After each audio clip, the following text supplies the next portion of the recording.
Hey you all, welcome to Just a Shinobi. Today, we dive into an exciting what-if scenario. What if Naruto was grow under the 8 inner gates? Hope you enjoy this, hit subscribe for more thrilling content. Explore my other videos, share with friends, enjoy them too, and drop your thoughts in the comments below. It motivates me. Let's not waste any time. Jump into today's what if. Naruto watched the body of Haku fall to the ground. Naruto dropped to his knees as he looked at the now dead girl. Why did she do that? Naruto thought. Why? Why? Why? Naruto roared as red chakra bubbled around him. The mist completely vanished with the sudden burst of chakra. Naruto held his hand out towards Zabuza as a clawed hand made of red chakra shot towards him. Did you know that Haku loved you? Naruto asked in a demonic voice as he walked towards Zabuza and Kakashi. The red chakra was burning Zabuza. Naruto, calm down, Kakashi ordered. So you failed again, Zabuza, a man said. Naruto looked over to see a short fat man behind a bunch of men. Naruto watched the man's gaze drop to Haku. All I regret is that I couldn't kill that brat. That was the wrong thing to say, Naruto said as he dropped Zabuza, who was suffering from severe chakra burns. Naruto started to walk towards the men. You clear a path and I will get Gato, Zabuza said angrily as he held his back. Naruto could see blood dripping onto the ground. I think I can do that, Naruto said as he dropped to all fours as a tail formed of chakra formed behind him. Kill them! Gato yelled desperately as Zabuza started running towards Gato. Duck! Naruto ordered as dense evil chakra started to form in front of him. Naruto bit into it right as Zabuza leapt out of the way and Naruto released an attack that vaporized half the men. Gato started to back up as Zabuza started to move towards him. Naruto turned to the other half of the thugs. Leave now before I kill you too, Naruto ordered darkly as he saw one of them throw a spear that hit Zabuza's chest. Naruto vanished and reappeared in front of the attacker. Bad move, Naruto said as he ripped the man's throat out. Suddenly chakra arms started to wave menacingly around Naruto. The men started to scramble off the bridge and onto the boats. Naruto turned just in time to see Zabuza drive a kunai deep into Gato's heart, killing him instantly. The red chakra started to seep back into the seal. Damn, that was tiring, Naruto thought as he saw Zabuza fall backwards. Naruto moved fast and appeared behind Zabuza and caught him. Naruto, Zabuza said as he looked up at the boy. I am not much longer for this world, he added. I am leaving. He trailed off as he coughed up blood. Leaving you everything in my hideout. It is in a cave, Abu. He was cut off by another cough of blood. About 12 kilometers to the southeast it is. He coughed again. Is very noticeable, you will know the cave. He finished with a cough. Go in 12 meters. Then go left 20 meters. Then go right for 15 meters. You will find a tunnel, take it. He trailed off with a cough. It will lead to my hideout. Everything is yours now. Haku. He coughed again. Haku knew we weren't going to live. So she took a storage scroll out. That will be perfect. 2. Seal. Everything. Awa. He trailed off as the life left his eyes. Naruto. This is the way of the shinobi, Kakashi said. This will be a turning point for Naruto. Will he be a shinobi still or will he quit? Unfortunately, this hasn't been the first time I have killed, Naruto said, shocking Kakashi. I had killed an assassin that was sent to kill me. But this is the first time you have seen a friend die, Kakashi said as Naruto nodded. You may never get over it, Kakashi added. Is that why you stare at the memory stone? Naruto asked as Kakashi nodded behind Naruto. Naruto attempted to stand but couldn't feel his legs. I can't stand, Naruto said, a little worried. Naruto, we will need to think of a cover for what you did, Kakashi said. Sakura saw a lot of what you did, Kakashi added as he helped Naruto stand. I got an idea, Naruto said. It was a forbidden jutsu that I learned when I stole the forbidden scroll, Naruto said. Good idea, Naruto, Kakashi said as he helped Naruto over to Sakura, Sasuke, and Tazuna. My skin feels like it is burning, Naruto said. That would be because that chakra literally burns human skin, Kakashi explained. But it also increases your regenerative powers exponentially, Kakashi added. Oh, Naruto said as they made it to Sakura, who was currently bandaging Sasuke. Kakashi laid Naruto next to Sasuke. Naruto, what was that out there? Sakura asked. A forbidden jutsu I learned from the forbidden scroll when I was tricked into stealing it, Naruto lied smoothly. Kakashi explained more about it to me while we walked over. What turns my chakra red is actually my blood. It mixes with the chakra, giving off that red hue. It increases my regenerative powers a lot, healing me faster than I was getting hurt. Naruto explained. I am the only one able to use it because of my natural regenerative powers. Naruto added. And it uses an extreme amount of chakra. Kakashi added. He is suffering from severe chakra exhaustion that would cripple a normal shinobi for about 2 weeks. And with Naruto's natural healing powers, he should be fine in 2, maybe 3 days. Kakashi said. Why must you do insane things, Naruto? Sakura asked as she started to look at Naruto to find unblemished skin. She didn't get an answer and saw that Naruto was unconscious. Chapter 1. The Cave Found. Naruto had spent 2 days laying in bed. He had attempted to get up after the first day, saying he was fine. But he was knocked out thanks to Sakura's fist. When he woke up, he found himself tied to the bed by chakra-infused wires. Today they were letting Naruto walk around as long as he promised not to train. Naruto had agreed and promised on his shinobi word not to train. Kakashi agreed and watched Naruto walk out of the house. He was still sore all over. Geez, it isn't like I always train, Naruto said out loud as he walked towards the bridge. Now let's see. Zabuza said that the cave was 12 kilometers from the bridge to the south. Naruto thought as he made it to the bridge. He saw Sakura watching over the bridge while Kakashi, Sasuke and himself were supposed to be resting. Okay, which way is southeast? Naruto thought as he looked at the sun. After a few seconds, Naruto figured out the general direction and made it way towards that direction. Sasuke will be out of commission for a while, Naruto thought as he rotated his sore shoulders. He spent an hour walking till he came to a cliff wall and found a giant cave entrance with a perfectly flat boulder outside of the entrance. That has to be it, Naruto thought as he walked to it. Okay, so 12 meters straight, Naruto thought as he started to take meter-long steps into the cave. Turn left, then go 20 meters. Naruto thought as he turned left and took 20 steps. Now right 15 meters. Naruto thought as he turned right and went the distance. He saw a dimly lit tunnel that could easily go unnoticed from the outside. Naruto stepped into the tunnel and walked for a few minutes before coming to a large cavern. He saw hundreds of bookcases filled with scrolls that he assumed were jutsu scrolls. Naruto walked over to the table in the middle of the room. He saw a letter next to a pile of scrolls. He picked up the letter. Dear Naruto, if you are reading this, then that means that my vision has come true and Zabuza and I are dead, and he told you of the cave. All the bookcases except one hold scrolls on ninjutsu, taijutsu, kenjutsu, genjutsu, and fuinjutsu. The single bookcase that doesn't have jutsu scrolls in it holds scrolls on history and herbs. Along with the scrolls, you get to have the barrels of kunai and shuriken that are in the corner. On one of the walls holds a katana either Zabuza nor I could wield. I remember hearing Zabuza saying something about only an Uzumaki can wield the blade. Maybe you should try and wield it. Oh, and you can have all my healing salves and toxins, they are clearly labeled on which are which. Do not mix them up. That should be about it. Love Haku.P.S. I am a girl.P.S.S. There is something at the entrance to this room that will help you hold all the scrolls. Naruto read the letter as he looked around at the walls to see a black-bladed katana with a dark indigo sheath in a glass case hanging on the wall. Wow, that is beautiful, Naruto thought as he walked over to the case and opened it. He wrapped his hand around the handle, and he felt tingling in his hand that soon went away. That was weird, Naruto thought as he placed the weapon in the sheath. Naruto looked at all the bookcases. He saw marking on the top of the bookcases that were the 5 elemental symbols. 2 bookcases to each symbol. Those must be ninjutsu scrolls, Naruto thought as he placed a scroll in the ground in front of one of the bookcases and pushed chakra into it. Smoke started to swirl around the bookcase before completely disappearing into the scroll. This will be easier, Naruto thought as he continued to seal the bookcases away. He marked a 1 or 2 on the element scrolls to differentiate between the bookcases. It didn't take him long to seal the bookcases away and place the scrolls onto the table again as he started to seal the kunai and shuriken barrels away. I should be set with throwing weapons for a while, Naruto thought as he looked around the room. Something caught his eye at the entrance of the room. Naruto walked towards the tunnel and saw a pitch-black cloak hanging on the wall. Naruto ran his hand over it. It is softer than silk, Naruto thought as he lifted it off the hook and draped it over his shoulders. It was incredibly light too and made no sound at all as it settled around him. He noticed that the inside had pockets sewn into the cloak. Cool, Naruto thought as he walked over to the table and started pocketing the scrolls.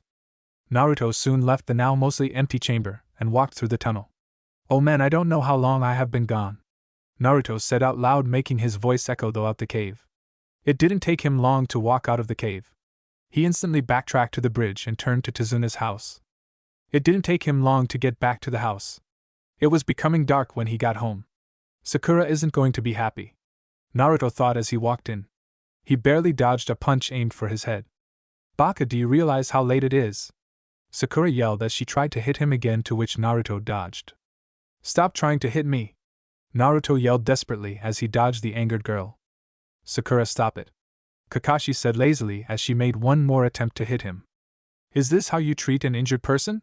Naruto asked. I bet you were training, Sakura mumbled. No, I went for a walk and lost track of time, Naruto said. Plus I promised to not train, so I didn't train, Naruto told her as he brushed past her. I will be training tomorrow, Naruto said with a smile. Sakura shook her head at Naruto. I bet you will nearly kill yourself training, Sakura said. Naruto shrugged. Good possibility, Naruto said.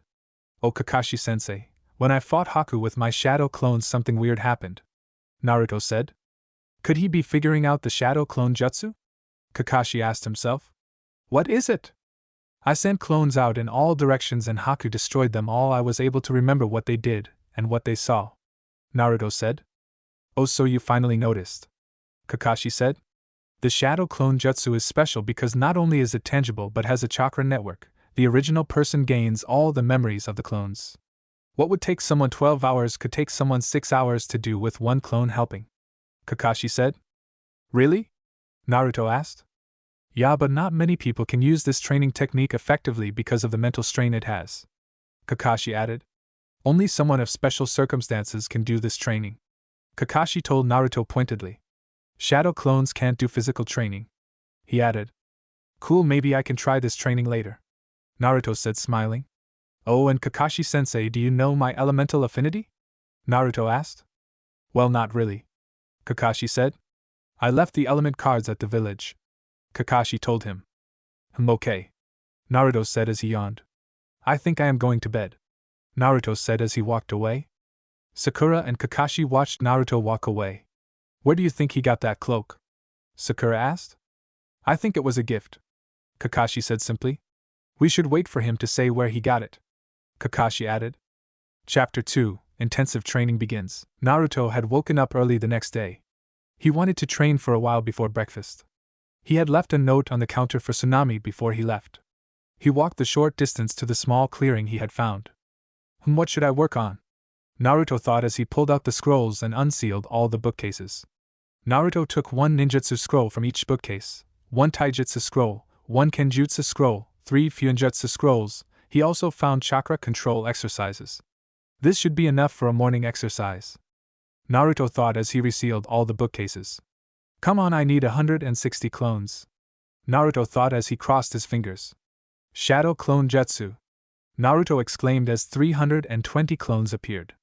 Okay, not quite what I was looking for, Naruto thought. But it is okay, Naruto added in his head as he split the clones up to do the training.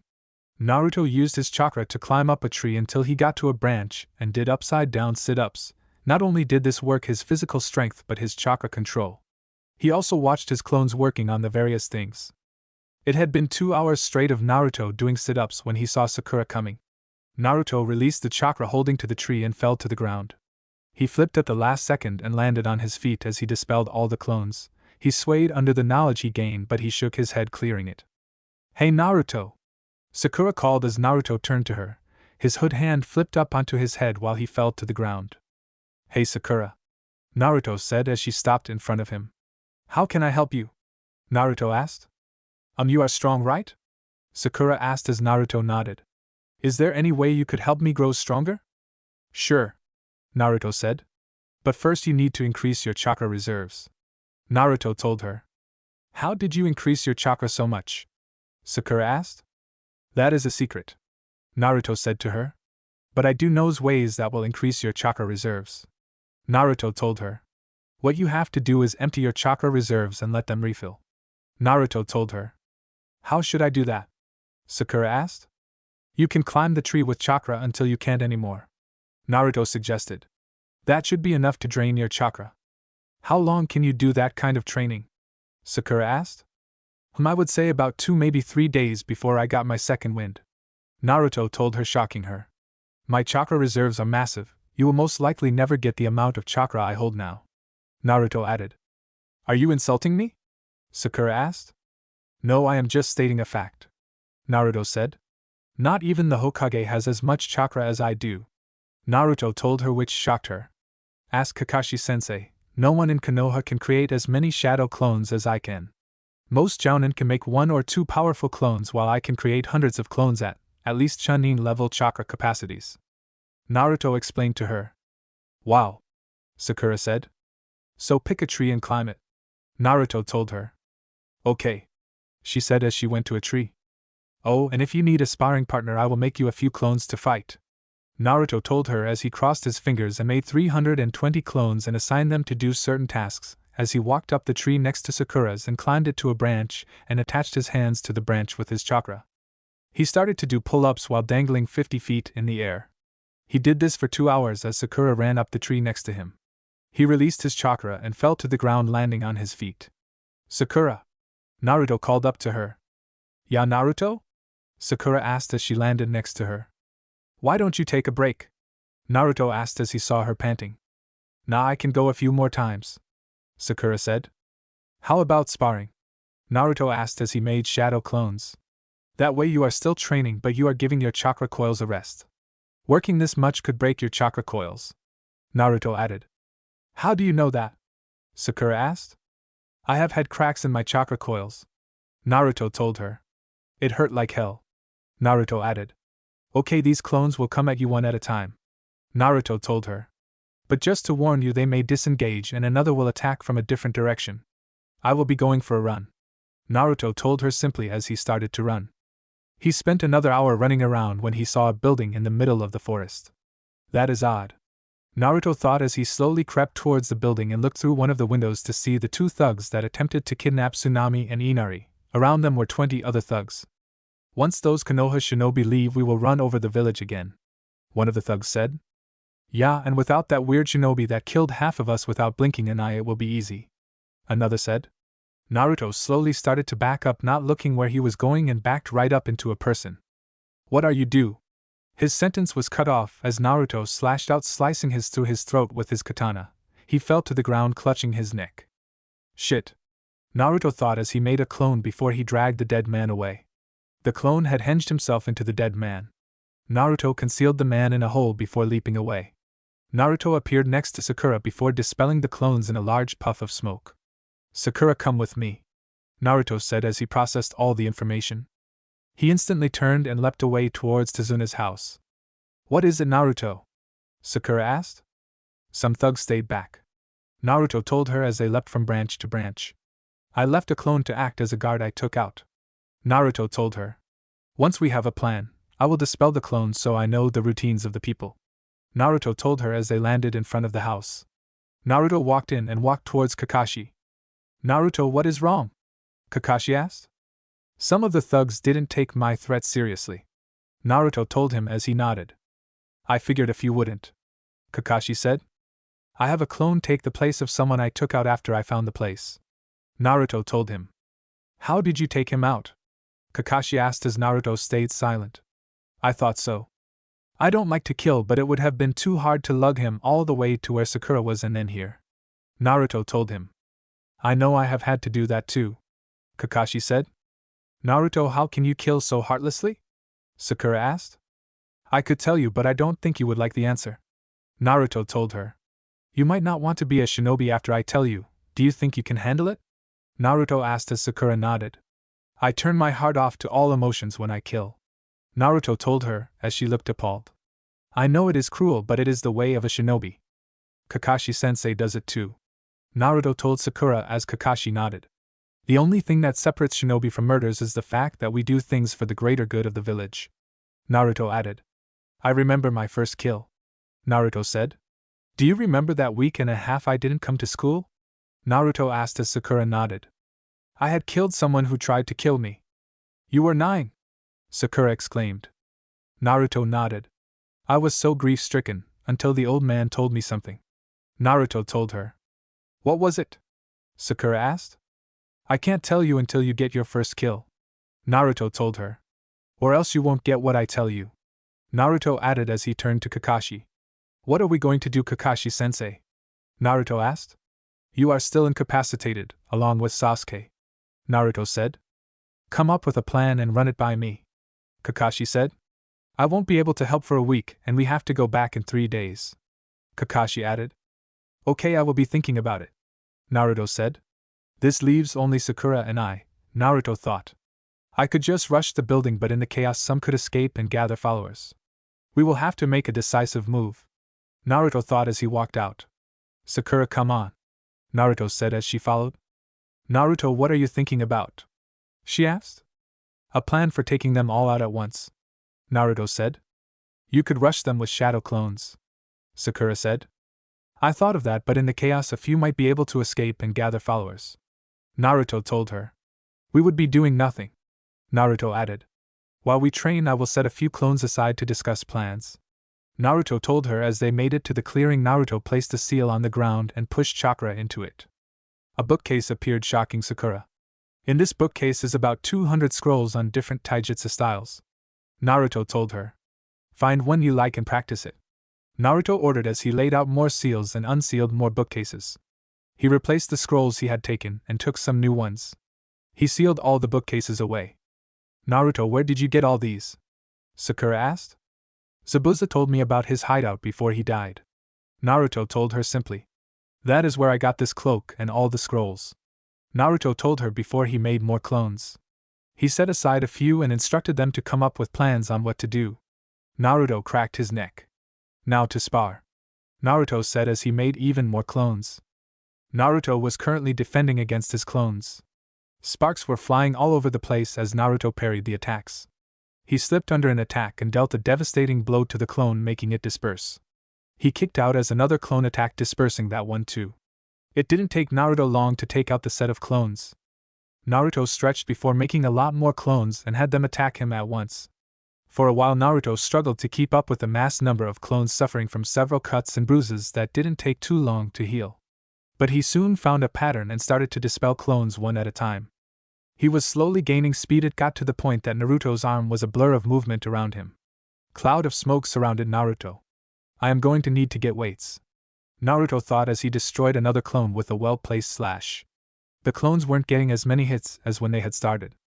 Naruto was growing in ability exponentially. With every clone he beats, fewer times he gets hit. By the time he finished the last clone, none of them could hit him.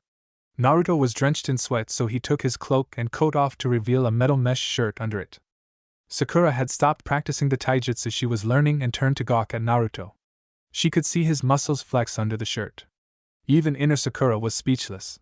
When the hell did Naruto get muscles like that? Sakura thought as she shook her head.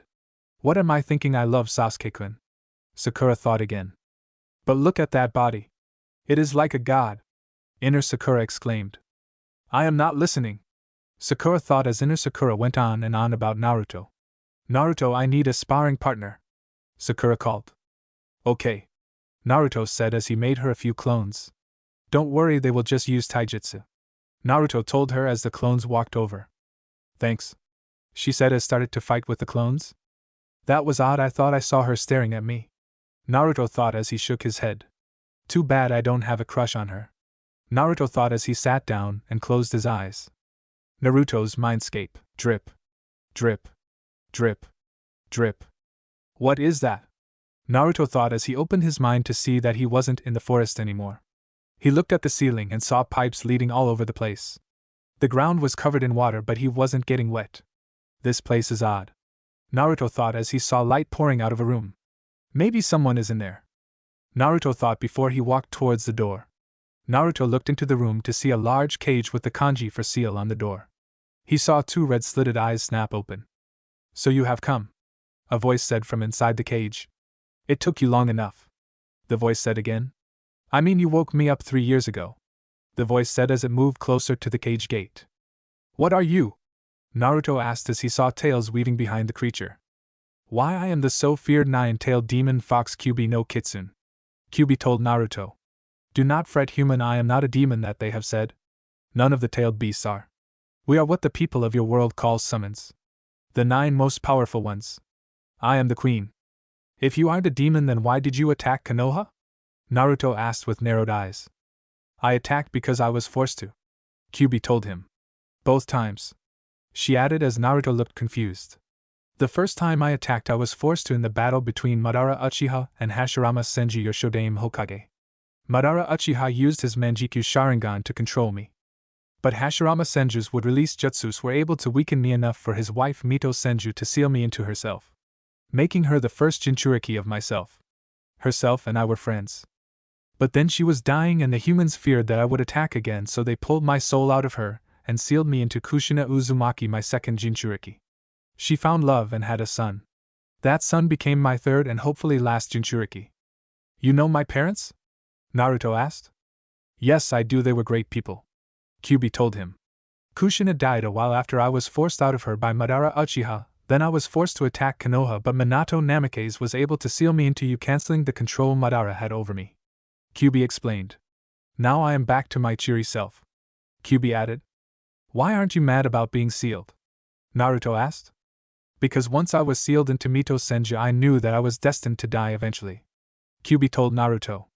Every time I am unsealed and resealed, a little part of me is left behind in the previous Jinchuriki. Eventually nothing would be left of me but pure chakra, Kyuubi explained. My mind would be erased and nothing would be left but a mindless beast. Wow, Naruto said. Well, I guess chances are you won't be unsealed, Naruto said. I hope so, but you will never know, Kyuubi told him. The best that I could do is prepare you for what is to come, she added. First of all is that you need to place this seal onto your cloak, Kyuubi said as a seal formed on the water in front of Naruto. That cloak of yours is made of chakra-conducting metals. The chakra circulates through the cloak and into you now, but with this seal it will block the chakra to go back into yourself, she explained. As the cloak gains chakra, it gains in weight, Kyuubi told him. Now you should go back, your teammate just finished the last clone, Kyuubi told him before pushing him out of his subconscious with a surge of her power. Real world, Naruto cracked open an eye right as Sakura beat the last clone. How was the sparring? Naruto asked. They were fine, Sakura said as Naruto nodded. I thought you had fallen asleep, Sakura said. I didn't, I was just meditating, Naruto told her. How long have I been out for? Naruto asked. Nearly 3 hours, Sakura said. Okay, Naruto said as he dispersed all the clones. He noticed that every time he did this type of training, the strain on his mind was getting less and less. Seems the clones had come up with a plan, Naruto said. Then played rock, paper, scissors for 3.5 hours. Then added in his head. Oh, that is good, what is it? Sakura asked as Naruto explained it to her. And you will know what the plan is when it is put into action. Wow, that is amazing, Naruto, Sakura complimented. Thank you, Naruto said, smiling. Come on, let's get back, it is almost time for lunch, Naruto said, smiling at her. Plus you look like you are about to drop from exhaustion, he added with a smile. Gee, sorry, I don't have your unlimited energy, Sakura said sarcastically. Chapter 3, Plan placed into action. Naruto and Sakura had trained for 2 days straight, gaining strength. Naruto had added that seal onto his cloak as Kyuubi suggested, and the cloak did gain in weight as he pushed more chakra into it. This helped him gain speed and strength in his attacks. Sakura had excelled in her chakra reserve growth and taijutsu she had picked out that used chakra-infused punches and kicks. Naruto now mastered 2 taijutsu styles, 3 kenjutsu styles, 30 ninjutsu, 20 seals, and several chakra control exercises. Sakura, tonight we will have to strike, Naruto told her. We leave tomorrow and they still haven't figured out that my clone took that guy's place, Naruto added. Okay, Naruto, Sakura said as it started to get dark. Come on, follow me, Naruto said as he pulled his cloak on and took all the chakra out of it. It didn't take them long to get to the fort. Okay, remember I am the main distraction while you go in and incapacitate all the people in there, Naruto told her right as it started to rain. Oh, this just got better, Naruto said with a smile as he flipped the hood up. What do you mean, Naruto? Sakura whispered. You will see, Naruto whispered before walking to the front of the fort. He started to flash through hand signs. Water style, water dragon jutsu, Naruto exclaimed as the rain gathered into a large water dragon and crashed into the building, making it shake. People started to run out into the dark to see who attacked their fort. Naruto had his eyes closed as he felt and heard the people rush past him. Naruto waited till he felt the last one path to open his eyes. Naruto turned. Who attacked us? Several asked. I did, Naruto said as they all turned to see two cerulean blue eyes staring at them. Who are you? One of the thugs demanded as they went to draw the blade but was stopped as Naruto slashed him across the chest, making him fall. To you, you can call me Death, Naruto said in an ominous voice as he closed his eyes, making him vanish completely. Naruto started to step around the thugs, leaving shallow but damaging hits on them. None were fatal, but they hurt like hell. Soon all but the two leaders were laying on the crying in pain. Do you think you two can last against me? Naruto whispered into one of their ears and he moved before they reacted. What is this person? One of them exclaimed. Like I said, I am death to you, Naruto whispered into the other's ear before stabbing his katana into the man's thigh, making him scream in pain. Naruto quickly retracted it and stabbed the other in the arm. Looks like you two aren't that impressive, Naruto said as he appeared behind them as a cut on their chests and back appeared, spewing blood everywhere. Naruto sheathed his katana as a man went flying out the window and landed in the mud. Naruto looked to see a fuming Sakura. Naruto knelt next to the semi-conscious man. Did you say or do something perverted? Naruto asked as the man groaned in pain. Did she kick you where the sun doesn't shine? Naruto asked again as the man groaned in pain louder. Naruto unsheathed his katana and knocked the man out with the butt of the hilt. Never do something perverted to a kunoichi.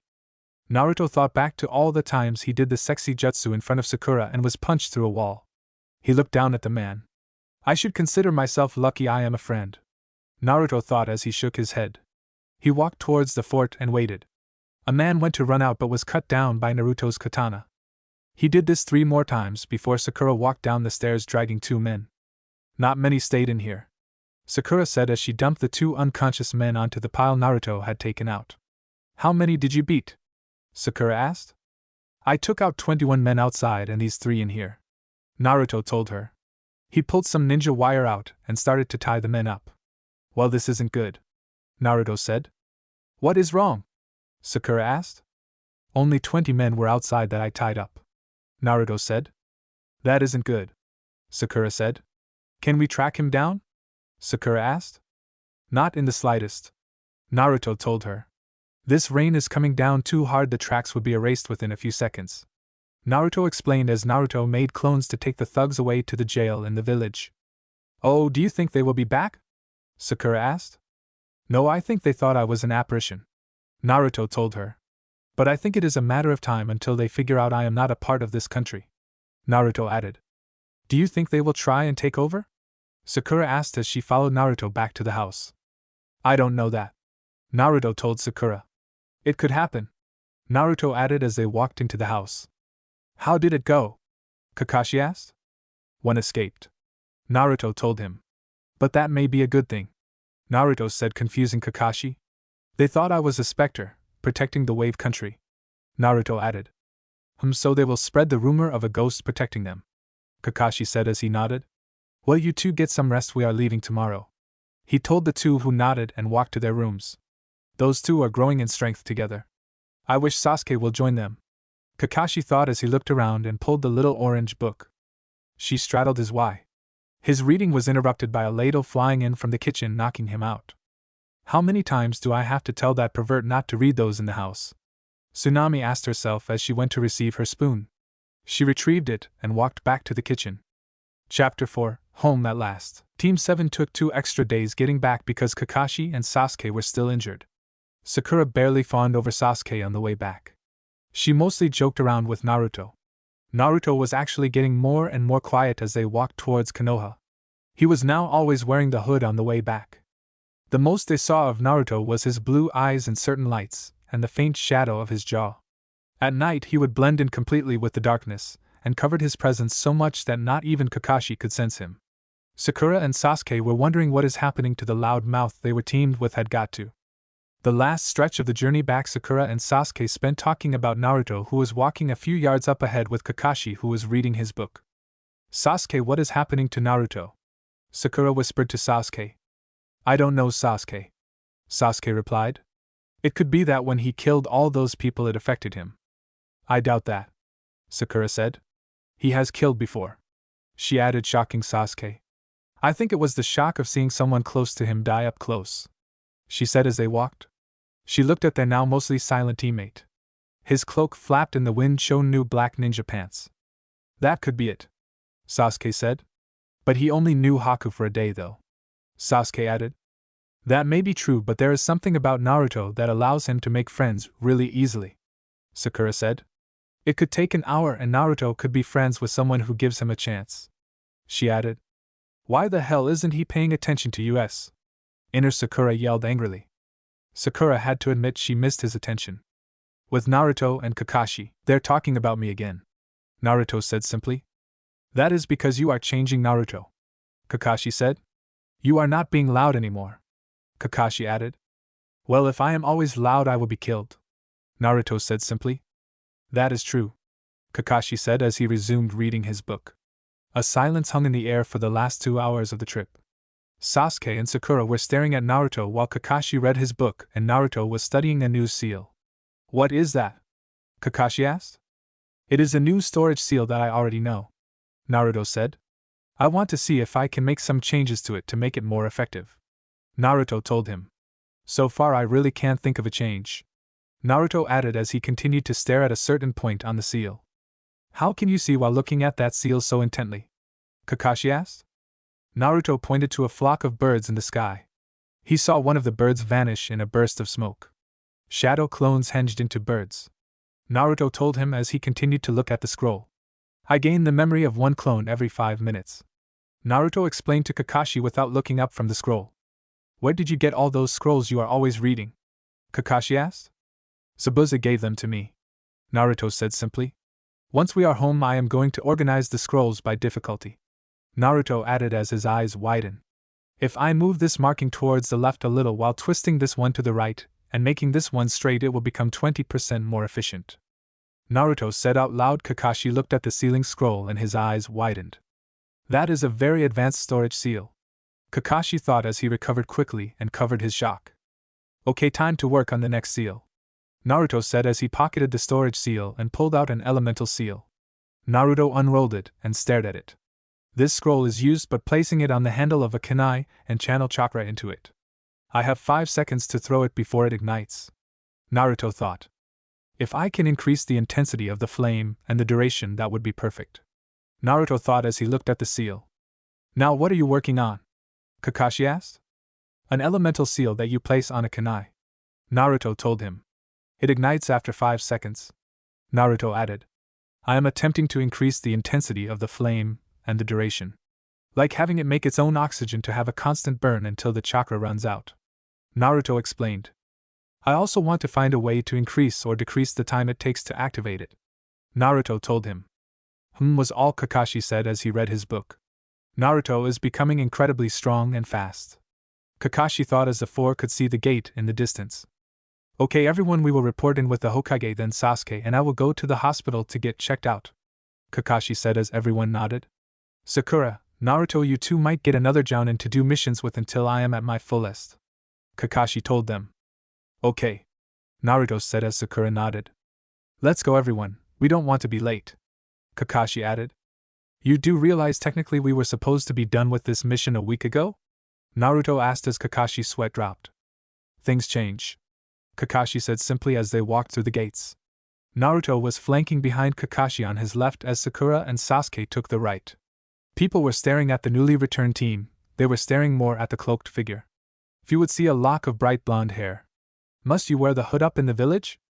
Kakashi asked serious. Naruto stayed silent for a while.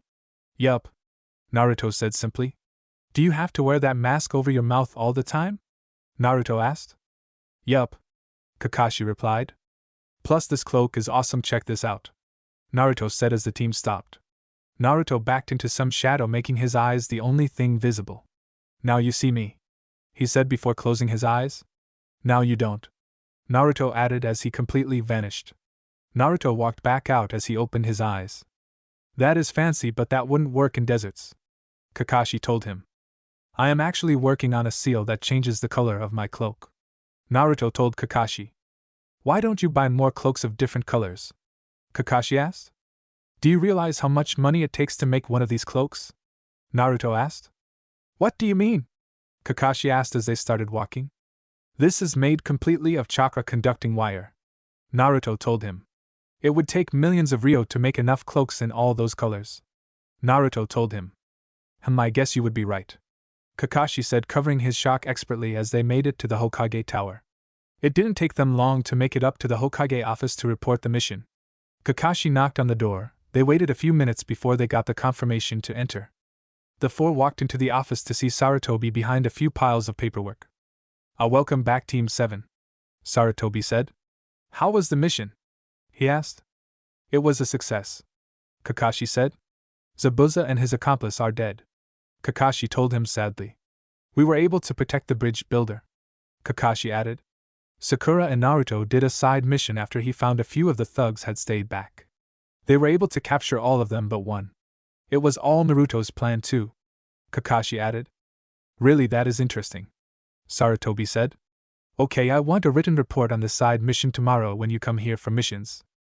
Hokage-sama, Sasuke and I are incapable of doing missions, Kakashi told Sarutobi. Sakura and Naruto should be able to do simple missions with the help of a substitute Jounin-sensei, Kakashi added. I will think about it, Sarutobi said. You are dismissed, he added as the four nodded. They walked out to run into Team 8. The two teams looked at each other. Hello Kurenai, Hinata, Kiba, Shino, Kakashi said. Hello Kakashi, Sakura, Sasuke. Who are you? Kurenai asked as she attempted to look into the cowl of the cloak but only saw two piercing blue eyes looking at her. And Naruto, she said smiling. So what happened to you guys? We haven't seen Team 7 on the mission roster for D-ranked missions for almost 3 weeks, Kurenai asked. That is because we went on a C-ranked mission turned A-ranked, Kakashi said. We ran into Zabuza Momoichi, the S-ranked missing nin, Kakashi told her. What? Kiba yelled. Yup, and Naruto and Sakura here did a C-ranked mission on the side of getting rid of a few thugs that threatened the town we were staying at, Kakashi said. Oh, Naruto-kun is so strong, Hinata thought as she timidly stared at her crush. I wonder if I have the courage to ask him to train with me, Hinata thought again. And Naruto-kun? Hinata asked, gaining Naruto's attention. WW would YULL like TT to T train W with MMES some TT time? Hinata stuttered quietly. Sure, Hinata-chan, anytime you want you can train with me, Naruto told the blushing girl. Maybe if she spends time with me she will come out of her shell, Naruto thought as he smiled at the girl, making her blush harder. Sorry Hinata, I have to go, Naruto said, now realizing that his team had left him behind.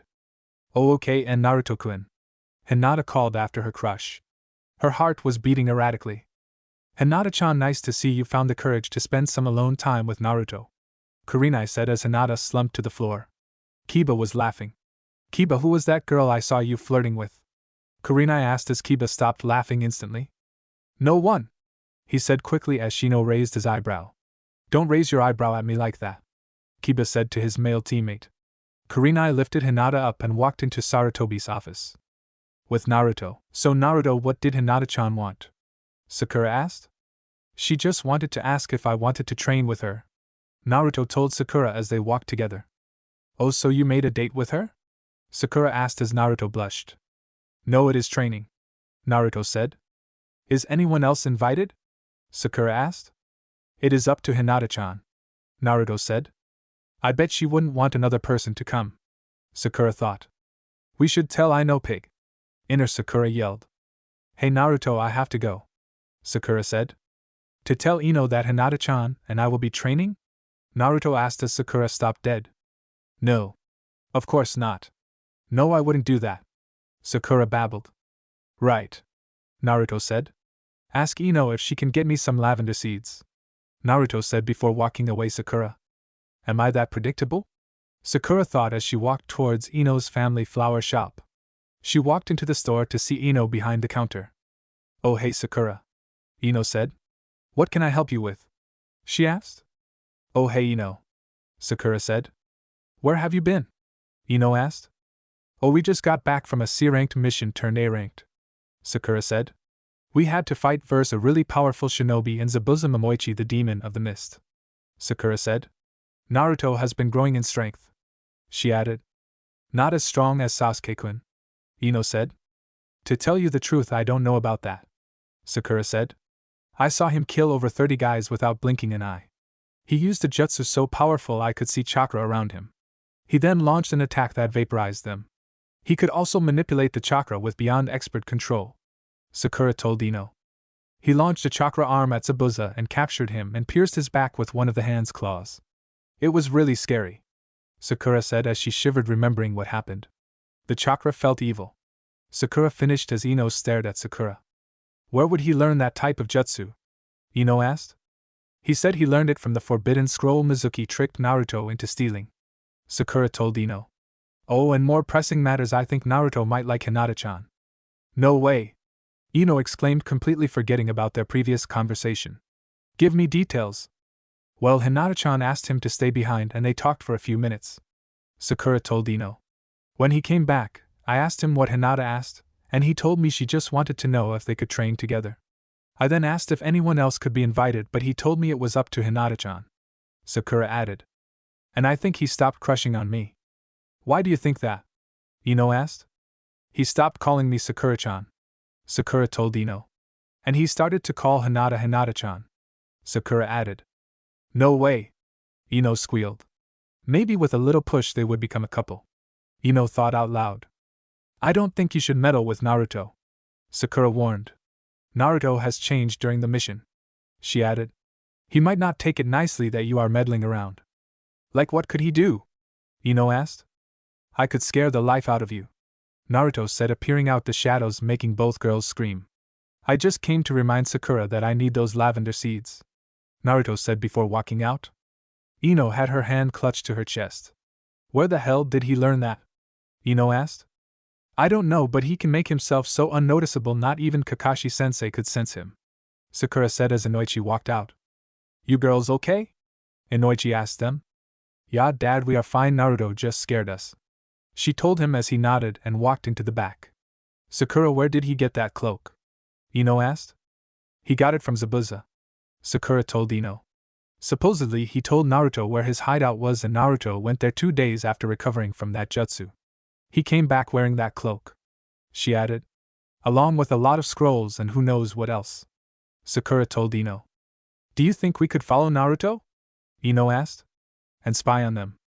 Please don't spy on me, Naruto said as he walked into the store, scaring the girls again. I just came to tell Sakura that I got a lead on who our temporary sensei will be. Who is it? Sakura asked. Anko Midarashi, Naruto said. Whatever you do, don't be late, Naruto said as he walked back out. I wonder what that was about, Ino asked. What is about? Inoichi asked, walking out. Oh, Naruto just told Sakura who their temporary sensei is, Ino said. Do you know Anko Midarashi? She asked as Inoichi dropped the vase he was holding. She is eccentric, Inoichi said. I have seen training grounds, or what is left of them after her and Naruto have a casual spar, Inoichi told her. There is one thing she doesn't tolerate, and that is tardiness. I suggest getting to the training ground early, Inoichi told her as he cleaned up the mess he made. I think I need to go, Sakura said, a little nervous as she left. That was mean, father, Ino scolded. I wasn't lying, Inoichi said seriously. There is a reason she is in the Umbu interrogation unit, he told Ino simply. A reason I cannot tell, he added before leaving Ino. Chapter 5, Team Anko. Naruto appeared in the training grounds and instantly ducked under a fist. You will have to be faster than that, Anko-ne-chan, Naruto said. She could hear the smirk on his voice. You are too predictable, Naruto added. Oh yeah? A voice asked behind him as he felt something pointy pressed into his back. Suddenly Naruto exploded in a puff of smoke and Anko felt a point in her back.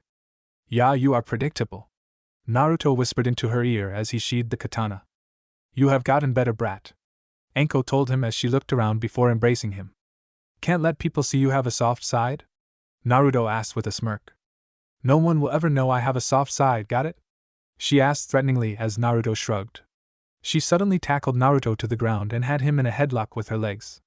Say, Uncle! Eniver!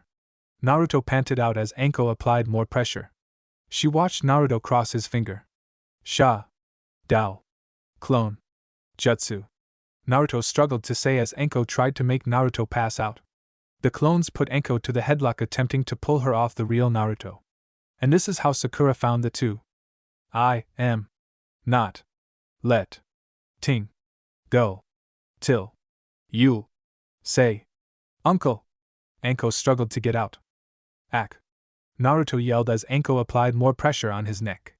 I will never say that, Naruto exclaimed. Say it, Anko exclaimed. Neack. Naruto yelled as a loud crack was heard and the clones dispersed and Anko got the sadistic smirk. Say it, she yelled. No, Naruto yelled back. Ahem, Sakura said, gaining their attention. Aren't we supposed to be training Anko-sensei? We will when Naruto says uncle, Anko said, smiling as she changed their position into a more compromising, perverted position. Naruto say uncle, Anko yelled as Sakura blushed at their position. Don't call me that, Naruto gasped. And I will never say uncle, he added as he crossed his fingers. I will stop calling you Naruto if you say uncle, Naruto, Anko told him as she changed the position and locked his arms behind him, keeping him from using the shadow clone jutsu again. Say it, Naruto. Fine, uncle, Naruto yelled as Anko put more pressure onto him. And, she exclaimed, and you are the most beautiful kunoichi alive and men worship the ground you walk on, Naruto exclaimed as Anko released him. Crazy bitch, Naruto mumbled. What was that? Anko asked cheerfully. Nothing, Nachan, Naruto said. Okay, you two, we are going to do a little test so I can see your abilities, Anko said, smiling sadistically. Each of you will spar with me, Anko said. Naru. I don't think that would be fair, Anko Nachan, Naruto said, interrupting her. First, if I were to fight you first, Sakura wouldn't have anyone to fight, Naruto told her matter-of-factly. What makes you so sure you will win? Anko asked with narrowed eyes. Who was put in the hospital the last time we spared? Naruto asked, narrowing his own eyes. The only reason you weren't in the hospital too is because you healed too damn fast, Anko exclaimed. Details, Naruto said simply. Fine, Sakura will come first, Anko said. Anko, please go easy on her, Naruto said. She doesn't heal as fast as I do. I will try not to break anything, Anko said. Try? Sakura asked weakly. Don't worry, Sakura, Naruto said, smiling at her. Anko is just messing with you, Naruto added. Maybe a little, Anko said sadistically, earning a very effective glare from Naruto. Okay, fine, I will be on the defensive. I won't hit her back, Anko said. See, she won't hit you, Naruto said. Hopefully, Naruto added in his head. Okay, Sakura said a little nervously. She got into the taijutsu stance she learned on the mission to wave. She charged at Anko. Naruto watched as Anko grabbed Sakura's wrist and threw her. Naruto slapped his forehead. I forgot about throws, Naruto thought as he saw Sakura hit the ground hard. Sakura struggled to stand. She charged again to be thrown again. This went on for a few more minutes before Anko stopped it. You are good, but you still need some help with aerial spins, Anko told Sakura. Now for the main event, she added as she turned to Naruto, who was stretching.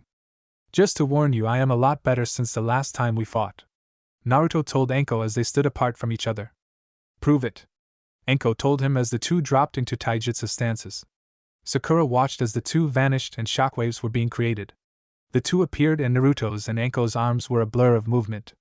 Do you think that cloak will protect you? Anko asked as she went to deal a high kick, but Naruto had already crouched and started spinning on one foot with the other foot straight out to sweep her feet out from under her. Anko leapt up into the air, but she saw Naruto's center of gravity change and his foot launched out and connected with Anko's forearms that were blocking her chest. Damn, he has gotten better, Anko thought as she went on the defensive. Naruto's attacks were relentless. When did he get so strong? Did he train with that freak guy? Anko thought as she dodged an attack and grabbed Naruto's arm to throw him, but Naruto smirked and changed his footing and spun Anko around to throw her. Come on, Anko-chan, you know how to stop this, Naruto said. I will never essay. Ack. She yelled as Naruto released his hold and Anko flew through the air. She spun in the air and landed on her feet. She noticed that Naruto wasn't in front of her. I guess it is time for my finishing move, Naruto whispered into her ear, and Naruto kicked her into the air. Her back was arched as she flew up. Naruto leapt up again and dealt another kick to her, making her go higher. Naruto landed on his feet and leapt up again once Anko hit the peak of her ascent. This is going to hurt. He kicked me higher than any other time he has done this move on me. Anko thought as she felt Naruto's arm hook hers. She winced when they started to spin. She knew what was coming next, but she didn't feel the ground hit her. Did you honestly think I would use that move on you when I do 2 kicks? Naruto asked. That would have killed or crippled you, Naruto said with a smirk as he set the woman on her feet. I think I won that one, Naruto said. Okay, now that I have gotten a grasp on your skill level, we will do a few missions, she told them. Okay, sensei, Sakura said as Naruto nodded. Why can't you be more respectful like her, Naruto?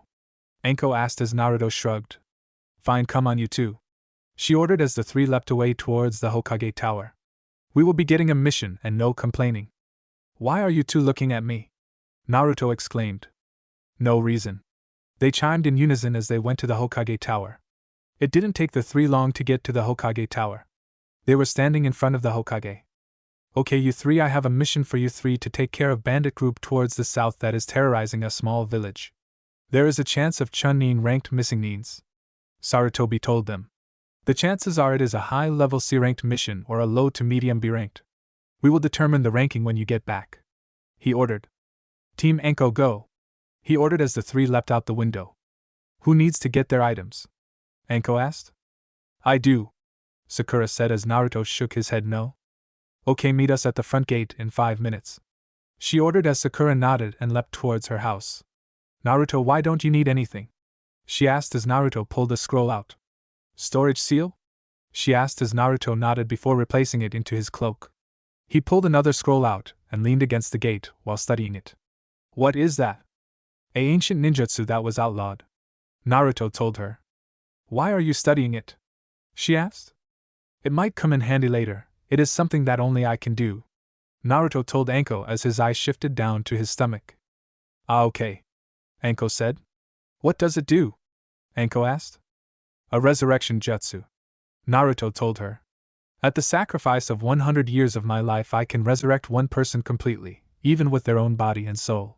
But they will only live for about 30 years from the time I resurrect them, Naruto explained. How many times can you use it? Anko asked. Probably once, Anko thought. 7 or 8 times, Naruto said, shocking her. I am trying to find a way to decrease the amount of years it takes from my life and increase the years of the person I am resurrecting. If the person I am resurrecting body is still fresh, I can bring them back easily without much life taken off from me, Naruto explained. It takes more of my life force to recreate an entire body and place the soul into it rather than just placing a soul into the body, Naruto explained as Sakura walked up to them with her bag slung over her shoulder. Naruto replaced the scroll into his cloak and turned to the gate. Okay, you two, let's get this mission done. I have an appointment later, Anko said. In other words, she means she is going to stalk Iruka-sensei again, Naruto told Sakura. It isn't stalking, Anko exclaimed. Oh yeah, she calls it protective surveillance, Naruto said with a smirk. I have no idea what you are talking about, Anko denied as they leapt away. Oh, then you wouldn't mind him talking to other women, Naruto said as he saw her tense up. Nope, she struggled out. Why would I like him? She asked through gritted teeth. I guess that whole tripping and falling into his lap was an accident, Naruto said. That was an accident, Anko exclaimed. Right. Naruto trailed off as Sakura stifled a giggle. HPHM, she grunted. Naruto, think of plans on all possible scenarios, Anko ordered as Naruto nodded and crossed his fingers and created 20 clones. The clones instantly stopped and started to converse. Finally figured out the shadow clone jutsu's usefulness? Anko asked as Naruto nodded. A silence came over the group. We will show up into town and see if we can get any information, Anko said, breaking the silence. You two are my siblings. We are going to visit our grandmother who is on her deathbed, she told the cover story. How is that going to work? Sakura asked. You have purple hair, I have pink, and Naruto's is bright blonde, Sakura told her. Not that they would see his hair with that cloak on, Sakura added. That is true, Anko said. Okay, Naruto, you are not allowed to talk or show your face if asked. Why, I will answer for you, she told him as Naruto nodded. We don't know our father, but our mother had pink hair, Anko said as Sakura nodded. That should be a good cover story for this mission, she added. I guess that will work, Sakura said. Naruto made a hand sign under the cloak and was covered in a puff of smoke. What were you doing, Naruto? Anko asked. If people ask, just tell them that I was horribly burned, Naruto told her as they landed a few miles from the village. Okay, act as civilians, Anko told them as they started walking. What are our aliases? Sakura asked. I will be Hikari, Anko said as Naruto snickered. She sent a half-hearted glare at Naruto. Naruto will be Erasure, and you will be Akira, Anko told her as Naruto nodded. From this point we will refer to each other by those names, she ordered. Okay, Sakura said as they walked the last stretch in about a half hour. The small village had a register at the gate with a guard. Sakura started to get nervous. Naruto saw this and placed his hand on her shoulder, trying to calm her. Anko walked up to the guards. Hello, Mississippi, the guard said. Who may you three be? He asked. I am Hikari Yamano. This is my younger brother Erasure, she said, pointing to Naruto. And my sister, and Arashi's twin Akira, she said, pointing to Sakura. We will have to ask Erasure to take his cloak off, the guard said. I am sorry, but since a terrible accident 3 years ago, he hasn't taken the cloak off since, Sakura said, thinking fast. You see, I was cooking and accidentally spilled some water into a pan of oil. Sakura trailed off, as if remembering a horrible experience. Flames went everywhere, but Arashi and Ai-chan pushed me out of the way and got horribly burnt, Sakura finished sadly as Naruto tilted the hood back to reveal a badly burned face. Sakura looked like she was close to tears. My brother doesn't speak anymore because of me, Sakura exclaimed as fake tears streamed down her eyes. Oh, I am sorry for making you remember that, the guard said quickly as Anko wrapped her arms around Sakura and pretended to soothe the girl. You may go in, he said. Once away from the guards and prying ears, Anko turned to Sakura. That was good back there, Anko whispered as Naruto nodded. Naruto could feel the eyes on them. He tapped Anko on the shoulder and pointed to a food stand. You hungry? She asked as Naruto nodded. Naruto made an extremely fast indication that they were being watched. So fast that no one under Jounin could see the hand movement. Anko looked around as if trying to find somewhere else to go. Arashi-chan, why must we always eat ramen? Anko asked as Naruto shrugged. I think Akira should pick the place, she is quite upset, she said as Naruto slumped forward. Let's go to a dango shop, Sakura said in a sad voice. Yay dango! Anko yelled like a child gaining attention. Naruto slapped his forehead and glanced at Sakura pointedly. Ops, Sakura whispered as Anko started to drag them around the small village. After 15 minutes, Anko had found a dango shop and started to bounce up and down. She instantly raced in, leaving Naruto and Sakura standing outside. Sakura quickly followed as Naruto calmly walked into the shop and saw his siblings sitting at a table. Anko was bouncing in her seat. Naruto shook his head as he joined them and sat across from them. It didn't take long for a waitress to walk up. What can I get for you? The waitress asked. Green tea and dango, Anko exclaimed childishly as the waitress nodded and wrote something down. She then turned to Sakura. I will have green tea and red bean soup, Sakura said as the waitress wrote her order down. Naruto didn't speak and the waitress was getting annoyed when Naruto pointed at Anko and Sakura. What would you like, sir? The waitress asked as Naruto pointed at the girls again. Sorry, my brother doesn't speak anymore, Anko said. What he wants is green tea, dango, and red bean soup. Oh, I am sorry, I didn't know, the waitress said bashfully. She looked down in shame but felt a hand on her shoulder. Don't worry, he forgave you, Sakura said. Thank you, I will get your food immediately, she said before bowing and walked away. Sakura and Anko were making light conversation as Naruto listened to the gossip in the small shop. Suddenly Naruto's warning bells in his head started to go off. What is going on? Naruto thought as he glanced around trying to find what is happening. His eyes caught two people entering the shop. They were wearing black cloaks with red clouds on them. One was really tall with a bundled club on his back. The other was shorter and less threatening. A little while later the waitress came back. Naruto tugged on Anko's sleeve and made a motion. Anko nodded. I think we will need to get this to go, Anko said as she noticed his nervousness. She turned to the waitress. Arashi-chan is tired, can we take these to go? Anko asked as the waitress came back with their food and drinks. For my actions earlier, this is on the house, the waitress said as Anko smiled and took the bag and the three left. Naruto was leading them towards a hotel. What is wrong with Naruto? The two thought as they watched him. They found a hotel and Naruto walked up the receptionist. Just 3? She asked as Naruto nodded. 2 rooms? She asked as Naruto shook his head. Okay, we have 1 room with 2 beds and a couch left. She told him as he nodded and placed some money on the counter, and she gave him a key. Room 24 on the 2nd floor. She told him as he walked away with Anko and Sakura close behind. Sakura was getting nervous about his nervousness. They made it to the room and Naruto unlocked the door and let the girls in the door before following after looking around. He closed it and placed a seal over the handle before throwing another one on the floor. It is safe to talk, Naruto said as he looked out the window. Naruto, what is wrong? Anko demanded. I don't know, but did you see those 2 guys in black cloaks with red clouds on it? Naruto asked as Anko and Sakura nodded. I sensed something dangerous about them. I don't know what, but it was intense. Naruto told them before moving away from the window quickly. My instincts were going off. Bad, Naruto added. And you made us leave for that? Anko asked a little pissed. Yes, Naruto told her. The tall one had a lot more chakra than you. Almost 3 or 4 times more, Naruto added. The smaller one had a bit less chakra, Naruto told her. But still had more chakra than you, he said as he looked out the window again. I didn't feel safe around them, Naruto told them. I think we should stay away from them, Naruto added.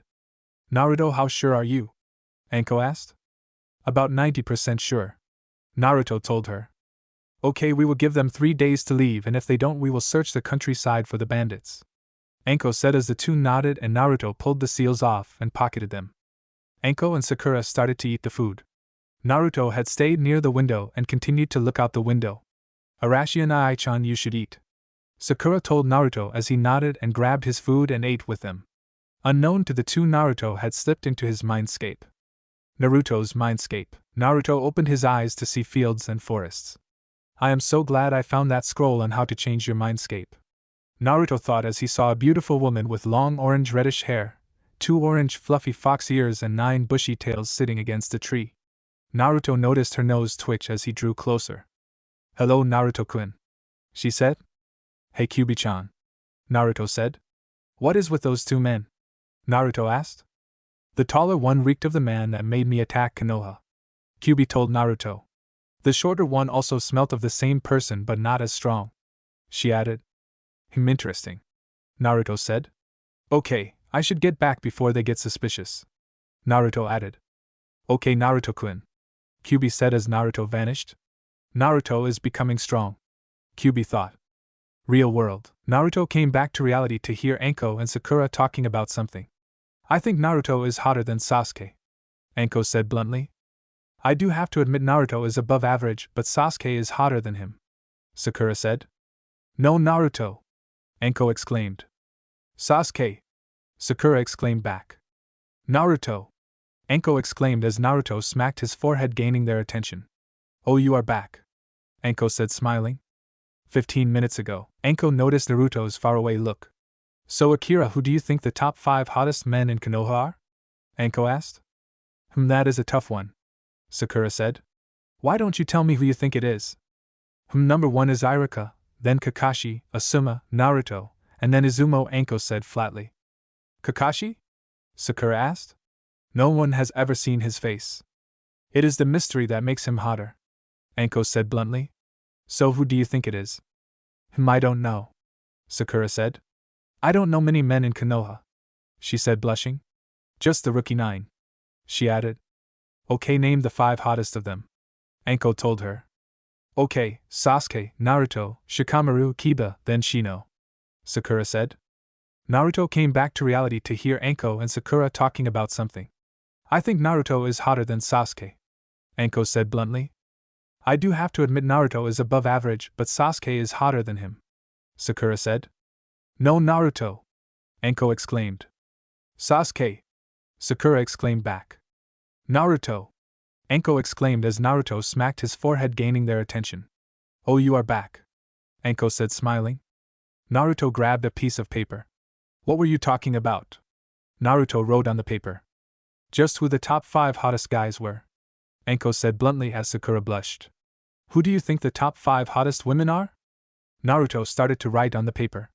Hinata, Anko and Kurenai tied for 2nd, Sakura and Ino tied for 4th. Naruto held the paper up for them to read. Ha, he thinks I am hotter, Anko bragged. He also thinks Hinata is hotter than you, Sakura stated.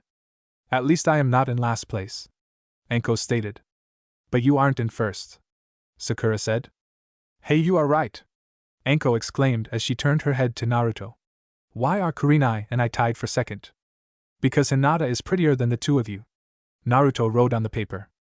Why am I lumped with Ino Pig? Sakura asked. Both of you annoy me sometimes, Naruto wrote but then scribbled it out, but Sakura saw what he wrote. Help me, Naruto wrote as Sakura dealt a chakra-infused punch to him.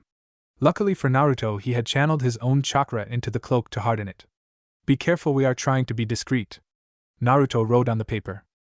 He did a low-level fire jutsu to incinerate the paper. Arashi-chan is right, we need to be careful, she said as Naruto went to the window and his eyes widened. He instantly went to the door and placed an explosive seal onto it and upturned the beds. Get behind here, Naruto whispered to Anko and Sakura. I saw them enter the hotel, Naruto whispered. They did as Naruto said. Soon they heard people walk up to the door. Naruto gulped. This is the room, the receptionist said. A voice said from outside the door. Can I break the door down? Another voice asked. Naruto gulped again as he threw several more explosive seals onto the door. Naruto threw his cloak around Sakura and Anko and hardened his cloak with his chakra as an explosion ripped through the room. Naruto instantly stood with his katana unsheathed. Don't look into the short man's eyes, he has the Manjikyu Sharingan, Kyuubi roared into his head. Watch out for the short man's eyes, avoid eye contact at all times, Naruto warned. I will fight the big guy, Naruto said as the big man and short man walked in. Naruto-kun, that was a very ingenious idea, the shorter one said. You seem to know me but I don't know you, Naruto said as he looked at the man's feet. You know it isn't polite to not look into their eyes, the man said. Oh, and I am Itachi Uchiha, and this is my partner Kisame Hashigaki, Itachi told Naruto. Why do you want me? Naruto asked. For something that you have in you that we desperately need, Itachi said as Anko's and Naruto's eyes widened. Well, you can have that, Naruto said as he vanished and attacked Kisame. The force of Naruto's attack sent them both through the walls behind Kisame and Itachi. Naruto went into a series of fierce attacks that started to push Kisame back, who still hasn't been able to draw his sword. Don't think that I will let you draw your sword, Samahata, Naruto said as he spun and dealt a slash across his chest. Kisame leapt back and pulled his sword out. Haha, now you are in for it, Kisame said with a sadistic smirk. That is what you think, Naruto said as he appeared in front of Kisame and exploded. With Anko and Sakura, the two were avoiding Itachi's eye as they fought him. The two suddenly found themselves in the streets as another explosion ripped the hotel room they were in apart. The windows exploded. Let's go, I have only temporarily delayed them, Naruto said as the two nodded and leapt away. Once they were 20 minutes from the village, Naruto stopped, causing the two girls to stop. We need to get to Konoha and soon, Naruto said. Naruto, it is a 7-hour trip, Anko told him. Not the way I am thinking, Naruto said. Grab a part of my cloak and hold on tight, he ordered as they did. This is a jutsu I copied when I was tricked into stealing the Forbidden Scroll, Naruto told them. Please tell no one about it, Naruto said as the three vanished in a yellow flash. Naruto had performed the Hiraishin no Jutsu and appeared in his apartment in Konoha. Since the seal was from Minato Namikaze, Naruto had to use a lot of chakra to use it for himself, but to transport others it takes a lot more chakra. He had almost drained his chakra reservoir completely. Naruto, was that the Hiraishin no Jutsu? Anko asked as Naruto weakly nodded. It takes a lot of my chakra to do it by myself. With others, it takes most of my chakra, Naruto panted. Naruto, we have to report into the Hokage. Can you move? Anko asked. Yeah, I am only at Genin level chakra, Naruto said weakly as Anko gasped. It is common knowledge among the shinobi ranks that Naruto had at least 20 times more chakra than most Kage. I will need help, Naruto added. Man, I haven't been this depleted in a long time, Naruto told them. How much chakra do you have? Sakura asked as she slung his arm around his shoulders. I am currently at about 1% chakra, Naruto told her. My massive chakra capacity is the reason I have troubles with jutsu that take little chakra, Naruto explained to the stunned girl as they went towards the Hokage tower. With Sarutobi, I can't believe I unwittingly sent Naruto to a trap for Akatsuki, Sarutobi thought. I sent a messenger bird 5 hours ago. Sarutobi thought as the door was slammed open. His head snapped up to see Naruto being supported by Sakura and Anko. Thank God you three are okay, Sarutobi said with a sigh of relief. Yeah, it was because of Naruto we survived, Anko said as she placed Naruto on the seat. Now tell us how and why two missing shinobi are after Naruto, Anko demanded as she glared at the older man. I can't say it in front of Sakura, Sarutobi said. It pertains to an S-rank secret, Sarutobi added. Sakura, please leave. Do not worry, Sakura, everything will be told to you at some point, Sarutobi added when Sakura didn't move. She grudgingly moved when Sarutobi pointed at the door. Naruto threw 2 seals onto the ground. Seal! Naruto exclaimed as the room glowed for a second before going back to normal. What was that? Sarutobi asked. A privacy seal, Naruto said. It will show you with a box of tissues close by with a small orange book, Naruto added with a smirk. Now tell us why Itachi and Kisame were after me, Naruto said seriously. They are a part of an organization that is after the 9 Bijus, Sarutobi explained. It is called Akatsuki, he said. I just recently learned of it. And if I knew Akatsuki was at that village I would have sent Jounin there to take them out. But I didn't get that news until about an hour after you three left, he explained. Since Naruto is the youngest of the Jinchuriki, he is currently the easiest to get. Or so they thought, Sarutobi told them. I want you to be on high alert, okay? Sarutobi said. I have called an old friend to come and start training you soon. Hopefully you will be placed as his apprentice, but we will not know till he shows up, Sarutobi told him. Okay, Naruto said. I need to train, Naruto thought. Now how did you get here so fast? I sent several teams out to get you three, Sarutobi told him. Well, most people thought I just learned the shadow clone jutsu, Naruto said with a smirk. They wouldn't think that I would copy some jutsus, Naruto added with a smirk. I copied the Hiraishin no jutsu, Naruto told Sarutobi. But I can use it 5 times in quick succession, 20 times with a minute rest between uses, and once if I carry people, Naruto told the stunned Hokage. I haven't figured my personal seal out yet, Naruto admitted. Just like Minato, Sarutobi thought. But if I don't give up I will find it soon, Naruto added, smiling weakly. I should be fine tomorrow, Naruto told them. And that is like Kushina, Sarutobi thought. Okay, Naruto, go and get some rest. I will have a Hyuga here to see if you are at full power, he told Naruto, who nodded and with Anko's help made it home. She placed him in his bed before leaving. Chapter 6. 1 week before Chunin exams. It had been 2 months since Team Anko took on their first mission. Team Anko met up the next day and Naruto met one of the most intimidating men he had ever seen. Hayashi Hyuga, the head of the Hyuga clan, had been called to check Naruto. Hayashi had said Naruto was at half strength, but that was more than enough to do simple C-ranked mission at the hardest. They had completed 5 C-ranked delivery missions to towns around Konoha and 10 D-ranked mission in the 3 days they were together. By the end of the second day after their return, Naruto was at his normal chakra level. It was later revealed to Naruto that Hayashi Hyuga was actually Hinata Hyuga's father, and with Naruto's steadily growing affections towards the shy Hyuga, Naruto was also steadily growing more scared. Each training session they grew closer and closer. It was now a common sight that the two were together on one of their little outings.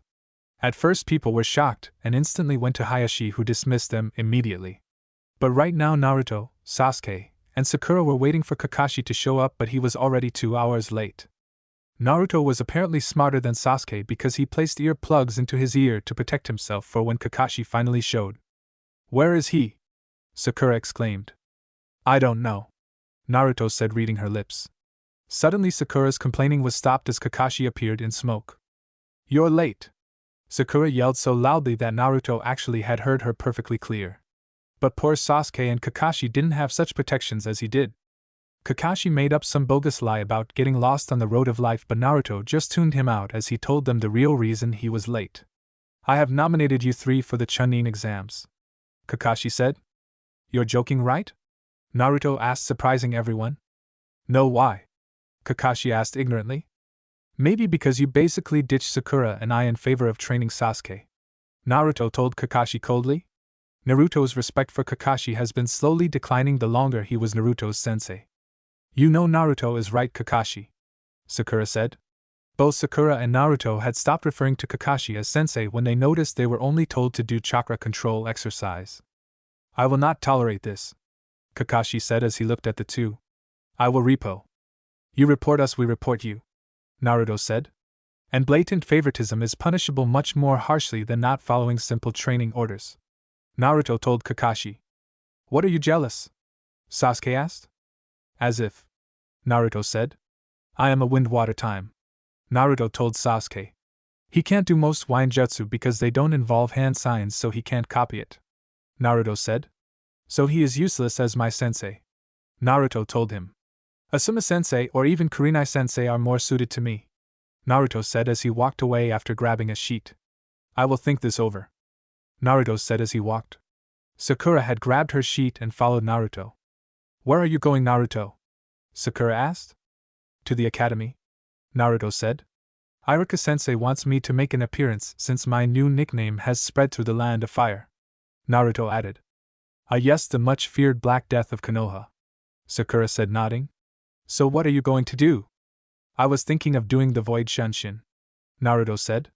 And saying something frightening to them, Naruto told her. Then I might take Konohamaru and have him stay home for a while. I will promise to teach him a really powerful ninjutsu, Naruto told Sakura as they walked through Konoha towards the academy. Naruto handed her a genjutsu scroll. Here, why don't you go practice this while I go scare some academy students? Naruto asked as she nodded. Naruto nodded and vanished in a void of black. Iruka's classroom. Iruka was teaching his class when a black sphere appeared and soon dissipated to show a cloaked form. Damn, Naruto knows how to make an entrance, Iruka thought. Okay everyone, we have a special guest today, Iruka called out, gaining all their attentions. Here is one of my former students, Naruto Uzumaki, also known as the Black Death of Konoha, he said as everyone started to whisper to their friends. He is here to tell you the life of a shinobi. You didn't tell me that, Naruto said flatly. Anyways, I wasn't prepared to lecture, but if you want I can show you a few ninjutsus I have learned, Naruto said. It will show that hard work. And several hundred clones, he added in his head, will get you more power than having it handed to you, Naruto said as he looked at Iruka for his assent. Okay class, let's go outside so Naruto can do a small demonstration, Iruka said as the class cheered. It didn't take long for everyone to be outside. Okay everyone, I am a wind and water user, Naruto told them. Does anyone know a jutsu that they want me to show? Konohamaru, Udan, and Moigi's hands shot up. Okay you three, which one do you want to see? Again. The Wind Dragon, Konohamaru exclaimed eagerly. Okay, Naruto said with a sweat drop. Naruto closed his eyes as dark clouds started to form about the academy. Soon a cyclone started to spin and take the shape of a serpentine dragon. Naruto commanded it to do some aerial acrobats. It disappeared soon after. All but the Konohamaru Corps were shocked at Naruto's power. Next, Naruto said. The Maelstrom, Moigi exclaimed. I need Hinata-chan in order to do that jutsu, Naruto told her. It is a combination jutsu, Naruto explained. What about the one you have been working on? Udan asked. I guess I can show that one, Naruto said. This is a 100% nature manipulation jutsu, Naruto said as he held his hands together next to his sides. He slowly pulled his hands away as a wind sphere formed in his hands. He hit a training post, and nothing happened to the post for the first second before it completely exploded in splinters. One more before we have to go inside, Naruto said. Hamo, can you show us your speed? Moigi asked. I guess I can do that, but it isn't a jutsu, just weight training, Naruto said. Intensive weight training, Naruto added in his head as he heard Kyuubi snicker. But I can show you, Naruto said as he disappeared and reappeared all around the class. They were in awe at Naruto even though he was holding back most of his speed. Okay everyone, time to go back inside where I have something important to tell you, Naruto said as they all rushed into the classroom eager to hear what the Black Death had to say. Once inside, Naruto had a gleam in his eye that Iruka knew all too well. Okay everyone, I am going to say this once, so listen up, Naruto said as all the students leaned forward eagerly. If Iruka-sensei has a bad student, he will call me to deal with them with however I see fit, Naruto said as he vanished and appeared behind Konohamaru. You were on the top of the list, Naruto said as the two vanished in a black sphere. What do you think he will do to Konohamaru? Was the #1 question. Okay everyone, be quiet. Irika said as the room became deathly silent. Oh, I am going to have to thank Naruto for this, Irika thought. With Naruto and Konohamaru appeared in front of the Sarutobi compound. So Konohamaru, I don't want you to go to school or walk in public for at least 4 days, Naruto said. It is part of the prank I am doing, Naruto added as the boy nodded and opened the gate for them. Mom, I am home, Konohamaru exclaimed. What are you doing home so early? His mother Isami asked. Oh, Naruto and I-san took me out to teach a lesson to the class, Konohamaru said. Oh really, what is that? Isami asked. To listen to Irika-sensei or face a punishment at the hands of the Black Death, Naruto told her with a smile as she shook her head. He needs to be out of school for at least a week to drive the lesson home, Naruto said. Don't worry, I will come and teach Konohamaru everything he would learn in the academy, Naruto added. I have a C-ranked mission with Enko-ne-chan today, so I will see you either tomorrow or the day after, Naruto told the boy as he vanished in a black shunshin. With Enko at the gate, Enko was waiting for Naruto to show up so they could go on their mission to deliver some supplies to a small town that had a drought. Naruto appeared at the gate in his black shunshin. Sorry I am late, Kakashi-sensei was late. Again, Naruto said as Enko nodded knowingly. Then I had the thing with Irika-sensei. Did he say anything about me? Enko asked eagerly. Nope, Naruto said. You're dragging the cart, Enko told Naruto. Why? Naruto asked. You are stronger, Enko said simply. Chop chop, get pullin', she ordered as Naruto grudgingly started pulling the cart. So are you doing the Chunin exam? Enko asked while she remembered the meeting. Flashback begin. All the Jounin senseis and Jounin and Chunin proctors were called to see the Hokage.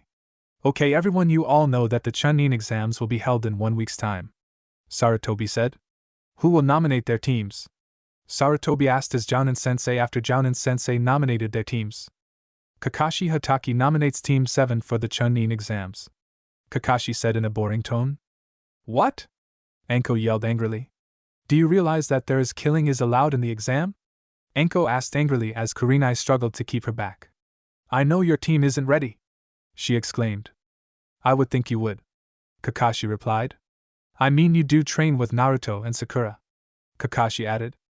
That is because you ditched them to teach that brat of an Uchiha. Enko ground out angrily, her curse mark was burning with her rage. You wouldn't get it, I am the only one who can tiak, Kakashi began. And who taught you? Enko asked as everyone's eyes widened. Stop this now, Sarutobi ordered. Kakashi, I will have a word with you after the exams, he added. Flashback end. I will be thinking about it, Naruto said, interrupting Enko's flashback. Good, Enko said as she sensed something. She saw that Naruto tensed. Do you sense them too? Enko asked Naruto in sign language. He made an almost unnoticeable nod. How many do you sense? Enko asked. I sense 6. Wait, no, 7. Naruto signed back. 2 out of the 7 have Chunin level chakra reserves, the other 5 have Genin and below, Naruto told her. They sure are gutsy to come after this cart. Enko signed as she grew a vicious smile. Oh, Naruto thought as the 2 Chunin jumped out in front of them and the other 5 jumped out behind them, hoping to snag the stuff without Naruto and Enko noticing. I take these 2 chumps and you take the other 5? Enko asked as she cracked her knuckles. I was hoping for a way for me to vent the anger I have towards Kakashi, she added. Naruto shrugged at her. Remember, Enko, they are wanted alive, so don't get too overboard, Naruto told her. Okay, no deaths, but broken bones, gashes and stabs are okay, Enko said as Naruto turned to the 5. If you leave now, I will let you live, Naruto said coldly. It is 5 verse 1, we have the upper hand, one of the thugs said. You mean had, Naruto said, pointing towards the trees.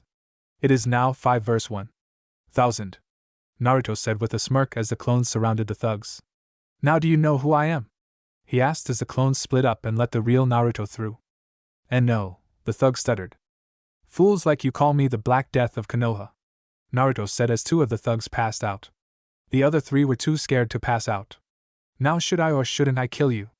Naruto said calmly as he walked towards the shaking men. Naruto slowly took his katana out that made the last 3 pass out as the clones all dispersed, giving Naruto back his chakra. That was fun, Naruto said as he looked to see Enko sitting on top of the 2 Chunin clapping at him. Well done, Naruto-kun. Anko said as she stood and got off the two Chunin. Man, she is he. The Chunin didn't finish as Anko's foot connected with his groin, making him pass out. Naruto shook his head as he made 7 clones. You know you are a loose cannon sometimes, Naruto told her as the clones took the men back to the Konoha to be brought up on charges. Come on, let's finish this mission, Naruto told her. Why do you have to train with Hinata-chan? Anko asked. Naruto was happy that his hood was up because his face was beet red. And no, Naruto stuttered. Right, Anko said, not believing him. You know I haven't met her yet.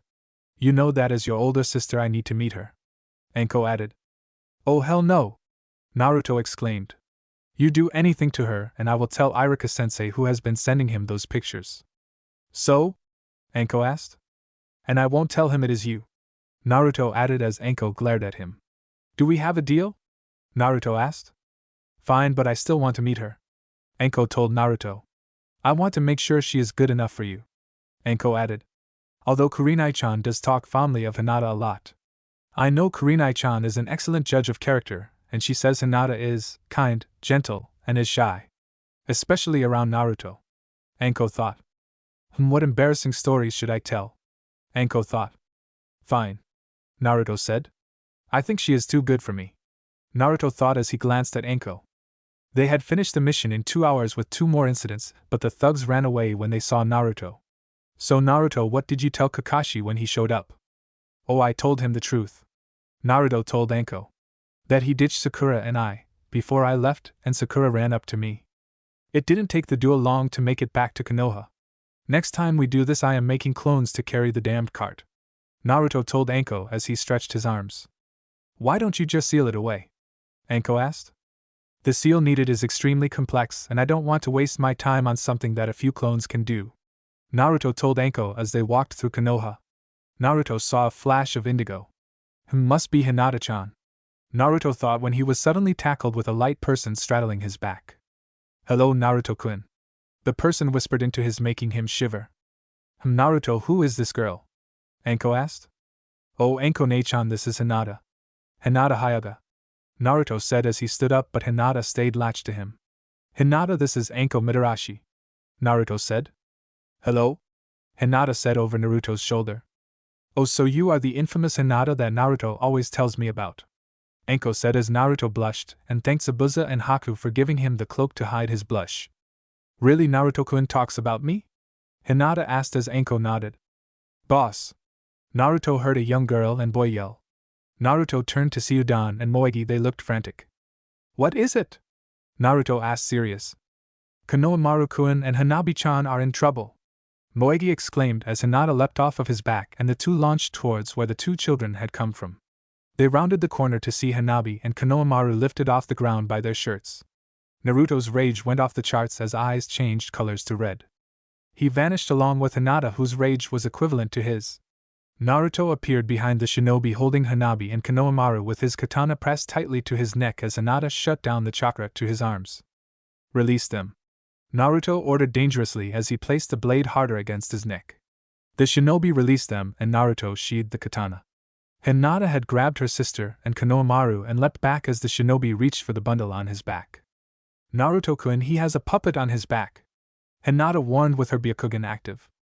Maybe I should make it into firewood, Naruto said coldly as he placed his hand on the katana handle. He felt something grab onto his shin. Naruto pulsed his chakra, making the string of chakra release him.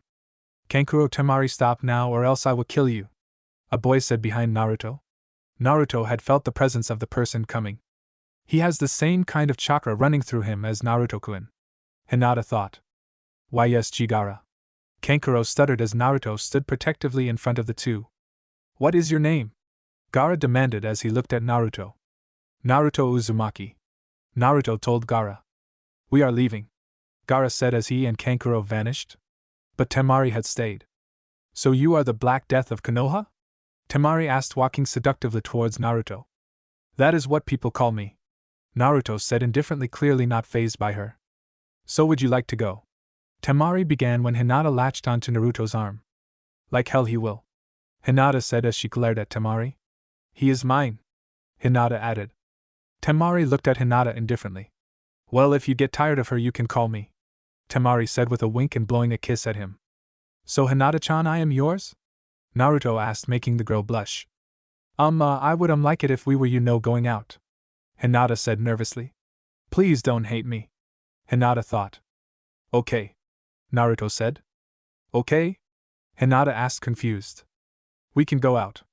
Naruto told her as he saw the biggest smile cross over Hinata's face right before she tackled him to the ground. Again. This time Hinata's lips were mashed against Naruto's in a passionate kiss. Go boss/Ne-chan. Konohamaru and Hanabi yelled. Hinata released Naruto. Hinata was blushing heavily. Konohamaru. Naruto said as he turned to the boy. What did I tell you earlier? Naruto asked, looking at Konohamaru. Not to go outside. But you promised to play shinobi with us. Konohamaru said. And now that Hinata-ne-chan is here, she can play too. Konohamaru added sheepishly. Naruto rubbed his eyes before bonking Konohamaru on the head. Fine. Naruto said. But you will have to find us. Naruto said as he wrapped his arm around Hinata's waist, making her blush before the two vanished in Naruto's black shunshin. Somewhere else, Naruto and Hinata appeared in a clearing. There was a river and waterfall not too far away. Hinata was a little dizzy like always when Naruto took her in his shunshin. Once her vision cleared, she looked around. Beautiful. Hinata whispered. It is only the second most beautiful thing I have seen. Naruto said as Hinata looked at him. You are the first. Naruto whispered to the blushing girl as he wrapped his arms around her waist. You know we have the next week off. Naruto said. How about we go on a date? Naruto asked. I would like that. Hinata said excitedly. I finally get a date with Naruto-kun. My Naruto-kun. Hinata thought as she pecked him on the lips. Where would you like to go? Naruto asked. I don't care. As long as I am with you. Hinata told Naruto with a small smile. Okay. Naruto said as he made a clone that vanished in the shunshin. Let's eat here. Naruto said as he took his cloak off to reveal surprisingly tan skin, broad shoulders. He was wearing a shirt that hugged his muscles, making Hinata blush. Oh my god, Naruto-kun is so. Hinata's thought trailed off, she couldn't think of a proper word to call Naruto. Hinata. There is something I have to tell you. Naruto told Hinata. It is the reasons I am hated by some of the villagers. Naruto added. I don't care about that. Hinata insisted. Hinata, this is something you have to know about if we actually start dating. Naruto told her. It is a promise I made to your father. Naruto added. Do you know what happened October 10th 13 years ago? Naruto asked as Hinata nodded. Kyuubi attacked the village, and the fourth Hokage sacrificed his life to kill Kyuubi. Hinata told Naruto. Well, that isn't completely true. Naruto told Hinata. Eventually Kyuubi will die, but she isn't dead yet. Naruto added. You see, the tailed beasts are too powerful for a human to kill. Depending on the amount of tails, they can be sealed into object, or people. Naruto explained to Hinata. Tails 1 through 4 can be sealed into either objects, or any kind of person. 4 and 5 tails, they can only be sealed into people of ages 10 and younger. 6 to 9 tails, they have to be sealed into newborn babies. Naruto told Hinata as he lifted his shirt. The fourth Hokage used a combination of the dead demon-consuming seal and 8 trigram seal to seal the Kyuubi's chakra and spirit into me. Naruto told Hinata. Hinata gasped at the news. I will understand if you hate him. Naruto was interrupted by 2 soft lips on his own. I don't care that you have Kyuubi sealed in you. Hinata whispered to Naruto. You are Naruto-kun and no one else, you are not Kyuubi. Hinata told her. You are no demon. Hinata said as her thumb ran over Naruto's whisker marks. Are these from Kyuubi's influence? Well, first, Kyuubi isn't a demon. Naruto began. She is the boss kitsune of the Kitsune summoning clan, which are the rulers of the summons. Naruto told Hinata. And in a way, these whisker marks are a result of Kyuubi's influence on me. But not from the ceiling, but from when I was in my mother's womb. Naruto told Hinata. My mother was the previous Jinchuriki of Kyuubi no Kitsune. Naruto told Hinata, who gasped again. So in a sense I am part Kitsune. Naruto told her as the clone came back with food. After Naruto's and Hinata's first date, they became even more inseparable than before. Now they spent most of their downtime after team training together. The main difference is that they held hands now instead of walking next to each other. Naruto had gone to bed the night before alone, but when he woke up he felt a light weight on his left arm. Who is that? Naruto thought as he opened his eyes to see 2 lavender orbs staring into his cerulean orbs. Morning, Naruto-kun. Hinata said as she kissed him. Naruto eagerly kissed her back. Hello Hinaheim, Naruto said after he pulled away from her. When did you get here? Naruto asked. About 10 last night, Hinata told him. Do you want me dead? Naruto asked, confusing Hinata as she tilted her head to the side. Your father, Naruto told her. If he finds out we slept together, he will kill me, Naruto said as Hinata blushed at what Naruto had said. Naruto saw her blush and faraway look, and Naruto realized what he said. Oh, is my little Hinaheim a pervert? Naruto asked as Hinata blushed.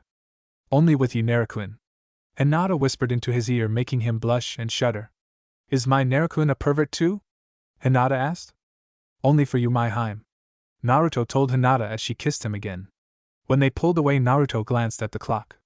Oh no, Hinaheim, we have to go, Naruto said as Hinata looked at the clock and her eyes widened. Ah! She exclaimed. I have 10 minutes before I have to meet my team, she told Naruto. She instantly got up to reveal that she was wearing a light blue nightgown that made Naruto blush. She instantly went into his bathroom with some clothes. It took her less than a minute to change. Her clothes were a mess as she gave Naruto a quick kiss. Bye Naruto-kun, I will see you later, Hinata told him before leaping out the window towards the training grounds. I got to take a shower, Naruto thought as he got out of the bed, and his mind went back to Hinata's nightgown. He was wearing a pair of pajama pants and no shirt. He heard a knock come at the door. Who could that be? Naruto thought as he threw on his cloak before answering the door. He saw a 6'2" man with long black hair and pale eyes looking down at him. Naruto gulped because in front of him was Hayashi Hyuga. Hello Hayashi-sama, Naruto stuttered. Hello Naruto-san, Hayashi said. Please come in, Naruto said, moving to the side to let the bigger man in. What can I do for you? Naruto asked as Hayashi held up a bag of clothes. I know Hinata slept here last night, Hayashi said. I know that now you two are dating that this will happen more often, Hayashi told Naruto as he held the bag towards Naruto. These are some of her clothes that you should keep here for when she sleeps over. Naruto's nervousness nearly went away. But if I find out you two do anything, I will make sure you will never mold chakra again, he threatened as Naruto's nervousness came back tenfold. Oh okay, Naruto stuttered as he took the bag into his room. Hayashi-sama, I promise to not do anything to her that she doesn't want, Naruto said to Hayashi. You two remind me of a few people, Hayashi said. Who? Naruto asked. Your parents, Hayashi said. You are a lot alike Kushina and your father. Kushina was a free spirit that also never went back on her word. She loved pranks and loved ramen, Hayashi told Naruto. Your father was a compassionate person. He loved everyone, he grieved for anyone he killed, and he loved his wife. I am sure you and Hinata will be just like them, Hayashi told Naruto. But you will have to tell her about it, Hayashi added. She already knows, Naruto told Hayashi. We didn't even get to go on our first date before I told her, Naruto added as Hayashi nodded in approval. You are a very good man, Naruto, Hayashi said. Thank you, Naruto said, bowing his head to Hayashi. Thanks for telling me about my mother and father too, Naruto added. No need to thank me, Hayashi said. But I am sorry, Naruto Uzumaki, Hayashi said, bowing his head to Naruto, stunning him. Not many people know who your father is, and if I had adopted you it would have brought a lot of suspicion. I couldn't do it without reason, Hayashi told him. I tried to protect you as much as I could. I already know that, Naruto told Hayashi. I am sure if you hadn't have protected me I would have turned cold and distant, Naruto added. I am sure too, Hayashi said. You should get ready for the exam, it starts in an hour, Hayashi told him. I will let myself out, Hayashi told Naruto as he nodded and went to the bathroom to change his clothes under his cloak, but in his rush he missed something. He was already out the door and to the school when he noticed what he missed. He was shocked that he forgot this object of clothing. He didn't wait long before Sakura showed up. Hello Naruto, Sakura said. Hello Sakura, Naruto said. I am glad you choose to take the exam, Naruto told her. I am a little nervous, Sakura admitted. You said that killing was allowed, what will I do? She asked. Sakura, you will do what you have to, Naruto told her. And I will try to protect you as much as possible, Naruto added. Thanks Naruto, Sakura said. No problem, Naruto said as they fell into a comfortable silence. They waited 20 more minutes before Sasuke showed up. Don't slow me down, was all Sasuke said before walking into the school. He is going to get either himself, one of us, or both of us killed. Naruto stated simply as Sakura nodded. The two walked into the school after Sasuke. Sakura, did you work on that genjutsu I gave you? Naruto asked as she nodded. I haven't gotten it right yet though, Sakura said. What about those earth jutsus I gave you? Naruto asked. I can do the field spike jutsu, but I still don't have the chakra to do the others, Sakura told Naruto. I figured as much, Naruto said. What about you? Sakura asked. I have been working on that wind jutsu I am creating, Naruto told Sakura. I am almost done, Naruto added. All I need to do is add chakra manipulation in order to perfect it. But so far it has been impossible for me to do it, Naruto told her. I am sure you will get it eventually, Sakura said as they made it to the second floor. Naruto saw a boy begging to be let in. Hey, you are all losers if you can't tell this is a genjutsu, Sasuke said as his two teammates looked at him as if he was stupid. Naruto slammed his palm against his forehead. And how did you get Rookie of the Year? Naruto asked sarcastically. You do realize that you increased our competition?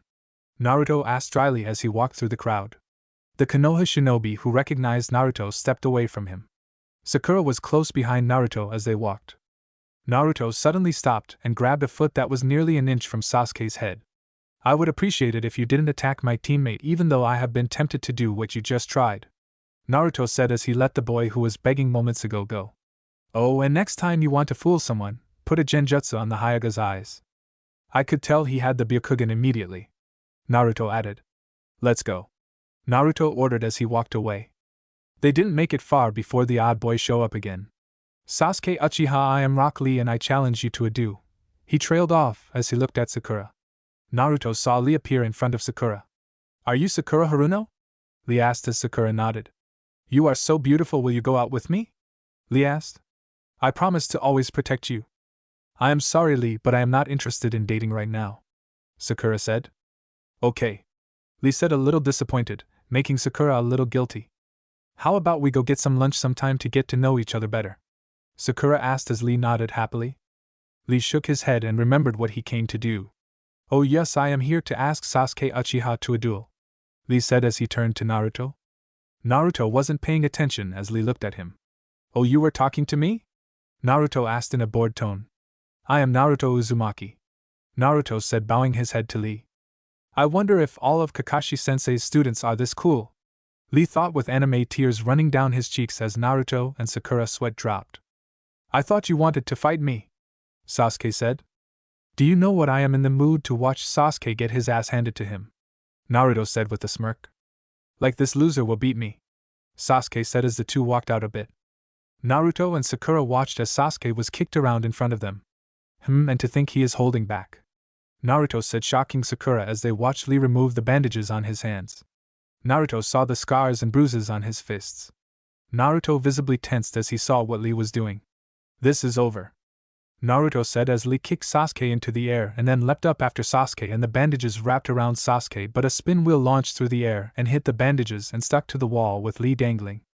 Naruto, what did you mean by he was holding back? Sakura asked. Lee is wearing weights, Naruto told her. He was using the Iron Fist stance.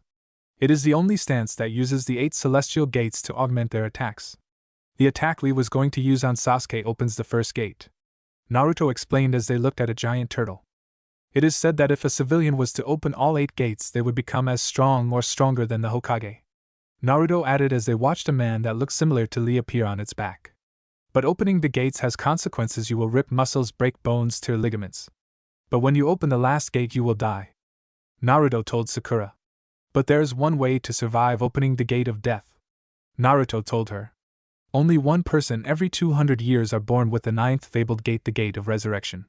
It changes all the chakra you gain from releasing the 8 gates into healing chakra, healing the body of all damage, Naruto told Sakura as they watched the man punch Lee, then hug him, and a sunset appeared behind them.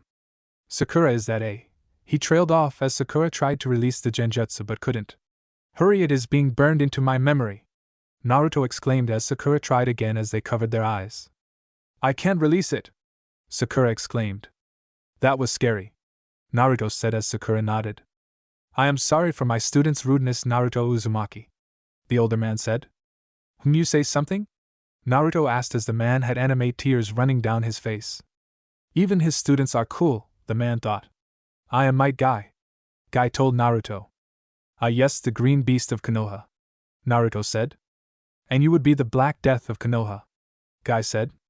Well, I have to drag my teammate to the first exam, Naruto said as he walked over to the downed Uchiha and roughly lifted him up. I hope you now realize that there are people who can kick the crap out of you, Naruto told the Uchiha. And they don't care about your surname. Shut up, Sasuke said. Naruto Uzumaki, you will forever be my eternal rival, Lee exclaimed. Okay, Naruto said, confused as he walked away with Naruto over his shoulder and Sakura close behind him. What is an eternal rival? Naruto asked as Sakura shrugged. I have no idea, Sakura said. Maybe Kakashi knows. Sakura told Naruto as they came upon two large double doors. Kakashi had appeared in front of them. I am happy to see you three decided to take the exam, Kakashi said. What happened to Sasuke? He asked. He fought Rock Lee, Naruto told Kakashi. By the way, do you know what an eternal rival is? Naruto asked. Oh god, tell me none of you accepted the offer, Kakashi said. I did, Naruto said as Kakashi groaned. You will know soon, Kakashi told Naruto. Good luck, you three, Kakashi said as the three walked into the room to see hundreds of genin. Naruto whistled as he saw all the genin. Wow, this is a lot of genin, Naruto said as Sakura nodded. Naruto looked around to see his friends and girlfriend not too far away. Naruto led his team towards them. Hinata was being bothered by Kiba. Come on, Hinata-chan, just one date, Kiba said. I already said no, Hinata said simply. Come on, it isn't like you are seeing anyone, Kiba said. Actually, I am, Hinata said, shocking them all. Right, Naruto-kun? Hinata asked as she walked towards him as he placed Sasuke on the ground. Yup, Naruto said. But you know how I hate you wearing that cloak indoors. Hinata scolded him as she went to untie it. I don't think that would be a good idea, Naruto warned, but Hinata didn't listen and untied the cloak and pulled the hood back to reveal long blonde hair tied in a ponytail. He had 2 locks of hair framing his face. His hair was spikier. Holy shit, when did Naruto become a hunk? Ino exclaimed as Sakura just stared. I don't suggest taking my cloak off, Hinaheim, Naruto warned, but she didn't listen and took off his cloak, and she saw that he didn't have a shirt under his cloak. His chest was well muscled and tanned. The two heard squeals and thuds as girls started to go towards him. Hinata instantly turned and kissed Naruto passionately, shocking their friends and making Naruto's new fangirls groan. Who knew I had so many fangirls? Naruto asked after Hinata pulled away from the kiss. More than you think, Hinata mumbled. How do you know? Naruto asked. Was the president, Hinata mumbled with a mild blush. I was wondering when you would come out and say you are dating Naruto Uzumaki, Shino said emotionlessly. How did you know? Naruto asked. My bugs could smell your scent on her, Shino replied, making the two blush at the insinuation that could be interpreted as. Naruto, what have you done with Hinata-chan? Sakura asked dangerously. Nothing, Naruto exclaimed. Well, we did sleep together last night, Hinata replied at the same time, then blushed when she realized what she had said. All we did was sleep, I swear, she exclaimed. Naruto, Sakura said dangerously. Naruto felt 2 arms wrap around his chest. Naruto turned his head to see Temari latched onto him. Hello, handsome, Temari said, smiling at him. Why me? Naruto thought as Hinata turned to glare at Temari. Let him go, Hinata said dangerously, and all her friends, Naruto included, were shocked when they felt a subtle and immense killer intent leaking from Hinata. He is mine and no one else's, she said dangerously. Naruto slipped from Temari's grips and went behind Hinata. I do have to admit, Naruto looks delicious, and if he wasn't taken I would definitely go for him, Naruto heard Ino say to Sakura. What is with me? Naruto thought to himself. Might be another side effect of our full mergence, Kyuubi told Naruto. Oh joy, Naruto mumbled as Hinata snuggled into his chest as Temari stomped away. What happened? Naruto thought. Hinata-chan said something about you are going to be her husband. Kyuubi answered his question as Naruto blushed.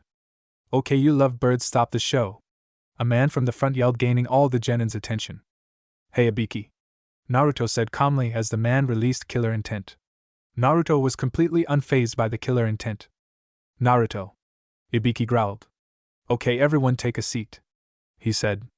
Yeah, no need to release that killer intent, Naruto said as he and Hinata walked towards several empty seats. Girls took the seats around the two and stared dreamily at Naruto.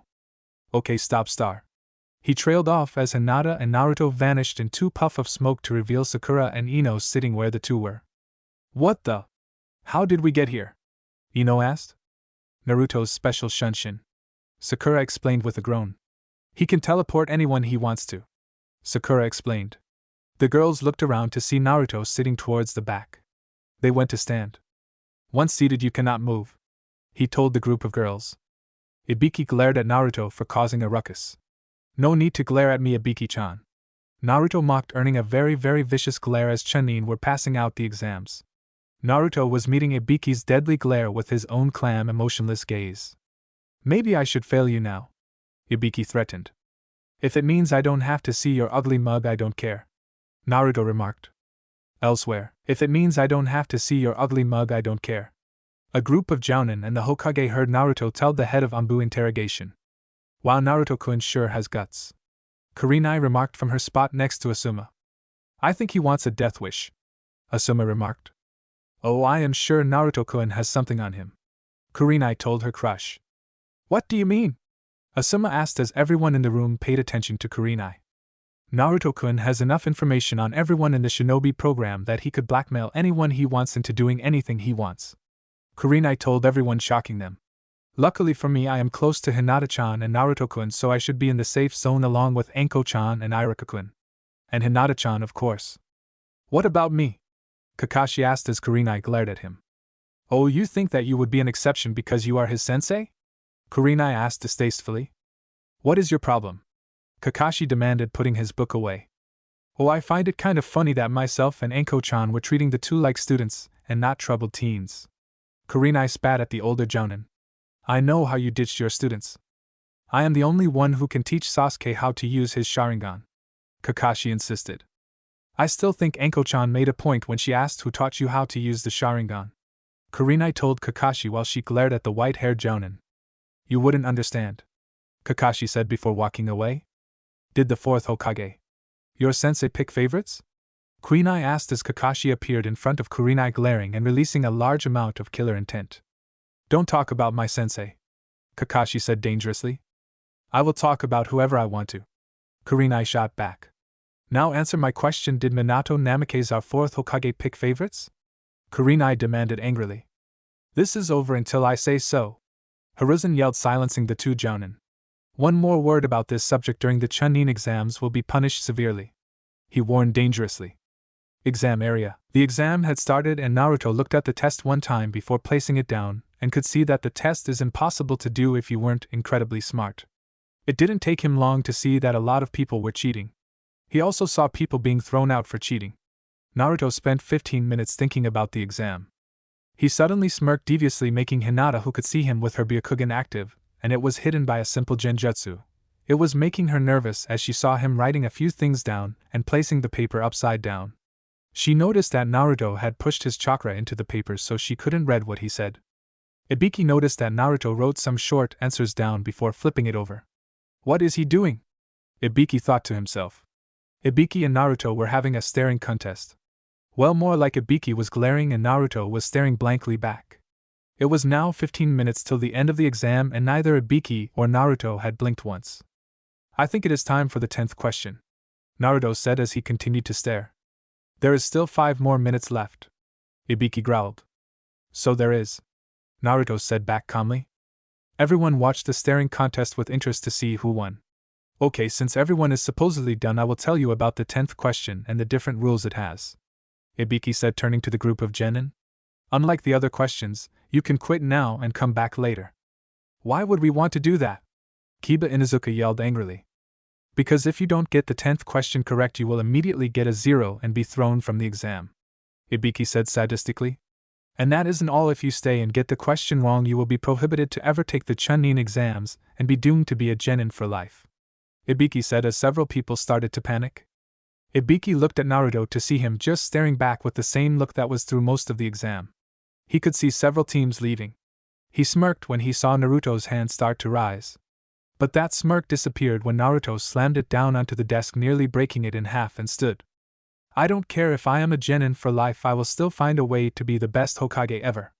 Naruto yelled unconsciously, both intimidating and stealing everyone. After Naruto displayed his strength, 2 more teams got up and left, afraid of going after Naruto's team. The rest stayed because of Naruto. Is this how you want it? If you are wrong, you will be a genin. Ibiki warned as no one got up. Well, all I have to say is you. He trailed off as something flew through the window with a banner. Sexiest kunoichi alive. Oh god, no. Naruto whispered as he started to sink into his seat, trying to vanish. You all pass. Anko said, smiling sadistically. You are early, Anko. Ibiki said. I am Anko Mitarashi, the examiner for the second exam. Anko said, ignoring Ibiki. Now if you follow me to the next exam place. She added as she looked at the assembled genin. Wow, Ibiki, 30 teams, you are going soft. Anko said when Ibiki suddenly smirked. Well, it is that brat's fault. Ibiki said, pointing directly at Naruto. Oh, Naru-chan. Anko said as she saw Naruto. Naruto flushed in embarrassment. Come here, Naru-chan, greet me correctly. She told Naruto. Naruto didn't move. I said greet me properly. She exclaimed as Naruto sunk even more as people started to chuckle and laugh.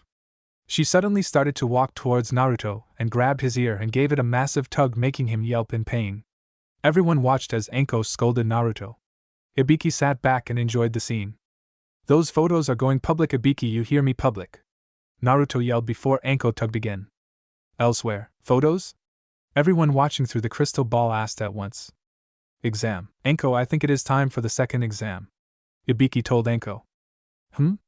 Oh yes, everyone follow me. Anko said as she started to drag Naruto away, with several people laughing. Chapter 8. Chunin Exams, Second Exam. Everyone was at a training ground with fences all around it. This is Training Ground 44. It is considered to be the most dangerous training ground used in Konoha. Anko said as a loud roar echoed. This place is known as the Forest of Death. She added, scaring the kids. Stop scaring the kids and let go of my yar. Naruto yelled as she yanked again, making him yelp in pain. I will need you all to sign the waivers. Anko said as a chunin started to pass all the genin a piece of paper. This basically states that if you die in the village of Konoha is not at fault. Anko added cheerily. You are a crazy. Oh. Naruto yelled as Anko yanked again. You're going to rip my damn ear off. Naruto exclaimed as she pulled his ear again. Language, Naruto-kun. Anko warned as she pulled him away from the other genin. Naruto, I want you to listen to me, she said seriously. I know that you are strong, but don't get too confident. There are things in there that can and will kill you, she warned. Okay, Nei-chan. Naruto told Anko before wrapping his arms around the woman. When he pulled away, he pulled the cloak around his shoulders. His face disappeared in shadows. All that shone was his 2 cerulean blue eyes. I will be careful, Naruto told her. You better be, Anko told Naruto as she attempted to grab his ear again, but he dodged her. Not going to happen again, Naruto told her as he walked back to the genin as he rubbed his ear. Damn crazy woman, Naruto mumbled as he narrowly dodged a kunai. I heard that, Anko chirped. Geez, you would think she wasn't my sister figure, Naruto mumbled as he easily dodged a kunai. Ha! He yelled as he dodged another kunai. After a lot of several failed attempts to make Naruto bleed, Anko gave up and turned to the genin. There is a tower in the center of the forest. You will have to get there with your team if you want to pass the exam. You will also need to get both the Heaven Scroll and Earth Scroll. This will narrow the combatants for the final exam in at least half, she told them. And if you open the scroll before you make it to the tower. Let's just say you don't want to do that, she said with a smirk. Naruto shook his head at her. Now go retrieve your scrolls and go to a gate. They will release on my go, she told everyone. Naruto nodded to Sakura, who nodded back and went to the place where they were randomly passing scrolls out. They walked away towards an empty gate. Naruto hid behind a tree. Naruto, what are you doing? Sakura asked. I don't know what she has done, but I am sure it will be big, Naruto warned. I know her very well. Something will happen when she starts this exam. Naruto added. Sakura nodded and hid next to Naruto. Sasuke scoffed and stood next to the gate. Suit yourself, Naruto told him as he covered his ears as Anko yelled begin. Suddenly there were 21 consecutive explosions were heard. Sakura and Naruto saw Sasuke fly through the air next to them and slammed into the tree. I tried to warn you, Naruto told the boy as he walked towards him to see that he was unconscious. Naruto, what will we do? Sakura asked, looking at Sasuke. Naruto said as he checked Sasuke for injuries. No worries, he just hit his head. Naruto said as he slapped Sasuke awake. Wake up, Sasuke. Naruto repeated with each slap until Sasuke woke up to burning cheeks. Ah. Why do my cheeks hurt? He demanded angrily. I do not know. Naruto said, making Sakura giggle. But anyways, let's get moving. Naruto said, leaping through the gate with Sakura close behind. Sasuke stayed behind for a second, rubbing his cheek before following the two with a scowl. 2 hours later, they had leapt for 2 hours straight, and went as fast as Sasuke could. 2 hours till dark. Naruto thought as he stopped. Sakura stopped next to him. We will camp here for the night, Naruto said. What, tired? Sasuke mocked. No, I have enough energy to stay up for around 7 days training without stopping, Naruto said. But we would have made more ground if we didn't have to slow down because of someone, Naruto said as Sasuke glared at Sakura. Wrong person, Sasuke, Naruto told Sasuke flatly. Sakura and I could have gone faster, but you wouldn't be able to keep up, Naruto added as Sasuke glared at him with the Sharingan active. Is that supposed to scare me? Naruto asked as his eyes turned red and slitted. His whisker marks became deeper. His teeth grew and became pointed along with his fingernails. You are not the only one with a Dijutsu, Naruto said as his eyes changed back to normal. Sakura set up a tent, Naruto ordered. I will get wood and Sasuke can start a fire, Naruto said. Why do I start the fire? Sasuke demanded angrily because he was ordered to do something. Well, I don't know, maybe because Sakura is an earth user and I am a wind-water user, Naruto said sarcastically. Shadow clone jutsu, Naruto said as he crossed his fingers and made 20 clones. They split up and went to look for pieces of dry wood. Sasuke glared at where the real Naruto went into the woods. Damn bastard, Sasuke muttered. Earth style, area descent, Sakura exclaimed as the earth shuddered. Sasuke looked at Sakura to see the earth beneath her start to sink and walls formed around her. This should be deep enough, she thought as she did the jutsu again and made a fire pit. Where did you learn that? Sasuke asked. Naruto gave me a scroll with this on it, Sakura explained as the first set of Narutos came back with a lot of wood and puffed away. This happened until they had a large amount of wood, but the real Naruto still hasn't been back and it had been about 2 hours since he made the clones. Where is Naruto? Sakura asked, getting worried. Like I care? Sasuke asked as he sat next to the fire he had created. Sakura glared at the Uchiha. By the way, what other jutsus do you know? Maybe if they are strong I will go on a date with you, Sasuke added. She wouldn't pass this opportunity, Sasuke thought. Like I would tell you, Sakura shot back, making the boy angry. If I have to buy a date with you with jutsus, I wouldn't care one way if you offered a date, Sakura added as she walked towards her tent and placed a seal on it. I am going to look for Naruto, Sakura said as she walked out of the place she made. She walked out and could barely see. This will be hard, his cloak is black too, Sakura thought as she waited for her eyes to adjust to the darkness. She slowly started to walk towards the direction Naruto had gone. She walked for about 30 minutes before she found Naruto fighting a girl fiercely with his katana. You are good, Kyuubi brat, the girl said as she swung her sword at Naruto to have it be parried. Maybe I should take that katana from you, she added as Naruto made a jab with his katana. Like hell you could wield this, Naruto replied as he snapped his katana back to block an attack aimed for his chest. Naruto leapt back. Tell me, you have to be at least Jounin level to go toe-to-toe with me, Naruto said.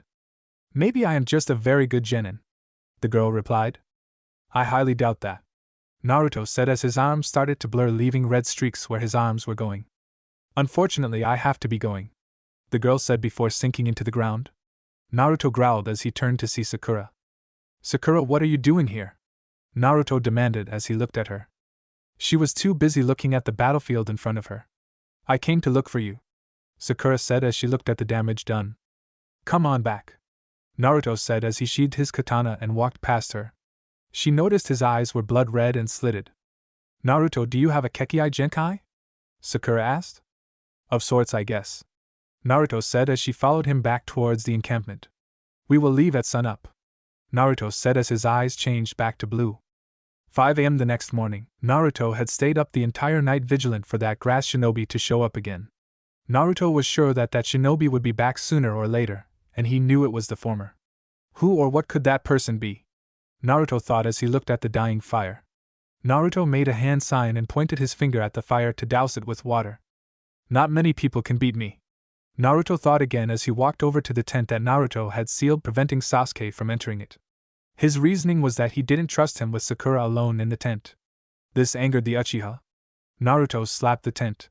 Sakura, time to wake up, he said, and he walked over to Sasuke and kicked his foot, jolting him awake. Time to wake up, Naruto said as he looked at the sun just cracking over the horizon. We have about 17 hours till night, Naruto thought. We will try to get the scroll today, Naruto said. Anyone have a plan? Naruto asked as Sakura walked out. We come across someone, beat them up and take their scroll, Sasuke said arrogantly. Sakura and Naruto stared at him. Okay, any good plans? Naruto asked, indirectly insulting the Uchiha boy. We could set up traps, Sakura suggested. We could use the forest's creatures against people, Sakura added. That is a good idea, Naruto said as he heard something. Sha! Naruto whispered as he vanished in a globe of black. He reappeared outside of the structure Sakura had made. He was in the shadows, completely hidden from view. He saw 5 squads of ranged shinobi sneaking up on them. Naruto vanished in his globe and reappeared in the structure. 5 squads are sneaking up on us, Naruto whispered to them. We will set up an ambush for them, Naruto whispered again as Sakura nodded as Naruto got between her and Sasuke so she could do a few hand signs without Sasuke copying them. She pressed her hand on the ground and the 3 started to sink into the ground. Naruto had made 3 clones, 2 of them turned into Sasuke and Sakura. The Sakura clone walking into the tent as the Naruto and Sasuke clones seemed to be sleeping. Naruto nodded to Sakura and she pressed her other hand onto the ground and 2 of the walls expand backwards and curved. Sakura nodded at Naruto and he crossed his fingers. Shadow clone jutsu, Naruto whispered quietly as he made clones that filled the tunnel that Sakura made with his clones. Naruto placed one hand on each wall and closed his eyes. He was feeling the vibrations from the shinobi's feet. All 15 shinobi were in the structure and were sneaking towards the clones. Naruto took his hand off the wall behind them and held his hand up and took one finger down at a time. Once he had a fist, Sakura quickly made the ceiling completely turn to dust and Naruto's clones launched out and attacked the ranged shinobi. Sakura went through the chaos, knocking out any ranged shinobi in her way. In a few minutes all the shinobi were knocked out and tied up. Naruto and Sakura were searching for the scrolls and saw that each squad had both scrolls. Why did they attack us? Sakura asked. To take out some of the competition, Naruto told her as he pocketed all the scrolls. Come on, let's get going, Naruto said as he dispersed all the clones and stood straight. Our fight definitely attracted a lot of attention, and we are in danger. You scared of a few shinobi? Sasuke asked arrogantly. Yeah, let's go with that, Naruto said a little nervously. They heard a howling coming towards them. Let's go, Naruto exclaimed as he leapt away with Sakura close behind. Naruto, what was that? Sakura asked.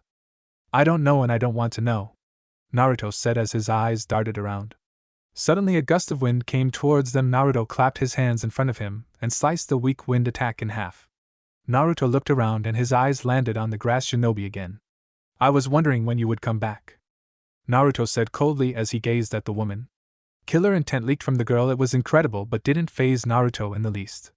Naruto started to release his own killer intent that squashed the girl's killer intent. What do you want? Naruto asked as he placed his hand on his katana.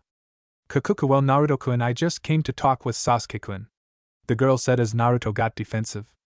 Naruto's eyes narrowed before launching forward and attacked the grass shinobi with his katana. Naruto started to dodge and block all of the shinobi's attacks. But Naruto knew that the shinobi was toying with him. What am I going to do? Naruto thought as the girl smirked. Oh well, the seal becomes visible when you tap into its chakra, the grass shinobi said, shocking Naruto enough. 5 elemental seal, the girl exclaimed as she slammed her hand into Naruto's stomach, making him cough up blood and slide to the ground unconscious. Sakura and Sasuke stared in amazement at the shinobi as she turned and smirked viciously at them. Well, Sasuke-kun, she said before attacking him. Sasuke couldn't track the shinobi's movement with his Sharingan active. He was suddenly rocketing towards the wall. My, if this is what the elite Uchiha clan is reduced to, I am saddened, the girl said, making Sasuke mad, which in turn made the girl smirk. Good, just a little more anger, and I can place that seal on him, the girl thought. Maybe I should wake Naruto-kun up and fight him again. He did much better last night though. The girl added, and that did what she wanted. Killer intent was pouring out of the Uchiha boy. She smirked, and suddenly her neck grew and launched towards Sasuke. Her teeth were about to sink into Sasuke's neck, but a katana blocked her teeth. Don't think I am out. Naruto gasped out as he aimed for the shinobi's elongated neck. Oh, you are quite feisty, but with your secondary chakra sealed away you are a weakling, the shinobi said as she slammed her fist into Naruto's stomach, making him cough blood up again, but he didn't pass out this time. So she kicked the side of Naruto's head, launching him into a tree head first. This knocked Naruto out cold. Now that he is out of the way, it is time for you, Sasuke-kun, the shinobi said as she released even more killer intent, freezing the two in place. The shinobi's neck extended and sank her fangs into Sasuke's neck and forced her tainted chakra into his neck, and a seal formed. Now I am done, the girl said as she sank into the ground and Sasuke fell over unconscious. Sakura was looking between Naruto and Sasuke, shocked that Naruto was beaten so easily. She shook her head and started to drag Naruto towards a tree that had its roots partially above the ground, creating a shelter that was hidden from view. She dragged Sasuke under it too and noticed the strange mark on his neck. I have to set up traps for anyone who attacks us, she thought as she started to lay out paper bombs and smoke bombs along with genjutsu traps that would lead the shinobi away from them. 20 hours later. It had been 20 hours since the fight, and the two boys haven't even woken up.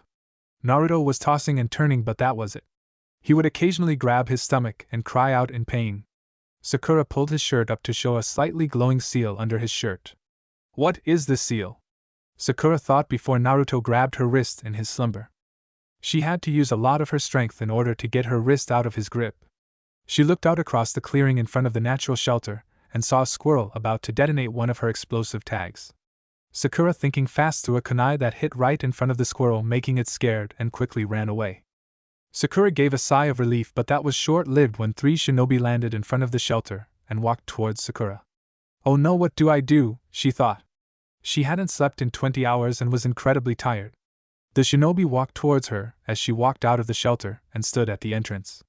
What do you want? Sakura demanded. Well, our master told us to kill Sasuke, the guy with bandages said with a smirk. Can I get this girl? The other male said. It has been a while since I had a little fun, he said as his eyes racked over Sakura's body. Geez, you are so. The female of the group couldn't find the correct word. Let me take her, I haven't had a good fight in a while, the girl added. Can beat this girl fast, the bandaged man said as he looked at them. Can I have a little fun? She asked with a maniacal smirk. I like beating these wannabe kunoichi that bring a bad name to all kunoichi, Kin added as she attacked Sakura. Sakura had held her own from the onslaught from the other girl, but Sakura's tiredness and smaller chakra reserves was her downfall, and ended up falling to her knees. Like I said, you are nothing, the girl said as she grabbed Sakura's hair. Nothing. That word echoed through Sakura's head. I am not nothing, she thought angrily as Kin took a kunai out and was about to bring the kunai down to Sakura's throat when Sakura grabbed a kunai of her own. I am not noting, Sakura roared before slicing her own hair off, making Kin stumble backwards from the sudden action. Sakura then threw the kunai at Kin only for it to be blown away. Oh, now I am mad, Kin said angrily and advanced towards Sakura, but instantly stopped when she felt cold steel against her throat. Naruto! Sakura exclaimed, relieved. 2 things make me incredibly mad, Naruto said. One is threatening my friends and the other is waking me rudely, Naruto told the girl. Maybe I should kill you, Naruto threatened as he pressed the blade tighter against the girl's throat. The girl started to shake. Leave now before I change my mind, Naruto said dangerously. His icy blue eyes making them shiver in fright. But that fright was misplaced when an evil chakra was being released from inside the shelter. Naruto's eyes darted to the shelter to see purple chakra pouring out of the shelter. What is that? Naruto thought as he tracked Sasuke fly through the air faster than Naruto has ever seen him move towards one of the shinobi. He instantly had his foot between the shinobi's shoulder blades and had each arm held behind him. A sickening pop and a cry of anguish were heard. Naruto saw the marks on his neck and face and his eyes widened. Sasuke, stop! Naruto yelled as the boy turned and glared viciously at Naruto. He looked ready to attack Naruto. Shut up, Naruto, Sasuke told him viciously. Naruto moved faster than Sasuke could track and knocked him out. Sasuke slumped over and the marks retreated. The leader of the group laid a scroll on the ground. We will give you this and you let us go, the man said. Naruto reached into his cloak to reveal 6 Earth Scrolls and 5 Heaven Scrolls. I think I got plenty, Naruto said. Now leave! Naruto ordered as the man lifted his downed teammate and leapt away, leaving the scroll. Naruto turned to see Sakura fall over from exhaustion. Naruto walked over and picked the scroll up before walking over to Sasuke and hauling him onto his shoulder, and did the same to Sakura but gentler. My chakra control is out of whack, I can't perform a shunshin, Naruto thought as he leapt away towards the tower. Unknown to him, they were being watched. Or so the person thought as Naruto suddenly vanished in a burst of speed and was moving through the forest at an incredible speed. My speed has decreased too, Naruto thought as he moved. And why can't I contact Kyubi-chan? Naruto could see the tower in the distance, and he was moving fast through the forest. No one could see Naruto moving, and it didn't take him long to make it to the tower. Naruto could feel his strength leaving him again. Oh God, if I can't get there in time, we are doomed, Naruto thought as he increased his speed again. He was now moving so fast he barely dodged trees that were in his way. He saw the tower approaching fast. Just a little longer, Naruto thought as he moved. Naruto made one final leap before landing in front of the tower. Naruto's legs were getting weaker as he walked. Just a little longer, Naruto mumbled as he staggered to the gate. He weakly pushed it open and walked in. Sakura and Sasuke fell from his shoulders as he fell to his own knees. I have to do something, Naruto thought as the edges of his vision started to become black. He reached into his cloak and pulled one of the many scrolls from his cloak and opened it to reveal a word. He opened the other to show a phrase. He fell forward. The last thing he saw was smoke coming from the scroll and his name being yelled. Anko was lounging on the top of the structure outside of Training Grounds 44. She was currently worrying about Naruto. Her nerves were on edge because she knew what was in that forest, and she was afraid something bad will happen to Naruto. She was so absorbed in her thoughts she didn't notice the scared Chunin run up to her. Anko-san? The Chunin asked timidly, gaining the woman's attention. What? Anko demanded. Why you are needed somewhere, the Chunin said. It is very important, he added nervously as Anko leapt in front of him. Anko was getting angry. Well, show me where to go, Anko yelled at the poor scared Chunin, making him instantly run away. Anko was following him. It didn't take the scared Chunin to lead Anko to where 3 bodies where each of them didn't have a face. Anbu were around the bodies and saw Anko pale. Go tell the Hokage about this, Anko ordered before running towards Training Grounds 44 at full speeds. Wind was whistling past her as she tried to increase her speed. It didn't take her long to make it to the training grounds and into it. She was looking around everywhere for a certain man. She suddenly had to dodge a kunai that was aimed at her head. She swiveled to see her old sensei Orochimaru. Orochimaru, she growled. Well, my little Anko-chan is all grown up, Orochimaru said with a sadistic smile. Don't call me that, Anko growled before attacking Orochimaru. But he just laughed and dodged all of her attacks. You know I placed the seal on someone, Orochimaru stated simply. Oh God, Anko gasped. Oh, do not worry, I didn't seal your precious little brother, Orochimaru said. But maybe I should. With the seal and that demon he would be unstoppable. He felt a huge amount of killer intent. My, did I hit a nerve? Orochimaru asked as he dodged Anko again. It was easy because she was blinded by rage. He made a hand sign and Anko instantly dropped to her knees and grasped her neck and screamed in pain. Now that you have calmed down, do not worry, I will not seal that weak brat, Orochimaru told her. And I don't care if you tell Sarutobi-sensei about me, he added before leaving the crumpled Anko. Oh, and Konoha will burn, he added before sinking into the tree. I must tell the Hokage, she gasped through the pain in her neck. Anko weakly stood and started to stagger towards the edge of forest. She made it into a large clearing when 5 giant animals surrounded her. I can't beat them all, Anko thought before falling forward unconscious. 2 hours later, Anko had been out for 2 hours. Her head was nestled onto a very comfy warm pillow. She snuggled up to the pillow and heard giggling. Anko-chan, how do you like Iruka-kun's lap? Anko heard her best friend Kurenai say. Anko's eyes snapped open and looked up to see a blushing Iruka. She sat up instantly, and couldn't meet anyone's eyes that were in the room. Her head snapped back up when she remembered everything. Hokage-sama, Orochimaru has returned to the village, Anko said, looking at the grandfatherly old man. He nodded. I figured as much when I saw the bodies, Sarutobi said. We have to cancel the Chunin exam, Anko exclaimed.